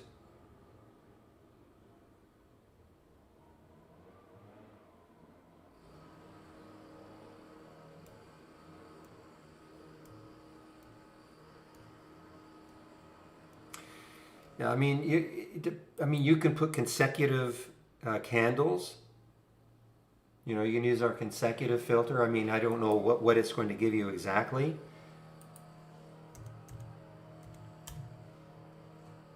But for instance, you know, right here, you know, 2-minute candles, 5-minute candles, consecutive up so that you're not getting huge chops. You might get a bit of a chop within the candle. You can try it.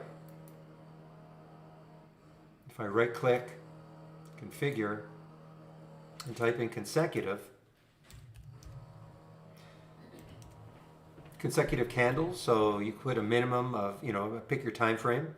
So you could put now it doesn't mean, and let's just say for argument's sake, you put, well, I want it to be 5-minute candles up.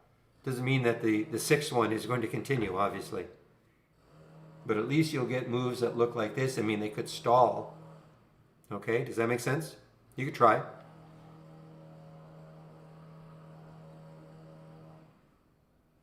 And if you wanted it the reverse, candles down, you put a minus number here. So if you wanted 5 consecutive 10-minute candles down, you'd put -5 as an example.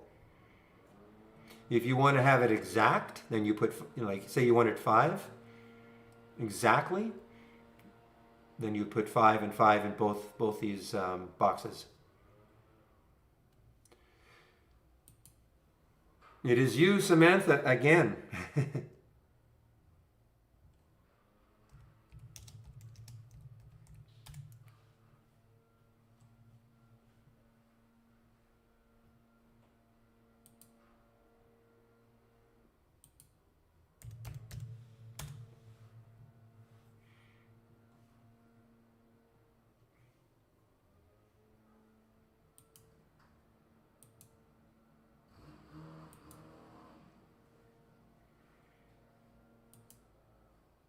All right, OI is getting me interested. OI, it might be just a little bit of a scalp because, I mean, there could be a, you know, a pretty good support right around here, 1046, 1050 or so, but I might try to take a little short here. I'm not telling you guys to do it.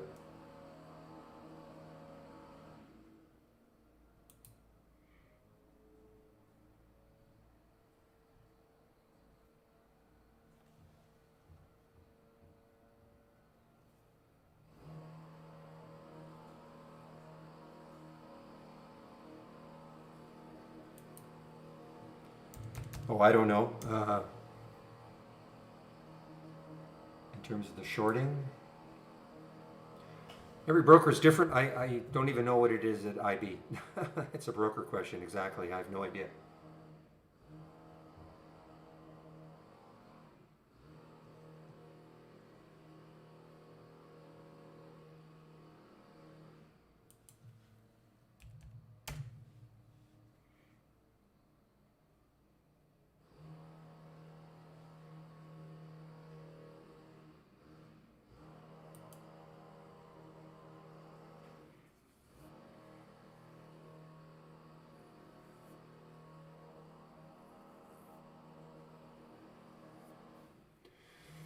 Yeah, good stuff, Samantha.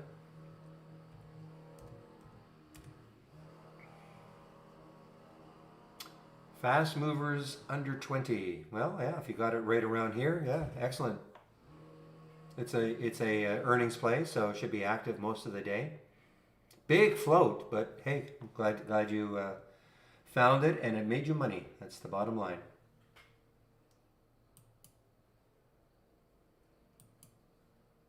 Can't believe I'm having to click on tops, Globus and tops. Oh boy.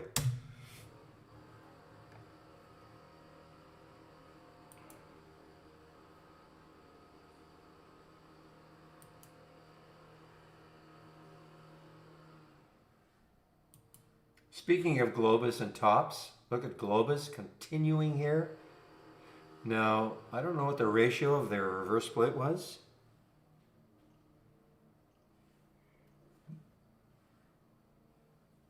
I'm not even sure when it was, but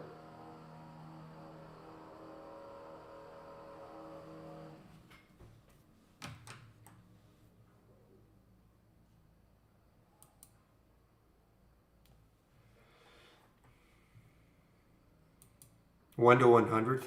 Man, thank you. So, in perspective, that's it's a 9-cent stock.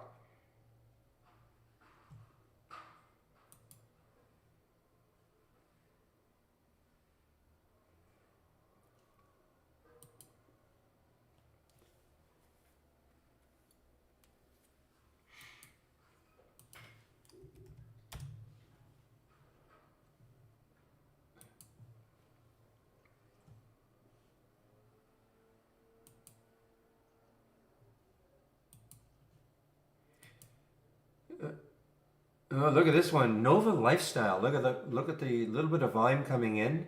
NVY, probably a low float, absolutely low float. Look at this, the weekly chart. It's showing, just trying to take out that high right there. Just coming out of the woodworks. Look at this. I mean, look at the volume. NVY, NVFY. I'm sorry, NVFY. Where are they out of? It's just like clockwork.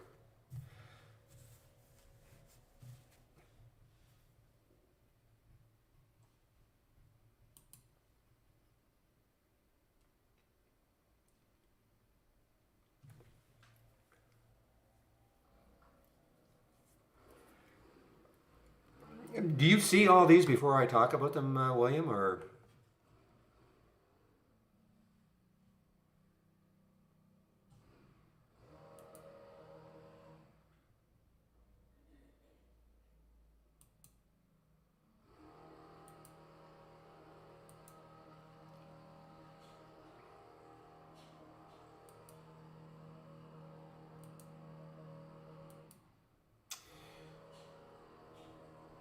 No, this one is not shortable for me. Globus is not shortable for me.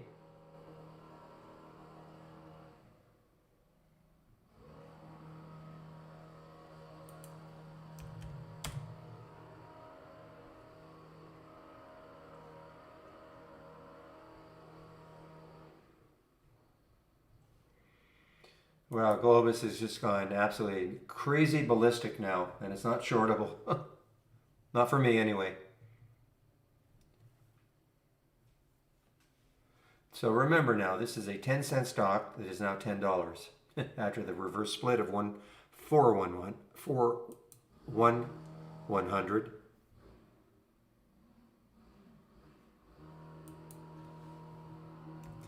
I didn't even look at JKS. Yeah, nice bounce. Maybe the selling's over. You had a big down day yesterday. Maybe the selling is over with that big bottoming tail.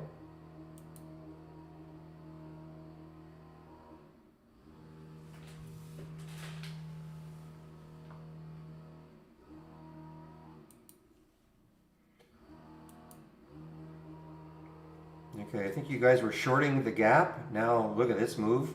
GPS. Well, I mean, GPS, I mean, this is taking out that high right there the last week.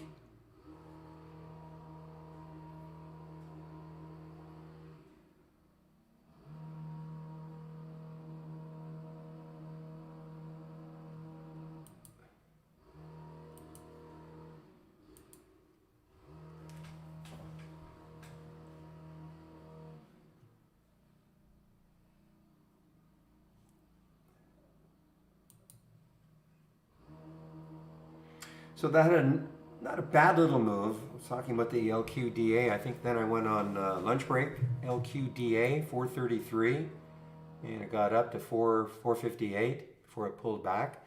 I mean, this is just trying to recover into this area.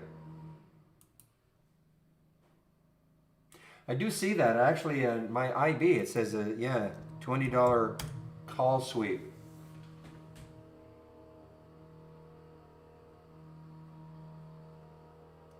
It came at 13:23, so 10 minutes ago.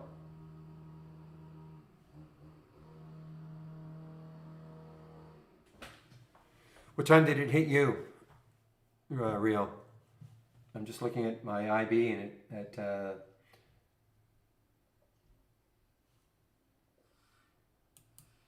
13:20. Yeah, same as me.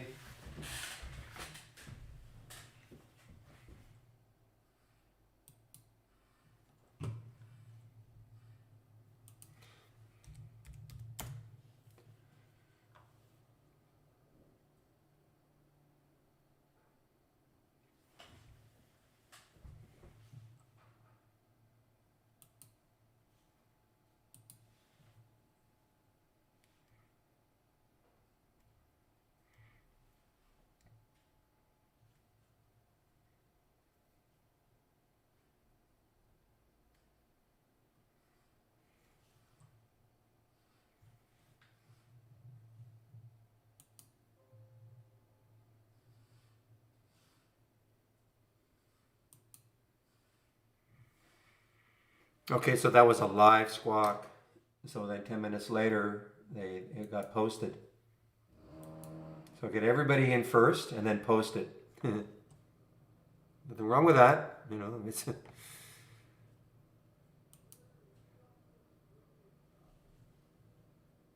when I say nothing wrong with it, I mean that's their business.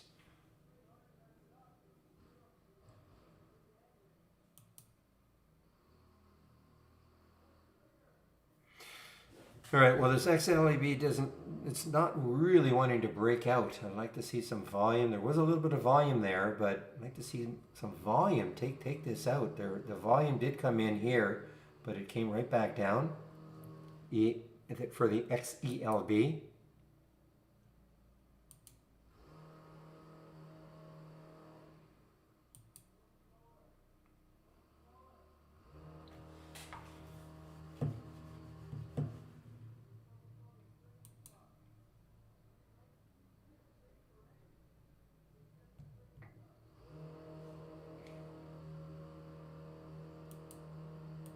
So the airlines are moving here. I see the airlines, JetBlue, SPR. My guess is that American had earnings today.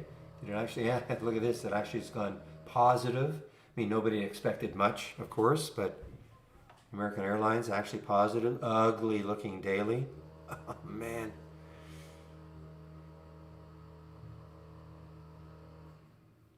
We'll know this is all over when finally, well, maybe not American. American was in trouble earlier. You know, it didn't take the pandemic to do what it's done, but you know, maybe a United or something that all of a sudden, week after week, is just nice green. None of this chopping around nonsense.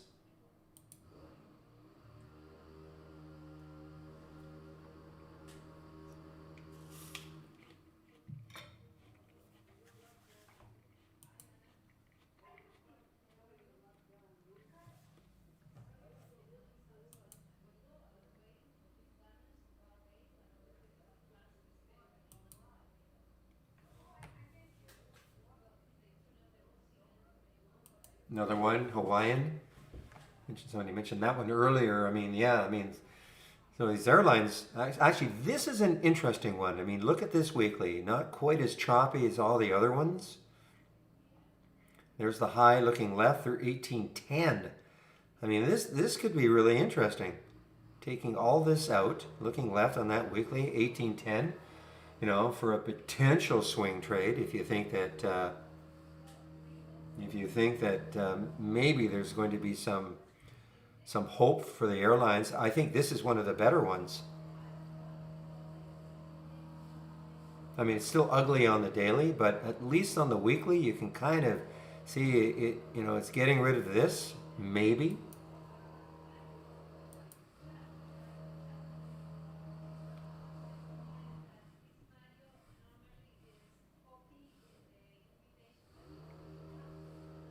Even a red bar ignored on the 15-minute chart.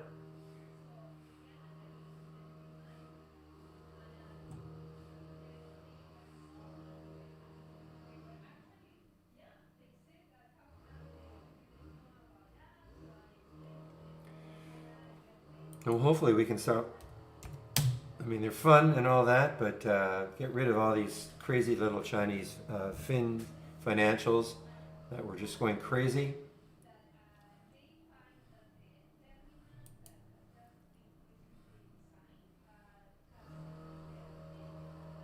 Okay, now, take a look at this one. I mean, flowers.com, FLWS. Bunch of down days. This was actually a short bias, but it didn't trigger early because it didn't have enough, probably relative volume. The relative volume is picking up and over the whole number, and who knows, maybe trying to start filling in this.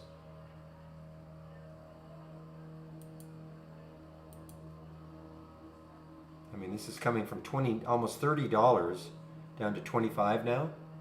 Just looking at the bid ask. See if that bid can catch up to the ask just a little bit. However, I know Real's going to say that it's probably near a channel or something.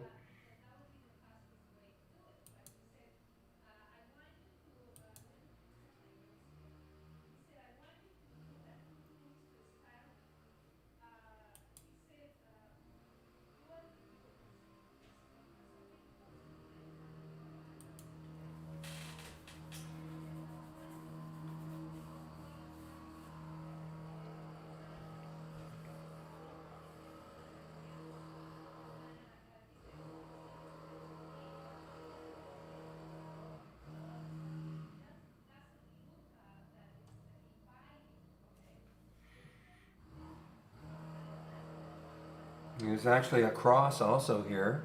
Well, it's a little late. 2496. 8 AMA crossed above the 20 SMA for FLWS at about, just say 25. So it's not that far away.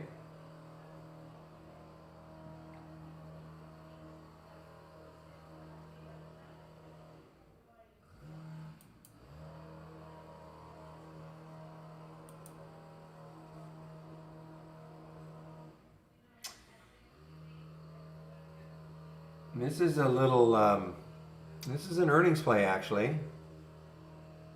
At least before the market opened, really not that much reaction. CRS, Carpenter Tech.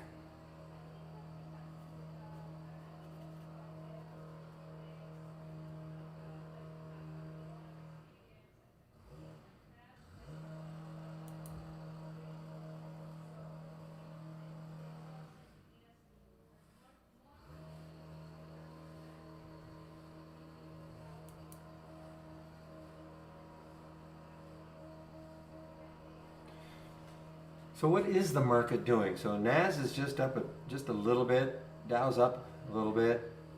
SPY is up a little bit.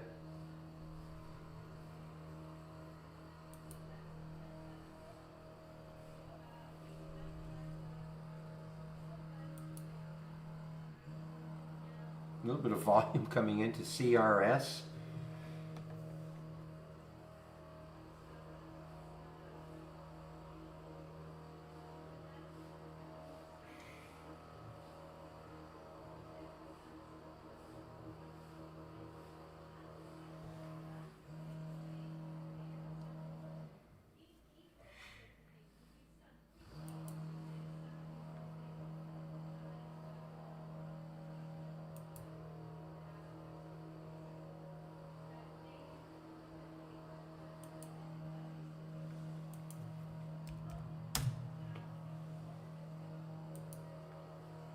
All right, so OI did not continue down, so I'm just going to forget about that one.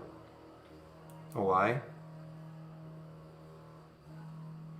You guys remember the one I was interested in yesterday, and it had, right after I closed the room, I didn't get it. I had a tremendous run. I think it started like TH, RM or something like that. Do you remember that one? It had a tremendous run. I waited and I waited and I waited and it didn't do anything. And then all of a sudden, the last half hour, it just took off. No, it started with the letter T. I just can't remember it anymore.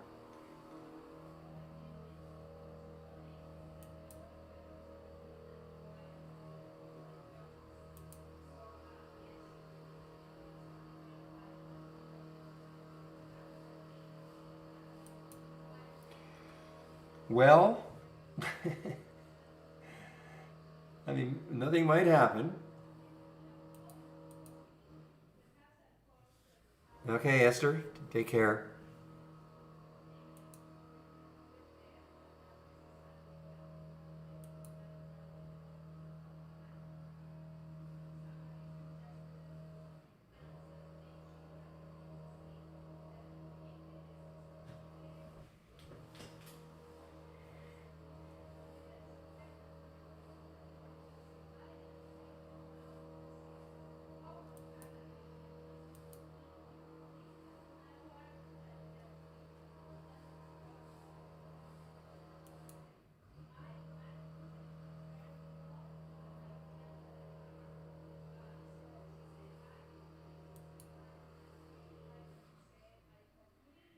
Oh man, are you kidding me? There's another one of these SPACs, but look at the price of it. Something's weird here. Is this a? It's not a pink sheet stock either. I mean, this was what, 26 cents yesterday. Look at the volume coming in. It's $1 now. LOACR.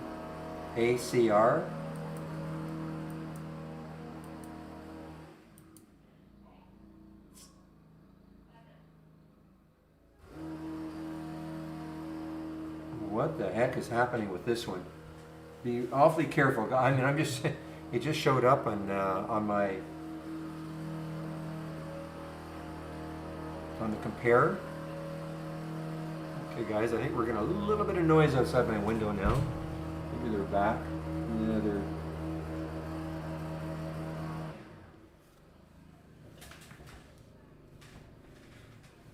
If it gets too loud, just let me know and I'll put myself on mute.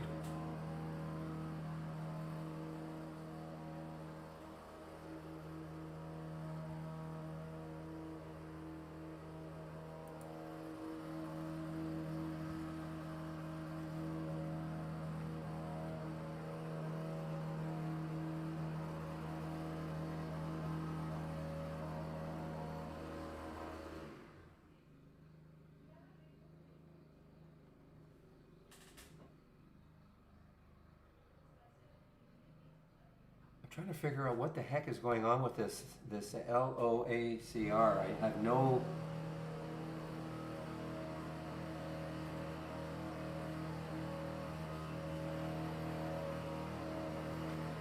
This opened today. It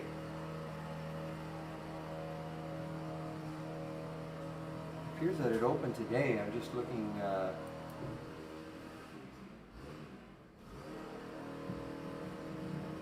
No, I'm sorry. That's another headline.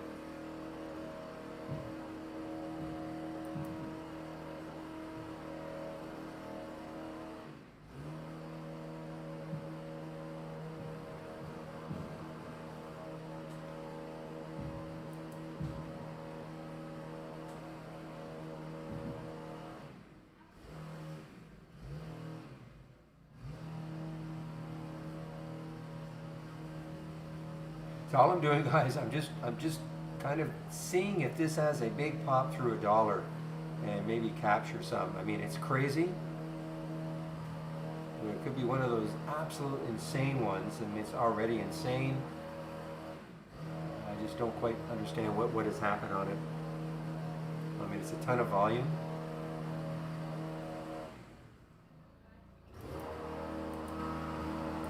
All right, move on.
All right.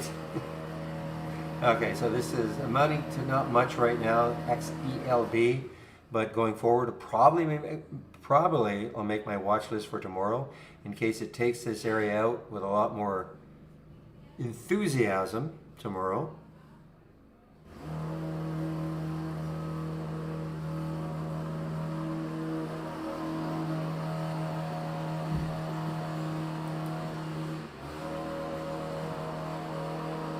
Is that what it is? In terms of the LOACR, as I'm screaming at the top of my voice. So is FRPRF, is that a pink sheet stock? And the answer, of course, is yes. Oh.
Okay, guys, sorry, I'm just waiting for these guys to leave.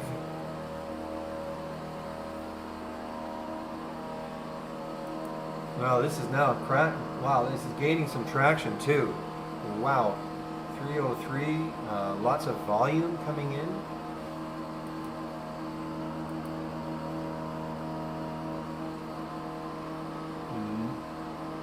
Ugh, you know, I almost shorted it, but boy, that was a big drop. Like a drop. It is shortable too.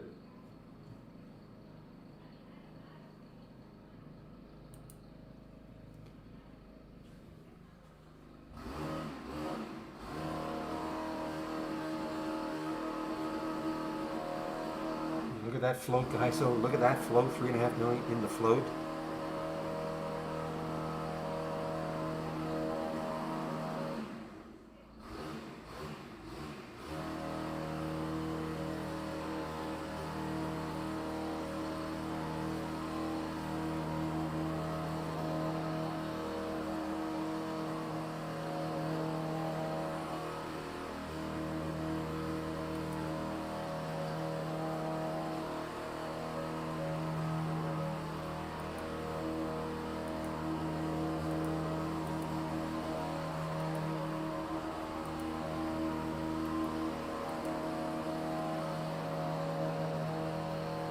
It's not shortable anymore. For me, anyway. The shorts just dried up. It was shortable, and then I tried to, and they've just gone. There are no more. At Interactive Brokers, anyway. Guys, keep an eye on this PHCF. This is one that I had my eye on earlier, and it is making signs again. I have my alert set right up in this area.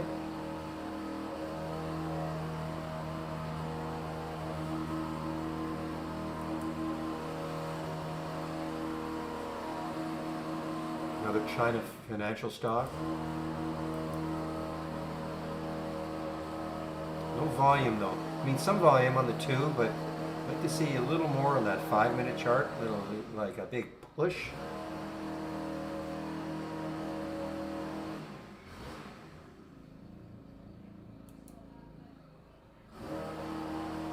Bad spread. 408 too big a spread for a $4 stock. Anyway, I'm not even interested unless it took this out, 420. Takes that out, as I've said before, and the next high looking left is about 450. So, and then if you can ever get some real traction, you never know what it could start to do if it took out 450, but it doesn't look like it's going to even get up to this area, so I might just forget about it.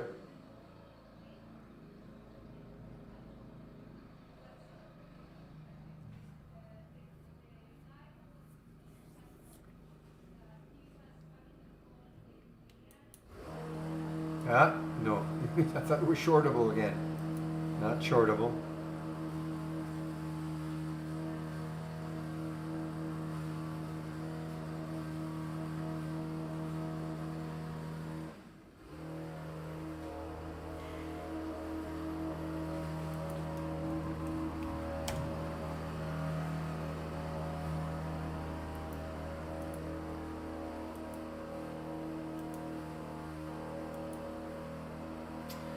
All right, so the airlines, the cruisers are starting to gain a little traction. Is there what, a glimmer of hope somewhere?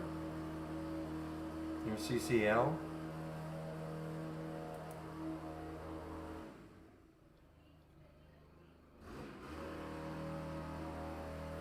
There is really not, well, there's a demo, but it's not very good, Rob. I'll be honest. I mean, it's not very good. You don't have charts, 15-minute delay. All it is just giving you a bit of a taste of what you can do.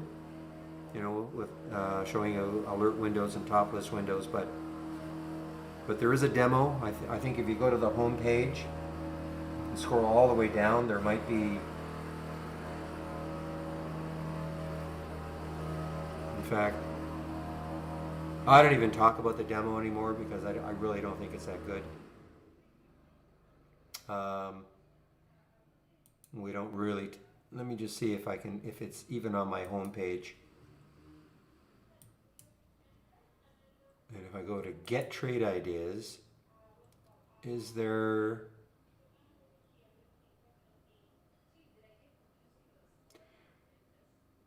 I don't even know where the demo is anymore. I'll be honest. I don't even know where it is. Oh, it's here. It's right there. Okay.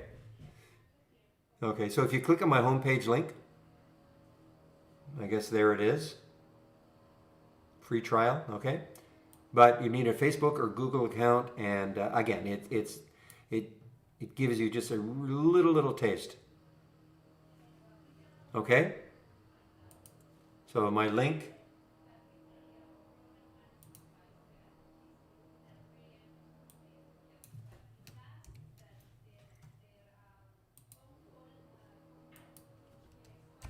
Okay, so on my link. So just click on my link and then click on the Get Started. Well, there's no discount code. It's free. So there's no,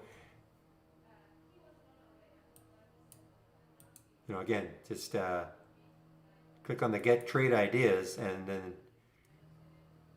it's right there. Okay, free trial.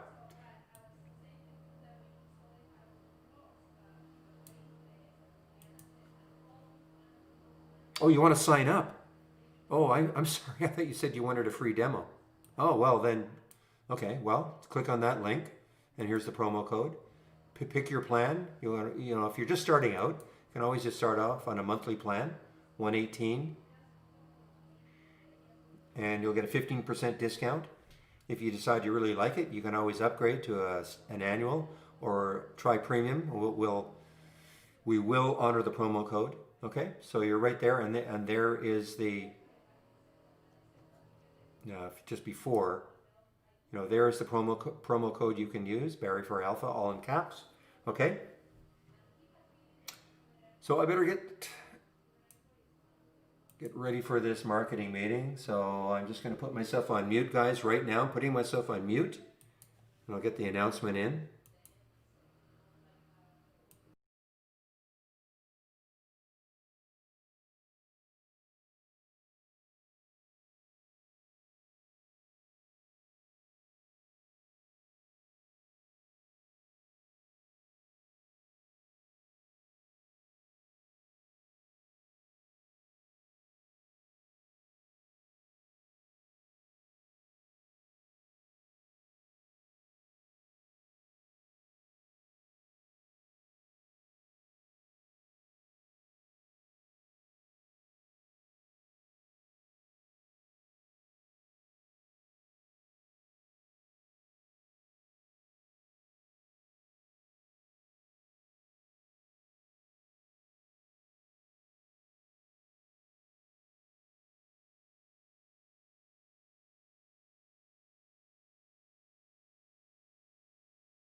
All right, guys, I'm back, and maybe some pretty interesting news, hopefully, for the test drive.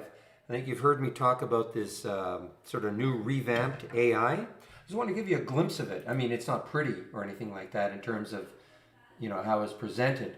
But this is what I'm talking about, what happened today. We've got 11%, 10%, 8%, 6%, 4%, 4%, 3%, 2%, 1%. These are all, there's some down here, I think, but most of these were short, granted, but this is why I was pretty excited. I haven't seen a day like this in our old AI, as I'm going to call it, for a long, long, long, long time. And so it looks like what we're going to be able to do, I think how we're going to be presenting it, with the new AI, shall we say, it'll be like Holly Grail, Holly Neo, and then Holly 2.0 will be this new one. And hopefully it's all going to be ready for the test drive. I'm actually going to be just watching this one now instead of the other one for the balance until the test drive. As I say, that's where SDC came, and I love. Just a minute. Moving or jumping around, and it got rid of all my windows. Somebody has to tell me why that happens. Oops. Oh, that's not good.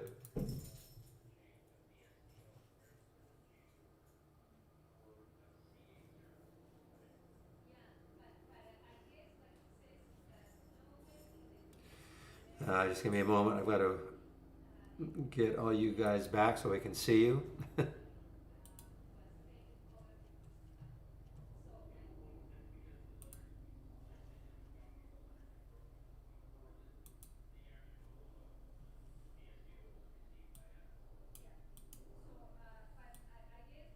So yeah, I'm pretty excited about going forward. I mean, it's only been like this for two. I mean, it's been in the, you know, working on it for a long time. This wasn't just yesterday and okay, let's do this.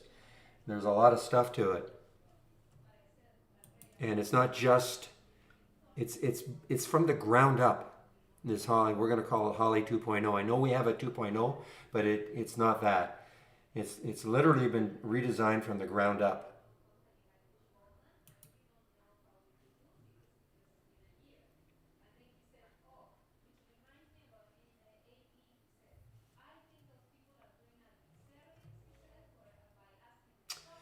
I'm just going to load a couple other screens. There we go.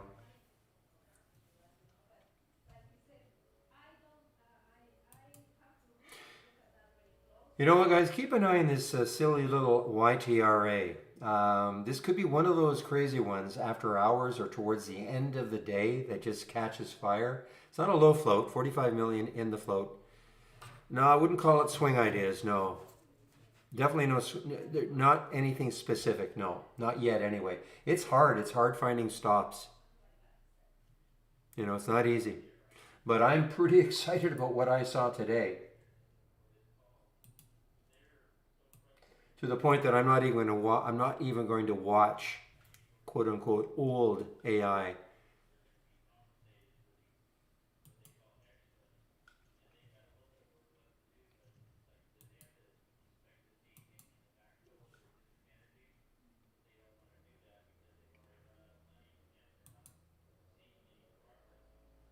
Now here's another one. Look at this one firing up here.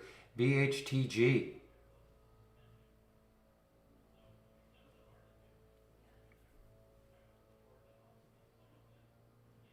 Is it a travel stock? Of course, it says travel agencies, all right, and obviously out of China, right? Yeah. Oh no, it's out of India. Oh, okay. Excuse me. So this is out of India.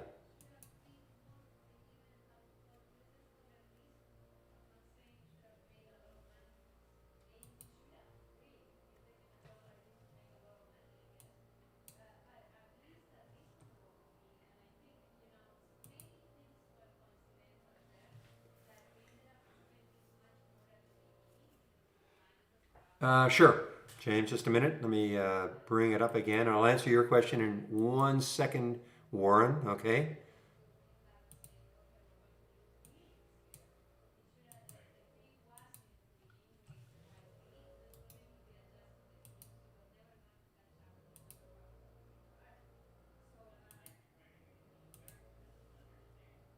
Okay, so here it is again. All right, James.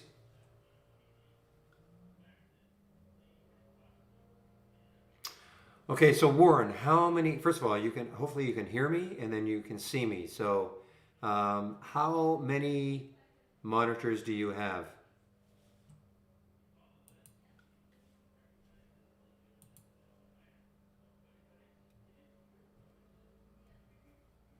Well, I'll tease you, the dreamer.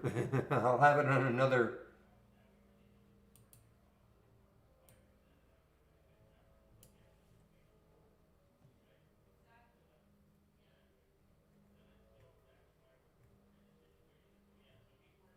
Yeah, so Warren, I'm just waiting for an answer. I have to make sure you can hear me and you can see my screen before I show you what you can do.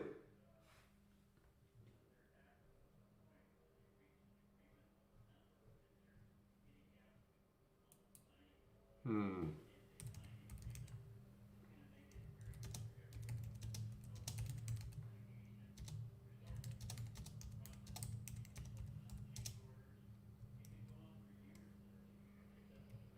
Okay, so you can hear me and you can see my screen?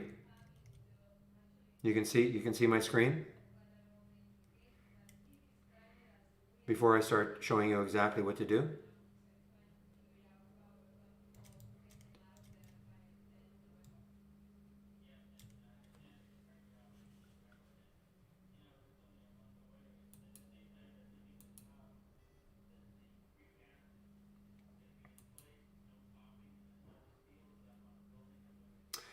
If you can't see my screen, Trillionaire Trader, just go to. I'm almost getting close to getting or shutting down. Just do a refresh. Okay, it's right beside the gear icon in the trading room you're in. There's a refresh.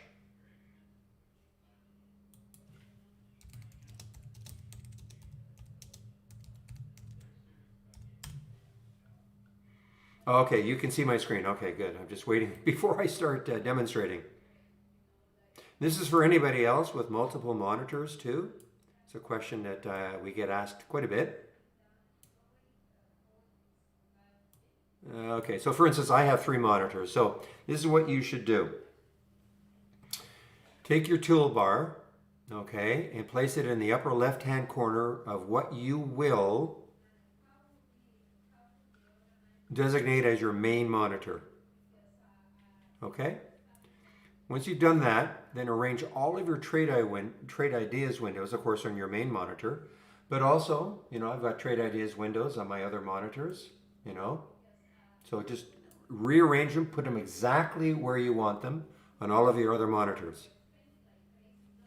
Once you've done that, click on Tools, Options, and then click on Layouts, and then check Open relative to main window, and then save it. All right, and then when you exit Trade Ideas, doing a normal exit either here, and you save your layout. I would also always save your layout to the cloud. But when you come back to Trade Ideas tomorrow, all of your windows will be exactly where you want them to be. Okay?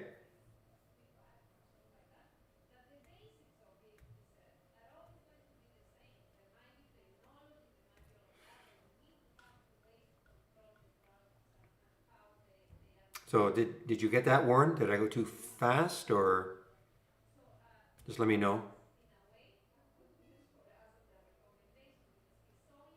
So there's no way to take, like a container and move everything over to one window. But I think that I think in essence that's what you really wanted to be able to do. So you don't have to every single day rearrange your windows where you want them.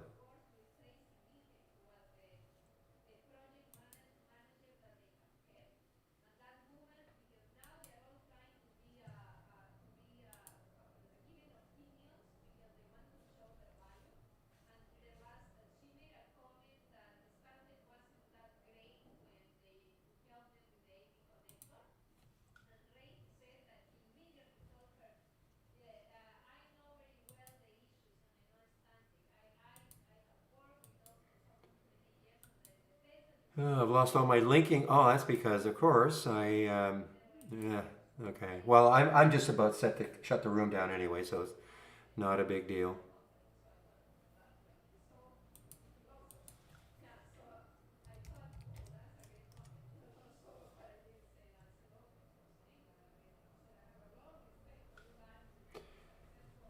How is snow doing? I haven't seen that one since the day of. Actually, it's not doing too badly.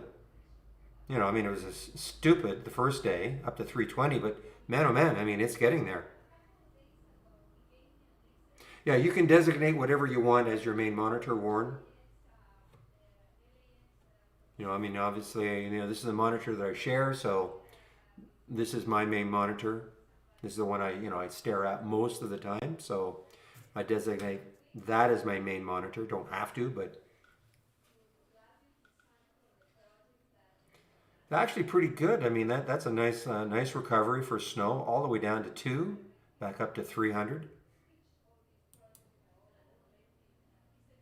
Yeah, you're welcome.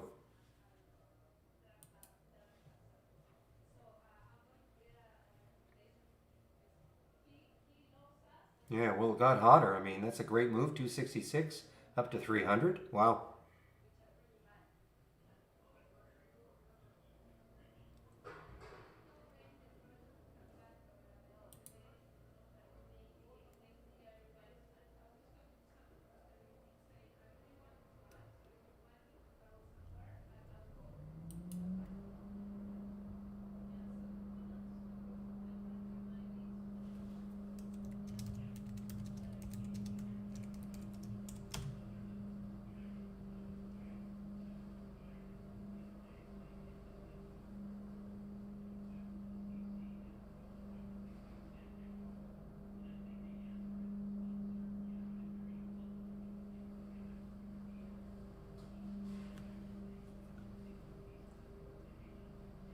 And how is McAfee doing? MCFE?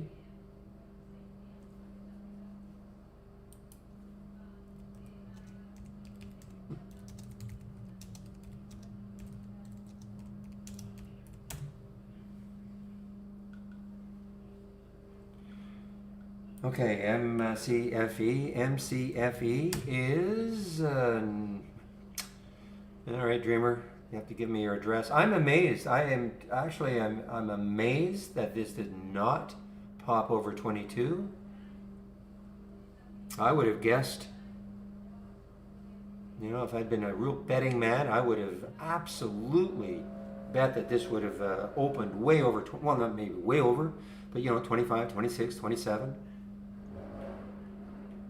I mean, it seemed like, how many are in the, let's do a quick check here, and how many shares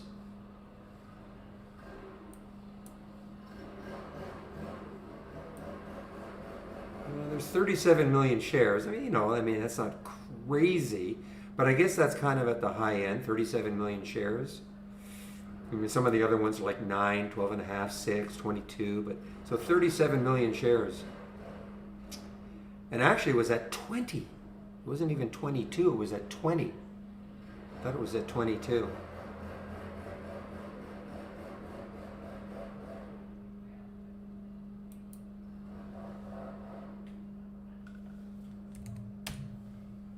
Yeah, it is no kidding. It is a force of nature. I'll bet you that has broken all sorts of channels, but not.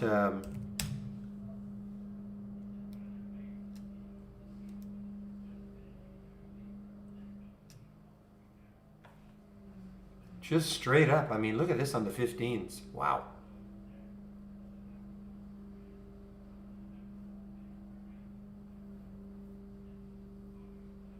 So I was saying, guys, I mean, this is in theory, and this is not a recommendation, but of all the airlines that I've seen, yeah, it's done all this, but it's got a shot to get up to that 20 level.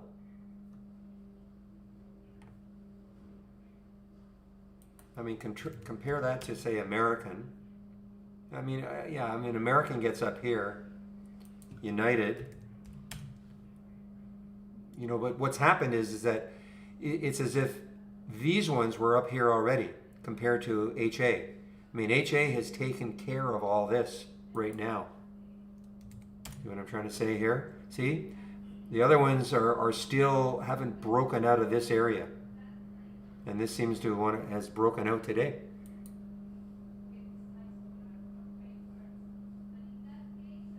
And Sabre, another, you know, airline related. Same thing though. I mean, look, it hasn't broken out. Yeah, I like it. HA is really interesting.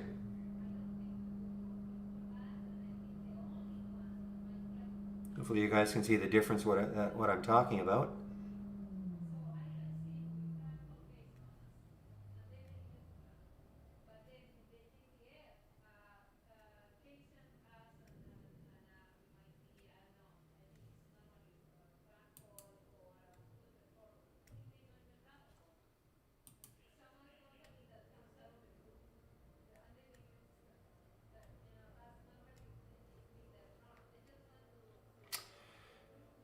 All right, guys, I will be shutting down really soon. Are there any other questions before I shut down?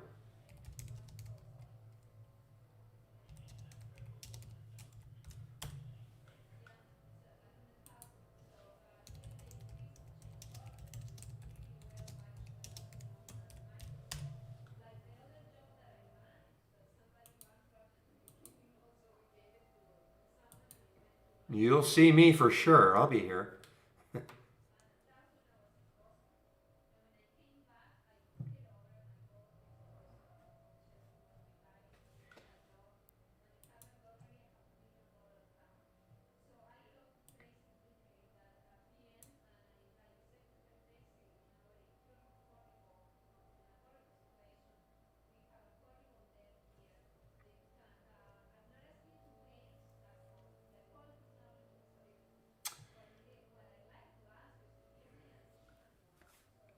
Hey, you're welcome, Jeremy.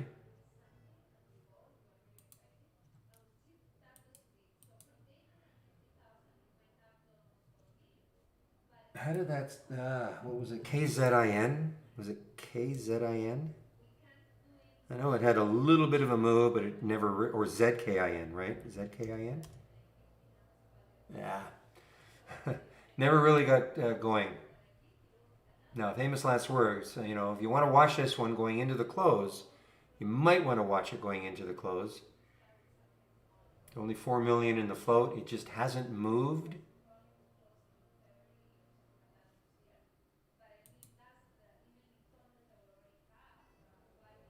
Did I trade it? No, I didn't.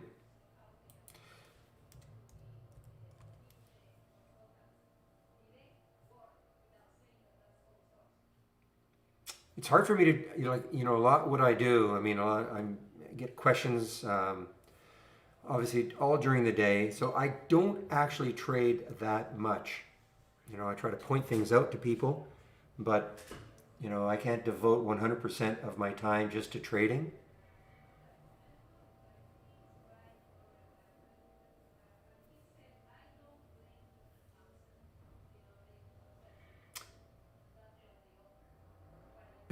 I don't understand. What do you mean, Jimmy? This is how I find you. You've been in the, unless you're another Jimmy.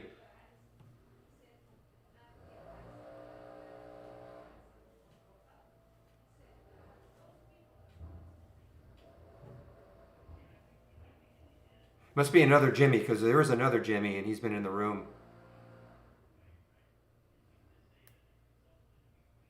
Oh, it's you. Okay. I don't understand when you say, so this is how I find you. No, no, not a slippin', Jimmy. When does the next season start? Maybe next year.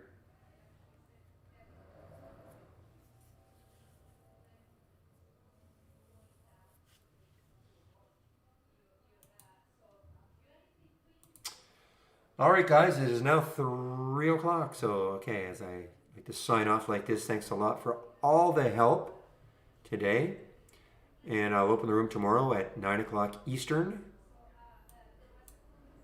So So everybody has a great evening, and we will see you tomorrow. Bye-bye.